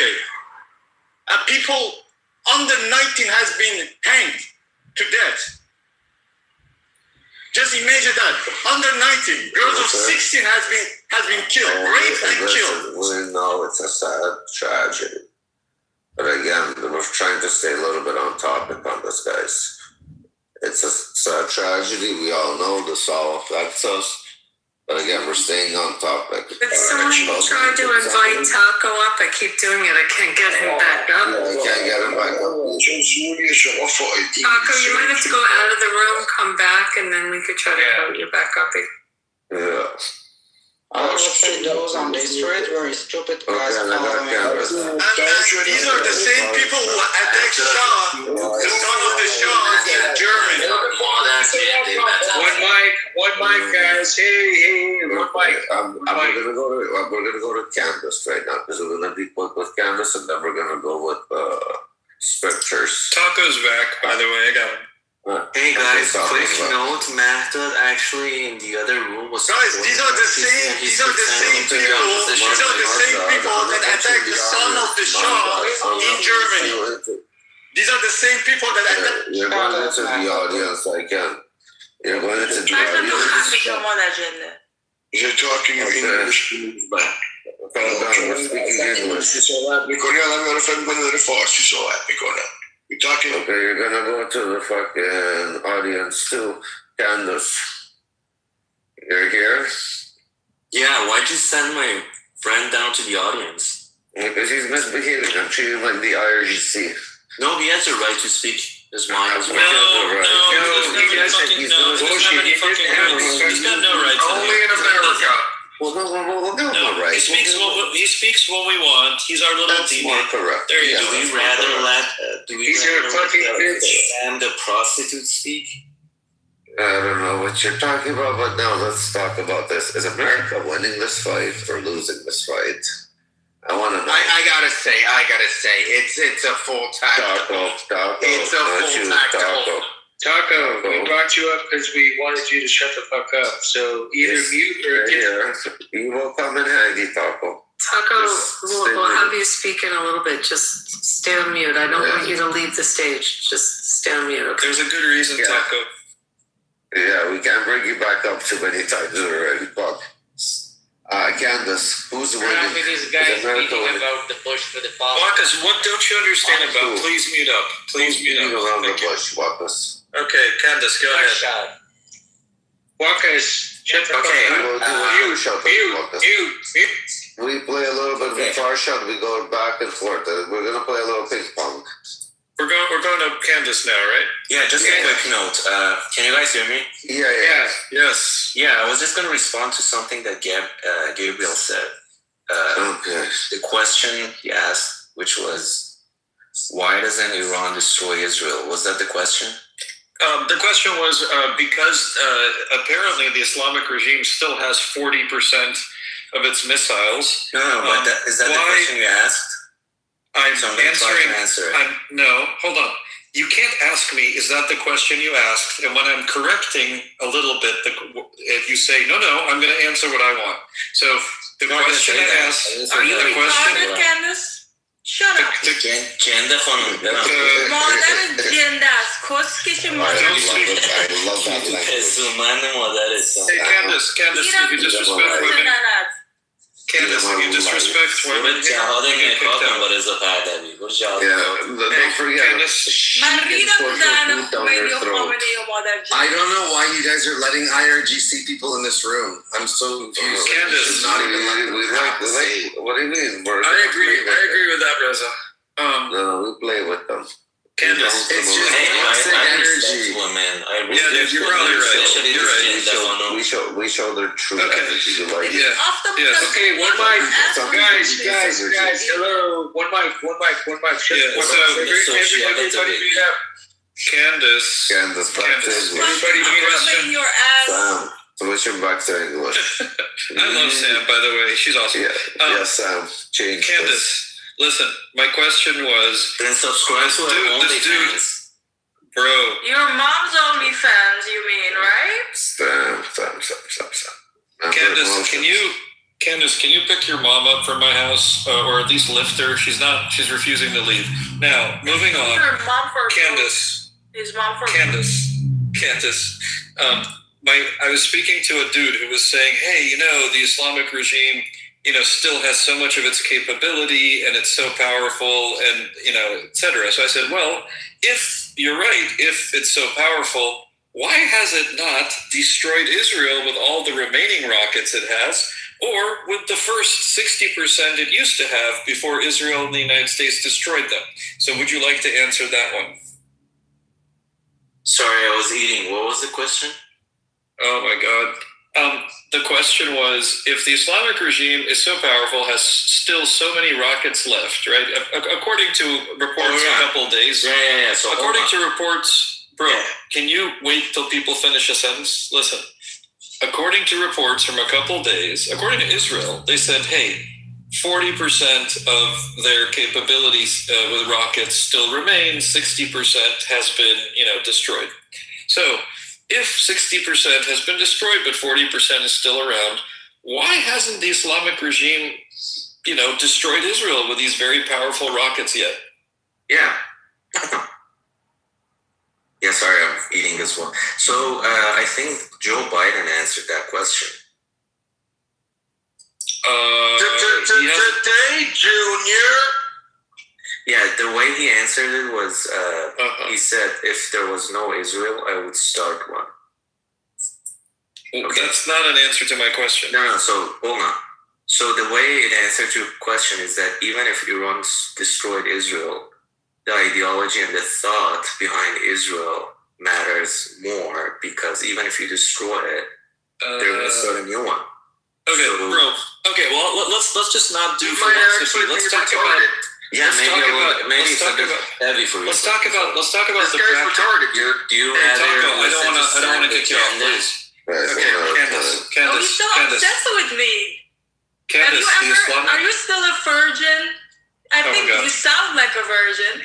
Gabriel, this guy's fucking retarded. He's virgin and he's a little bitch too. Bitch, I would rip you in pieces if you were in front of me. Do you know?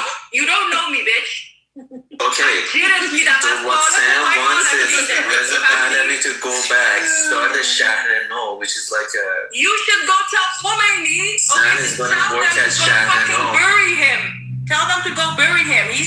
The whole Tehran smells like shit because he's like rotting. Go bury him. All right, next speaker. He was useless. Okay, I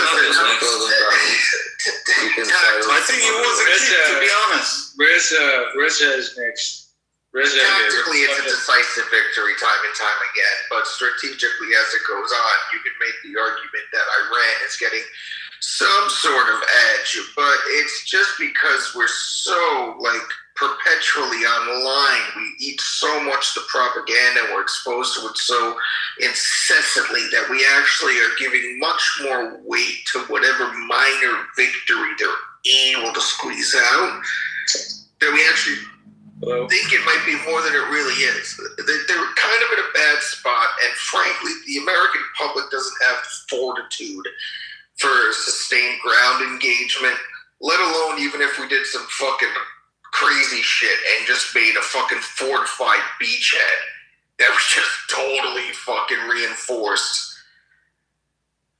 But, that would actually be sick if we did that. Instead of fucking around and trying to go into different areas and do all this crazy shit, if we just fucking did some sort of 50-mile fucking radius from a beach, it's fucking a fortified corner, we could just fuck them.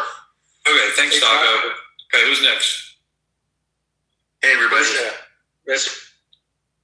Hey, guys.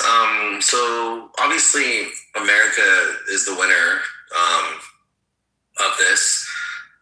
So as of now, but if they don't end up finishing the job and changing the regime, that's when they might be at a loss, because this regime that's currently in power still, they will do whatever they can to become the terrorists that they always are for all of eternity. So if this virus, if you don't kill the virus, it's just going to keep replicating. So, Raza, you believe that the purpose of America going into Iran was to basically get rid of the IRGC, like he's doing it? No, I don't think he's as good of a person to actually want to do that. So unfortunately, I'm bitter towards Trump because he's not finishing the job, and unfortunately, at first I was optimistic. So what did you see as an American victory? Victory would be all for the rest of eternity. Trump's name would be like on the history books, if he was able to eradicate this regime.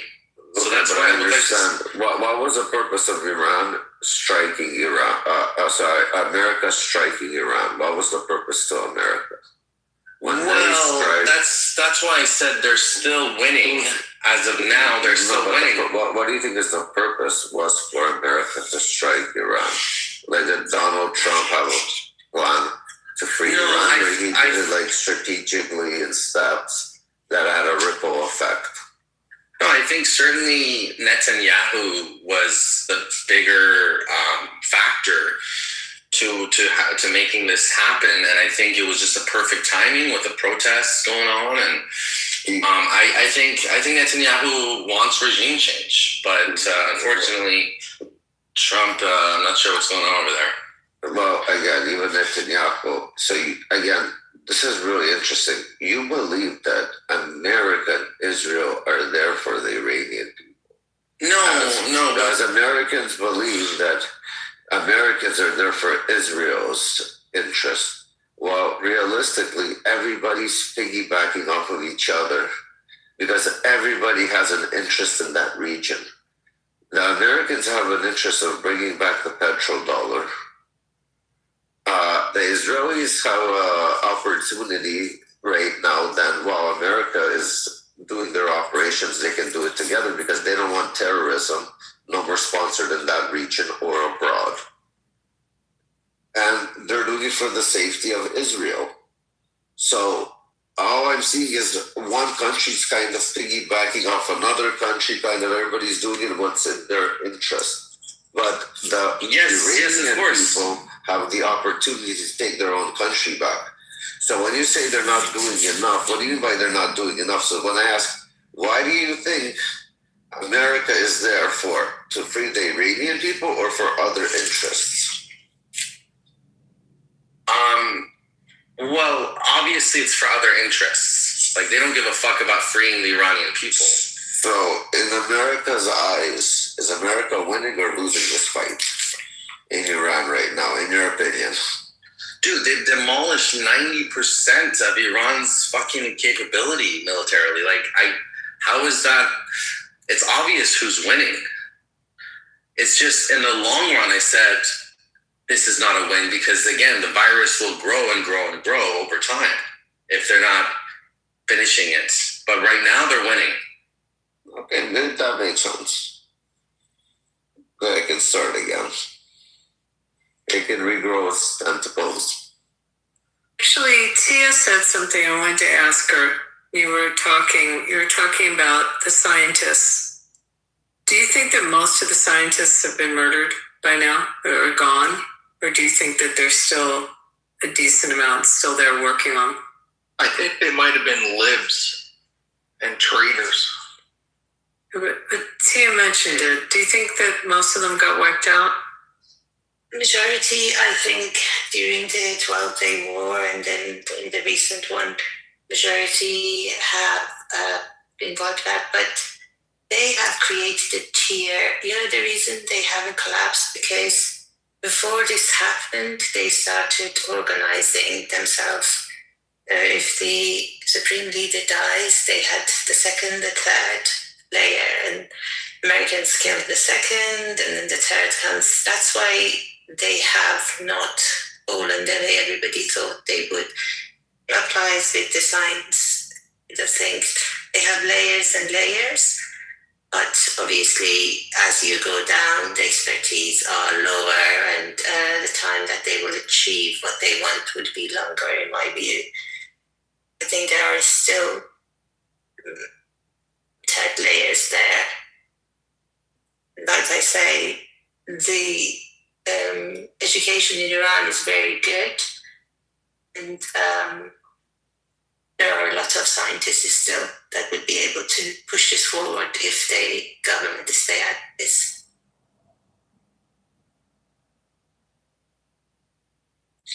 I'm just wondering if Farshad, have you thought about how you need to start thinking about your own personal safety?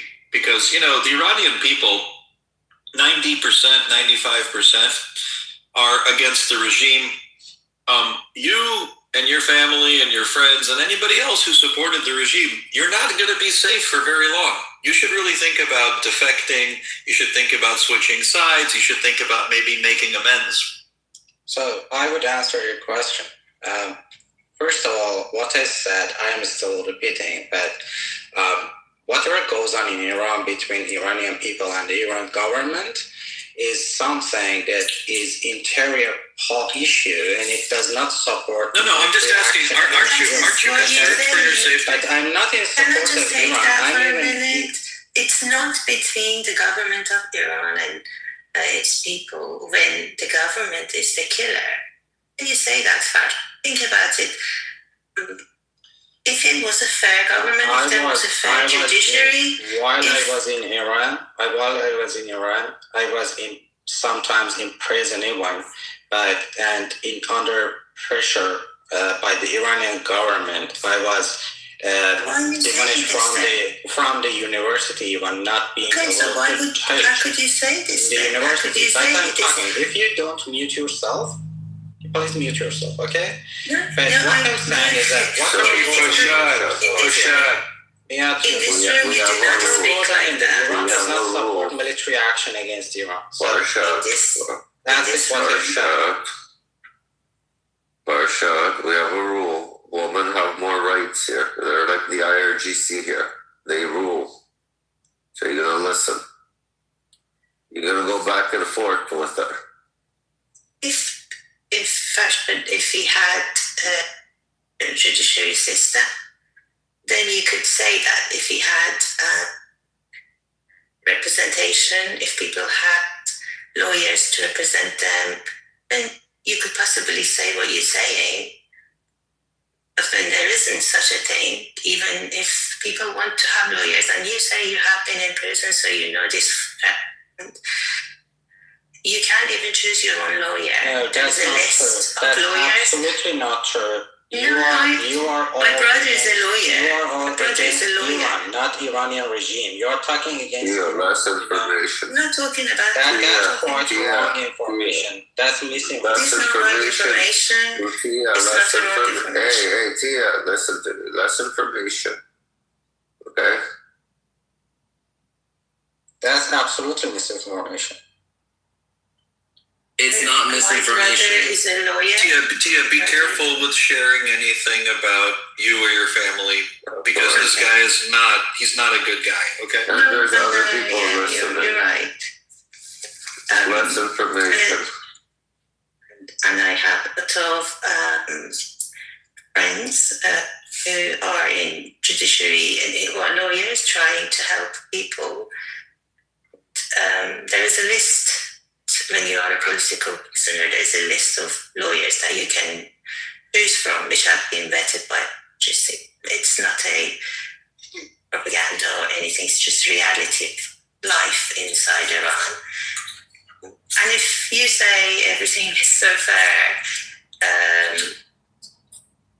it's just like there's no point talking to you because you're either in a bubble or No, you are in the bubble. Okay, You are in the I don't know. bubble of international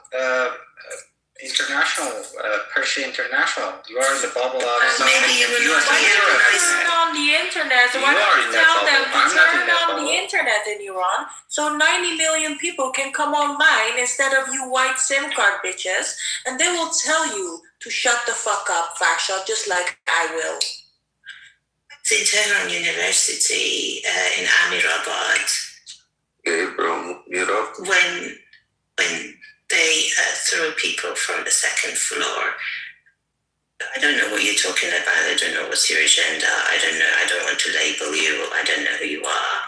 I said what this room is about the war, and whatever you say does not support the war. If you want to talk about the war, I can talk about it. But if you want to try to support the war, but whatever happens in the Iran, you are not an Iranian, and you are against the Iranian people. You are You against get to the decide whether I'm Iranian or not. You are saying that this is the way I can. It's a waste of time speaking to them, guys. Waste of time You are an speaking to them. Israeli. You are supporting Israel. Tia, you had fun with him?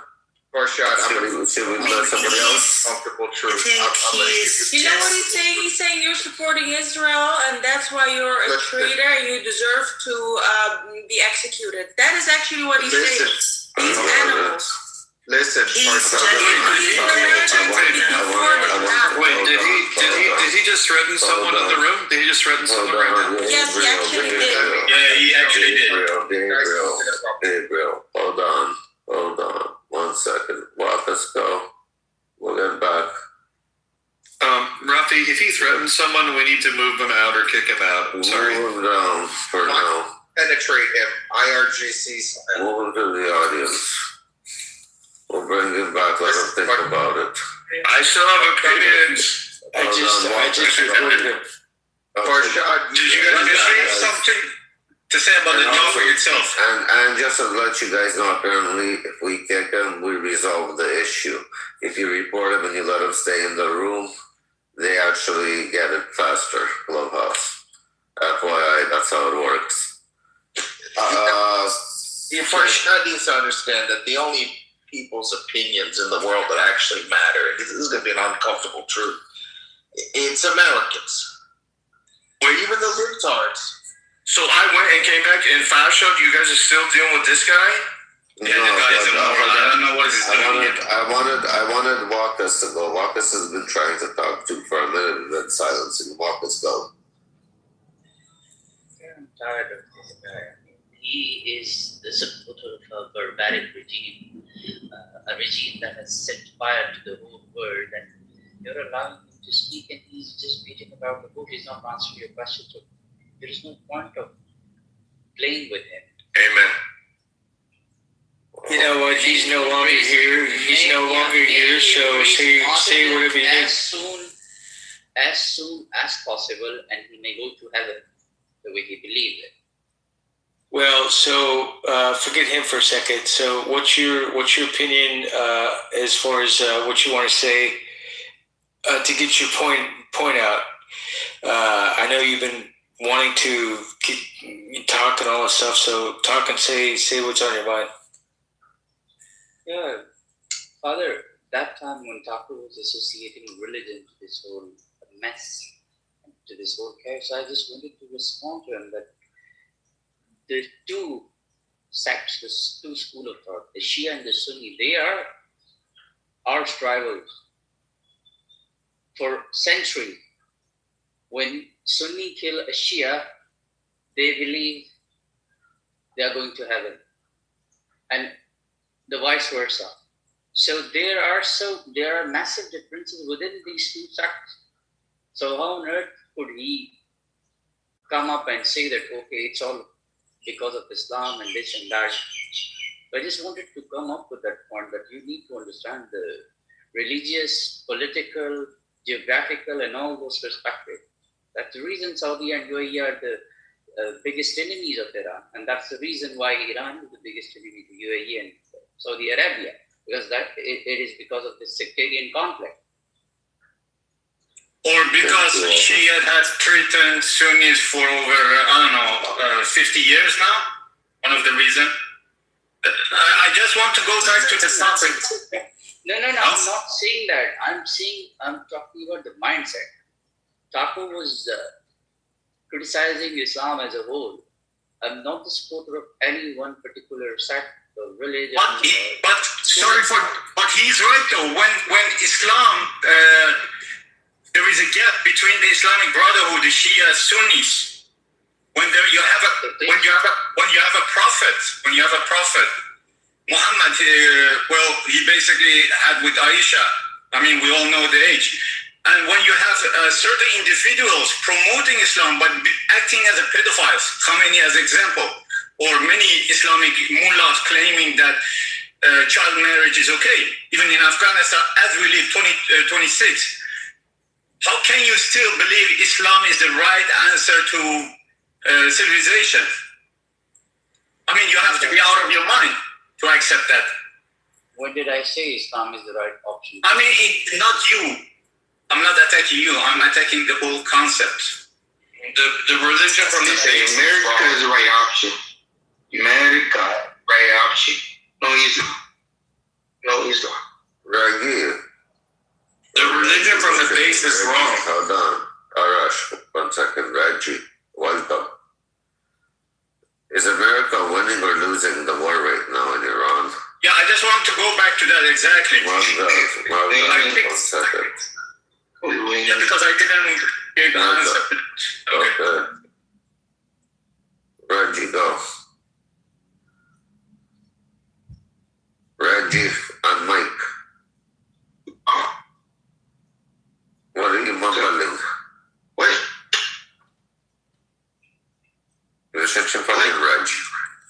Your name fits your fucking character. Reggie. Hello. I'm here. You can hear me? Yeah, we can hear you. What are we gonna say? I didn't say nothing. You said come on, Mike. Nice. Oh, okay. So basically, what we want to know is America winning the war or not? Yes. Okay. Yes. Why? Where did you find this? Yeah, Jesus. And the question is why? You're very Why do you think so? What I think so? What America win? Yeah. Like, America? What are your thoughts on this? This whole war. Because I'm a born American citizen, and God bless America. God bless if you have your teeth. Okay. I'm just saying, God bless America, right? God bless America. That's good, man. Can you say God bless Iran and not get blown up? Even the Iranians, I wouldn't accept that. I'm just saying. Well, my dad. I mean, you can go back to Iran anytime. So we got also Ahmed on stage. Ahmed, how are you? Yeah, how are you? Well, you're doing well, amazing. Ahmed, is America winning or losing right now in Iran? I don't know. It depends. But I think it will be long. It depends on what. Be specific. On circumstances in general, because you know that Middle East in general plays a role in this war, so they can affect on the American decisions. What about the Iranian decisions? What do you think about that? About Iranian decision? Yeah, I think Iran has the ability to last the war, and they can. We can't talk it as for the history. We know that it depends on so many circumstances. So I think it will be long. No problem for Iran. They will make it long. Bro, people are starving because of lack of food at the moment as we speak. No problem for Iran. The inflation is over 500%. No problem for Iran. No, I mean that. The regime, Mahdad.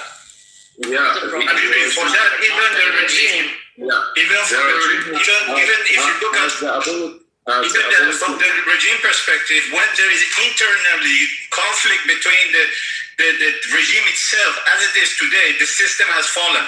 You know when regime works? When the regime works, there is, look at the history.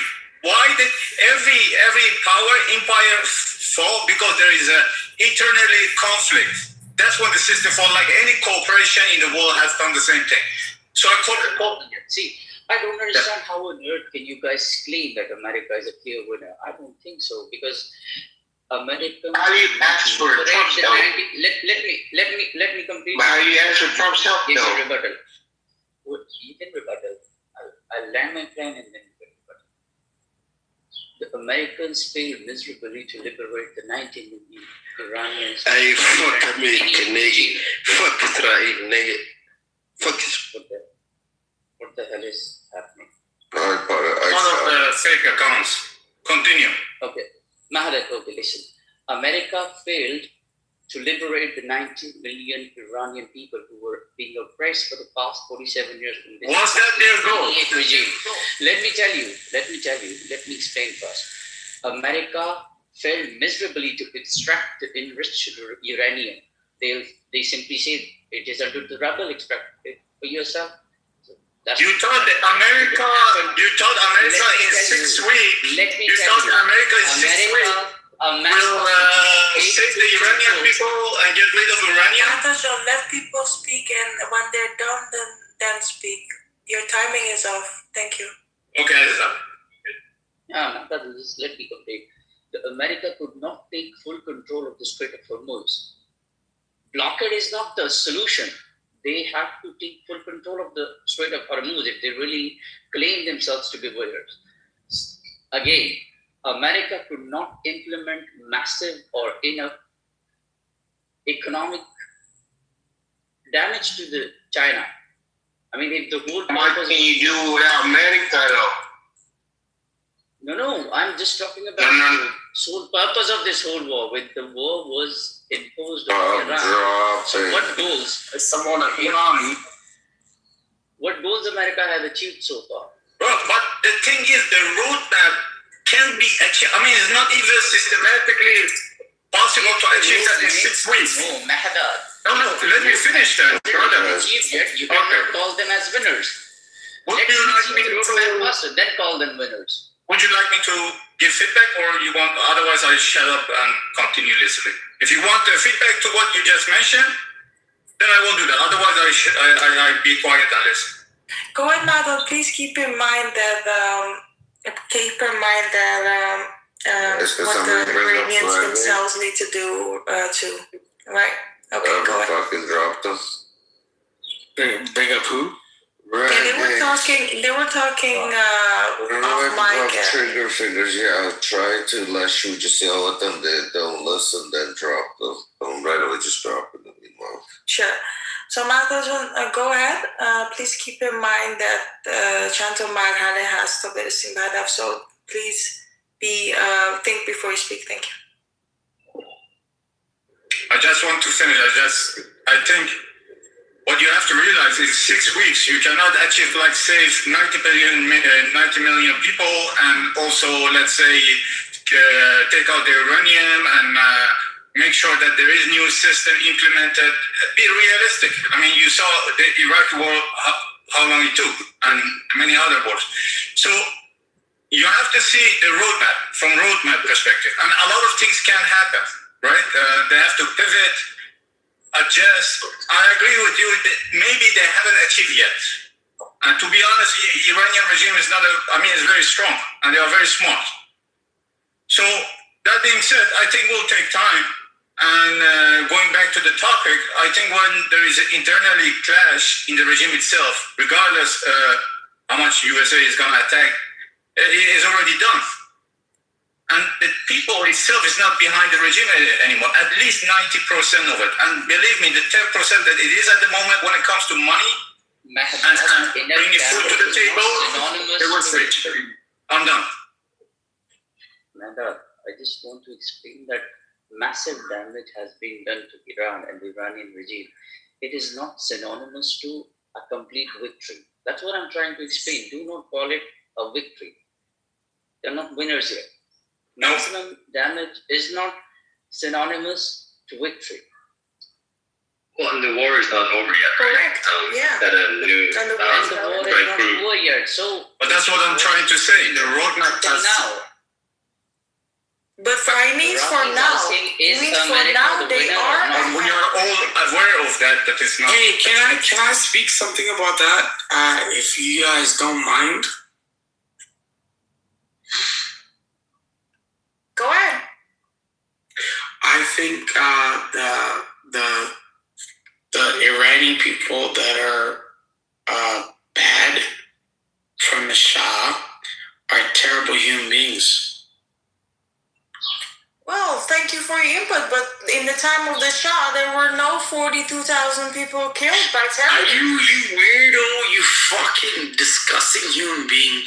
You are a dirty pedophile protector. You know that? Why? You're a dirty pedophile protector because people can marry children from up to 9 years old in Iran legally. Are you talking about Muslims? Are you talking about Muslim people? No, everyone in Iran. Pedophile. Just yes, take a look at the president of the U.S. So you're saying Muslims are bad? Guy. Are you saying Muslims are bad? No, I want to hear this. I want to hear this movement, please.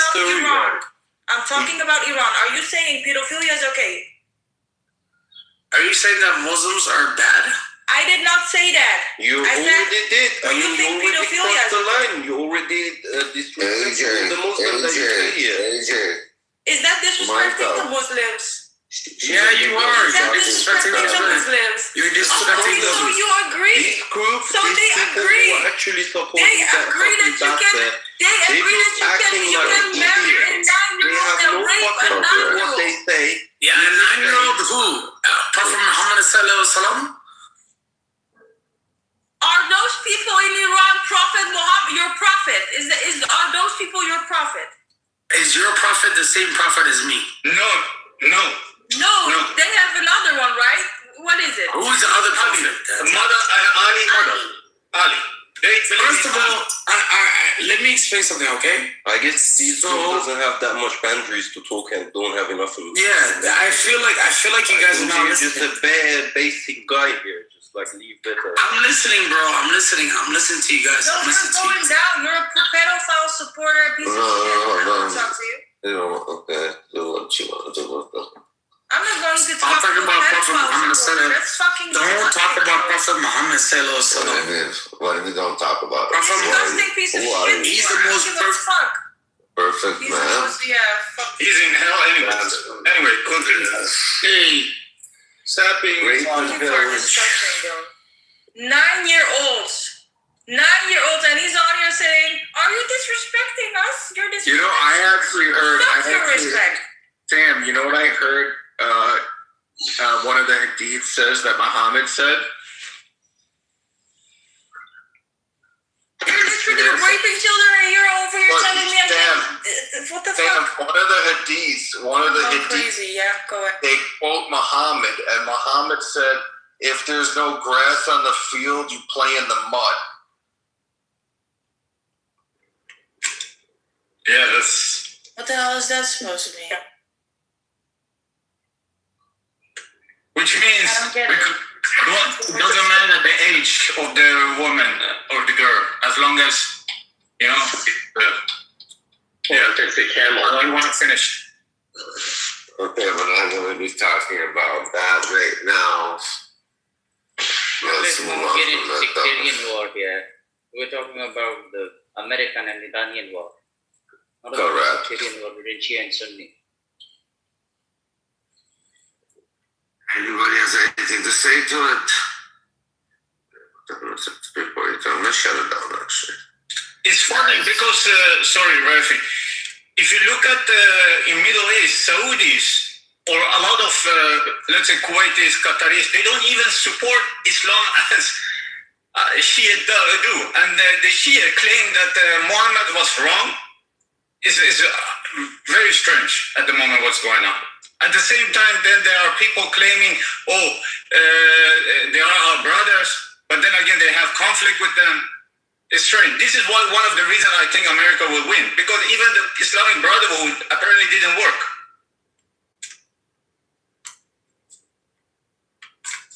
Listen, while there's no proof that Trump is a pedophile whatsoever, they're over here saying, can you talk about, in the comments, can you talk about the Epstein files? Do you talk about the Epstein is dead, but this is a whole country, ruled based off pedophilia laws, idiots.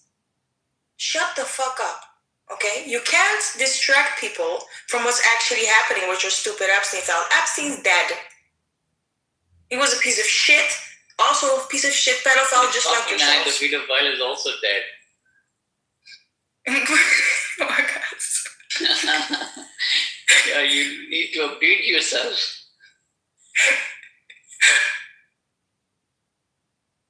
Anyways, guys. Let's reset. I think. You wanna still run it, Sam? No, I mean I'm also falling asleep, Rafi. Yeah, I'm thinking about shutting it What off. time is it over there?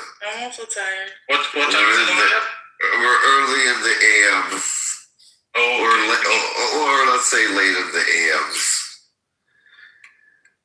Rafi, But yeah. I have a question for you. What up, brother? No. Go. Okay. So the people, the Iranian people who celebrated the assassination of Ayatollah Khamenei in the streets of Iran, Tehran, and everywhere in the country, what do you think? What kind of consequences they are going to face if America fails to eliminate this IRGC? Well, now this is the problem. Don't you think they're going to be? That is a problem, no. That is that problem. You're correct. Because during those protests, they kind of took off their masks, not to hide. No, they it was the other side. It was the other side that was using the masks. So the people were showing their faces. They were tired of hiding. But the bad ones, like the IRGC, they were the ones that were hiding their faces this time. So this is going to be an interesting thing. It is dangerous. Yeah, I know where you're coming with this. But let's see how this plays out. Thanks for being here today. We're gonna round it up. Hold on, we have Scarface. Next time. Hold on, Sam. We have one more guest, Scarface. What did I miss? Oh my God, you fuck! I'm shutting it down. No, the fuck you're not. Oh yes, I am, bro. This is fucking. Look at the time. Do you hear our voice? I'm not running this. I'm shutting it down. All right, pass the pump. No. I'll keep this bitch open all night. No, you're gonna get this fucking house. Guys, follow the house. Yeah, I just did that actually. Guys, everybody follow the house. We have great content. We're up till early morning for you bastards. At least follow us back for the entertainment. Can I just say one thing? Can I just say one thing before you close the room? Let us sleep. Go to fucking sleep. What do you want to say? Put a smile on people's faces. Go. Yes, I will. I just want to say that Taco is a faggot. Okay, that's not a smile, you dumb. Put a smile on my face. What the fuck is your problem? Taco, don't go fuck himself. Scarface, let me go fuck yourself, Rich. God, this guy's gay.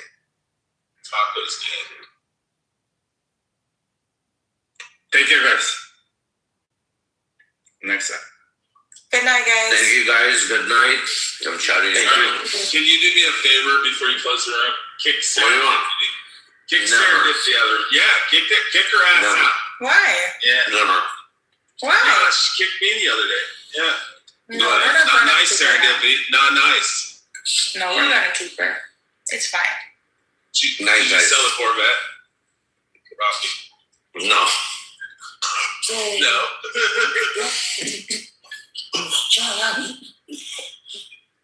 Send me it for free, Rafi. Done. Yeah, there you go. Yeah. Oh, somebody has something to say. Fuck it. Let's bring him up. Bro, look at all the people in the audience, and you're gonna close this down. Yeah. So they don't want to follow me back. What do you want, bro? Yeah, they're all assholes. Look at all these fucking pink tickets. I feel useless. Yeah, useless people. Oh, look at that pink ticket. This funny dude's a fucking amazing. Wow.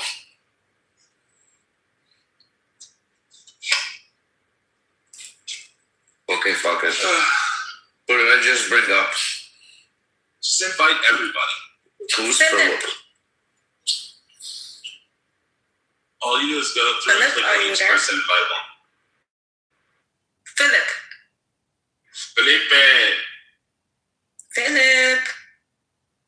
Philippines.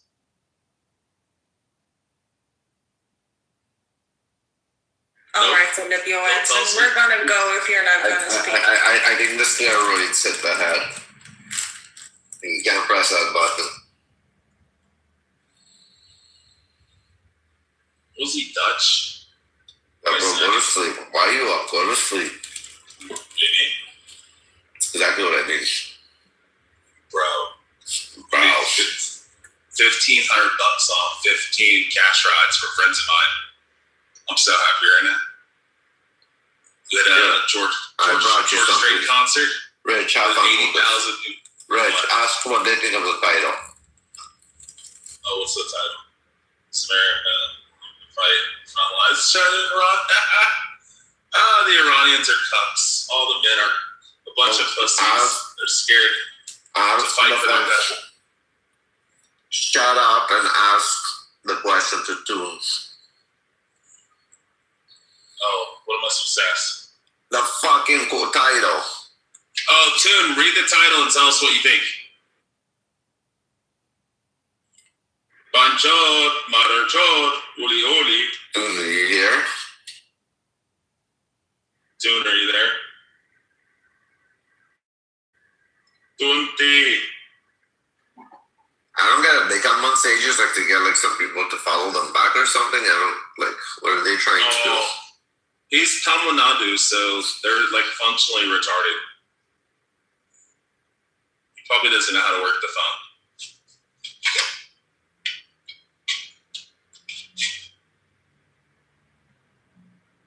They're almost as dumb as the Telugu speakers.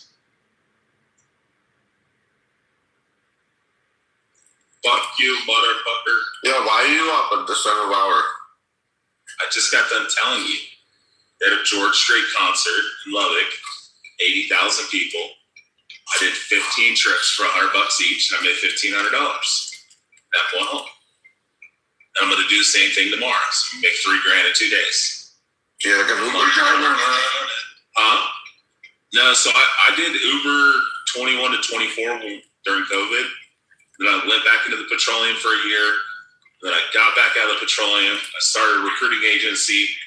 I did like 5 onboardings, and then oil went from 70 to $50 a barrel, and everybody went on a hiring freeze. And then I took the money, paid all my bills, paid my taxes, all that kind of shit. And then I let the bank account sit for like 3 months without any money in it. Didn't think about it. And then I went and checked my bank account. As soon as oil went to like $100 a barrel, and I'm like, yeah, I got to get back to recruiting again, get this shit going, rolling again, because everybody's hiring. And then my fucking business account fucking closed. I was like, you motherfucker. So now I got to go to the bank and try to get it reopened so I can start onboarding again. Thanks for your life story, bro. Thank you. You're welcome. I just want to read a comment someone said. An Iranian said, Epstein, although evil, was mostly abusing 16 to 18-year-olds, whereas IRGC abuses much younger children. Interesting. I mean, it is accurate what he said. Piece of shit. We know it is. People it is accurate. Epstein was fucking 15, 16, 17-year-olds, and IRGC's doing it to 10-year-olds. I mean, it is kind of accurate. They're both evil, but one's more evil. And you know what's funny? They literally use your own politics and your own news against you guys, and people are falling for it. Usually the Democrats, not all of them, of course, but they fall for it like sweet candy. Like they are we giving a pass to Epstein right now or something? No, absolutely not. I was like, she's like, the news is lying to you. Epstein is a good guy. I'm like, absolutely no, he's not. You was fucking evil piece of shit pedophile. Disgusting. But, yeah, thank you, okay. But I mean, they use, every time they come on here, the only thing they type in the comments is Epstein files. Epstein. You know, they try to deflect, to distract everyone. No. The guy said that the IRGC is worse because they rape little kids, like little tiny kids. I think that's how the guy was making a point. Well, you know, look, it says It says I would up say to 9 years. I would say having sex with an 8-year-old is worse than having sex with a 16-17-year-old. Listen, it even says, you can look this up, okay? You can look this up here. I'm gonna post it on my picture. Wait, IRGC thing or Quran thing? Because I already know the Quran thing. No, it's not Quran. It's a fatwa by Khomeini. Or hadith. Oh. Yeah, it's like a hadith. Oh, got it here. Wait.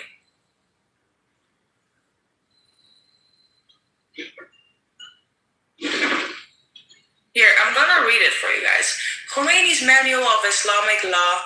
It's called the Tahrir al-Wasila, page 229, volume 3. Intercourse with a woman. I just want to make sure I'm not converting, right?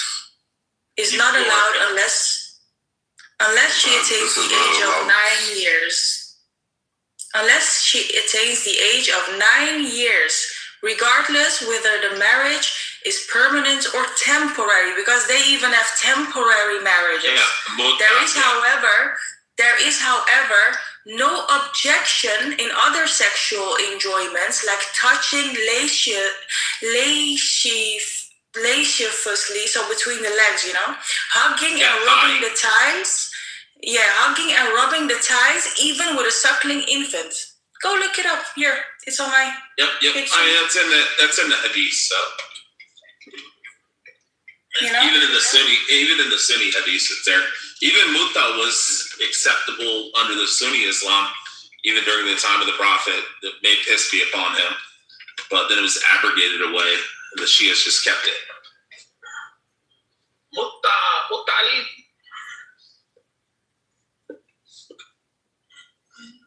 But I guess no one wants to come up and speak about it now, do they?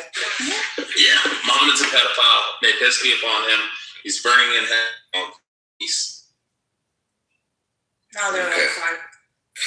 Guys, good night. Follow the house. Good night, Rob. Don't follow Rich. Rich is stupid. Rich is amazing. I'm the best. No. Follow the house. Everything's gonna be good, guys. We'll have another room. Everybody, follow me. Follow me to knowledge.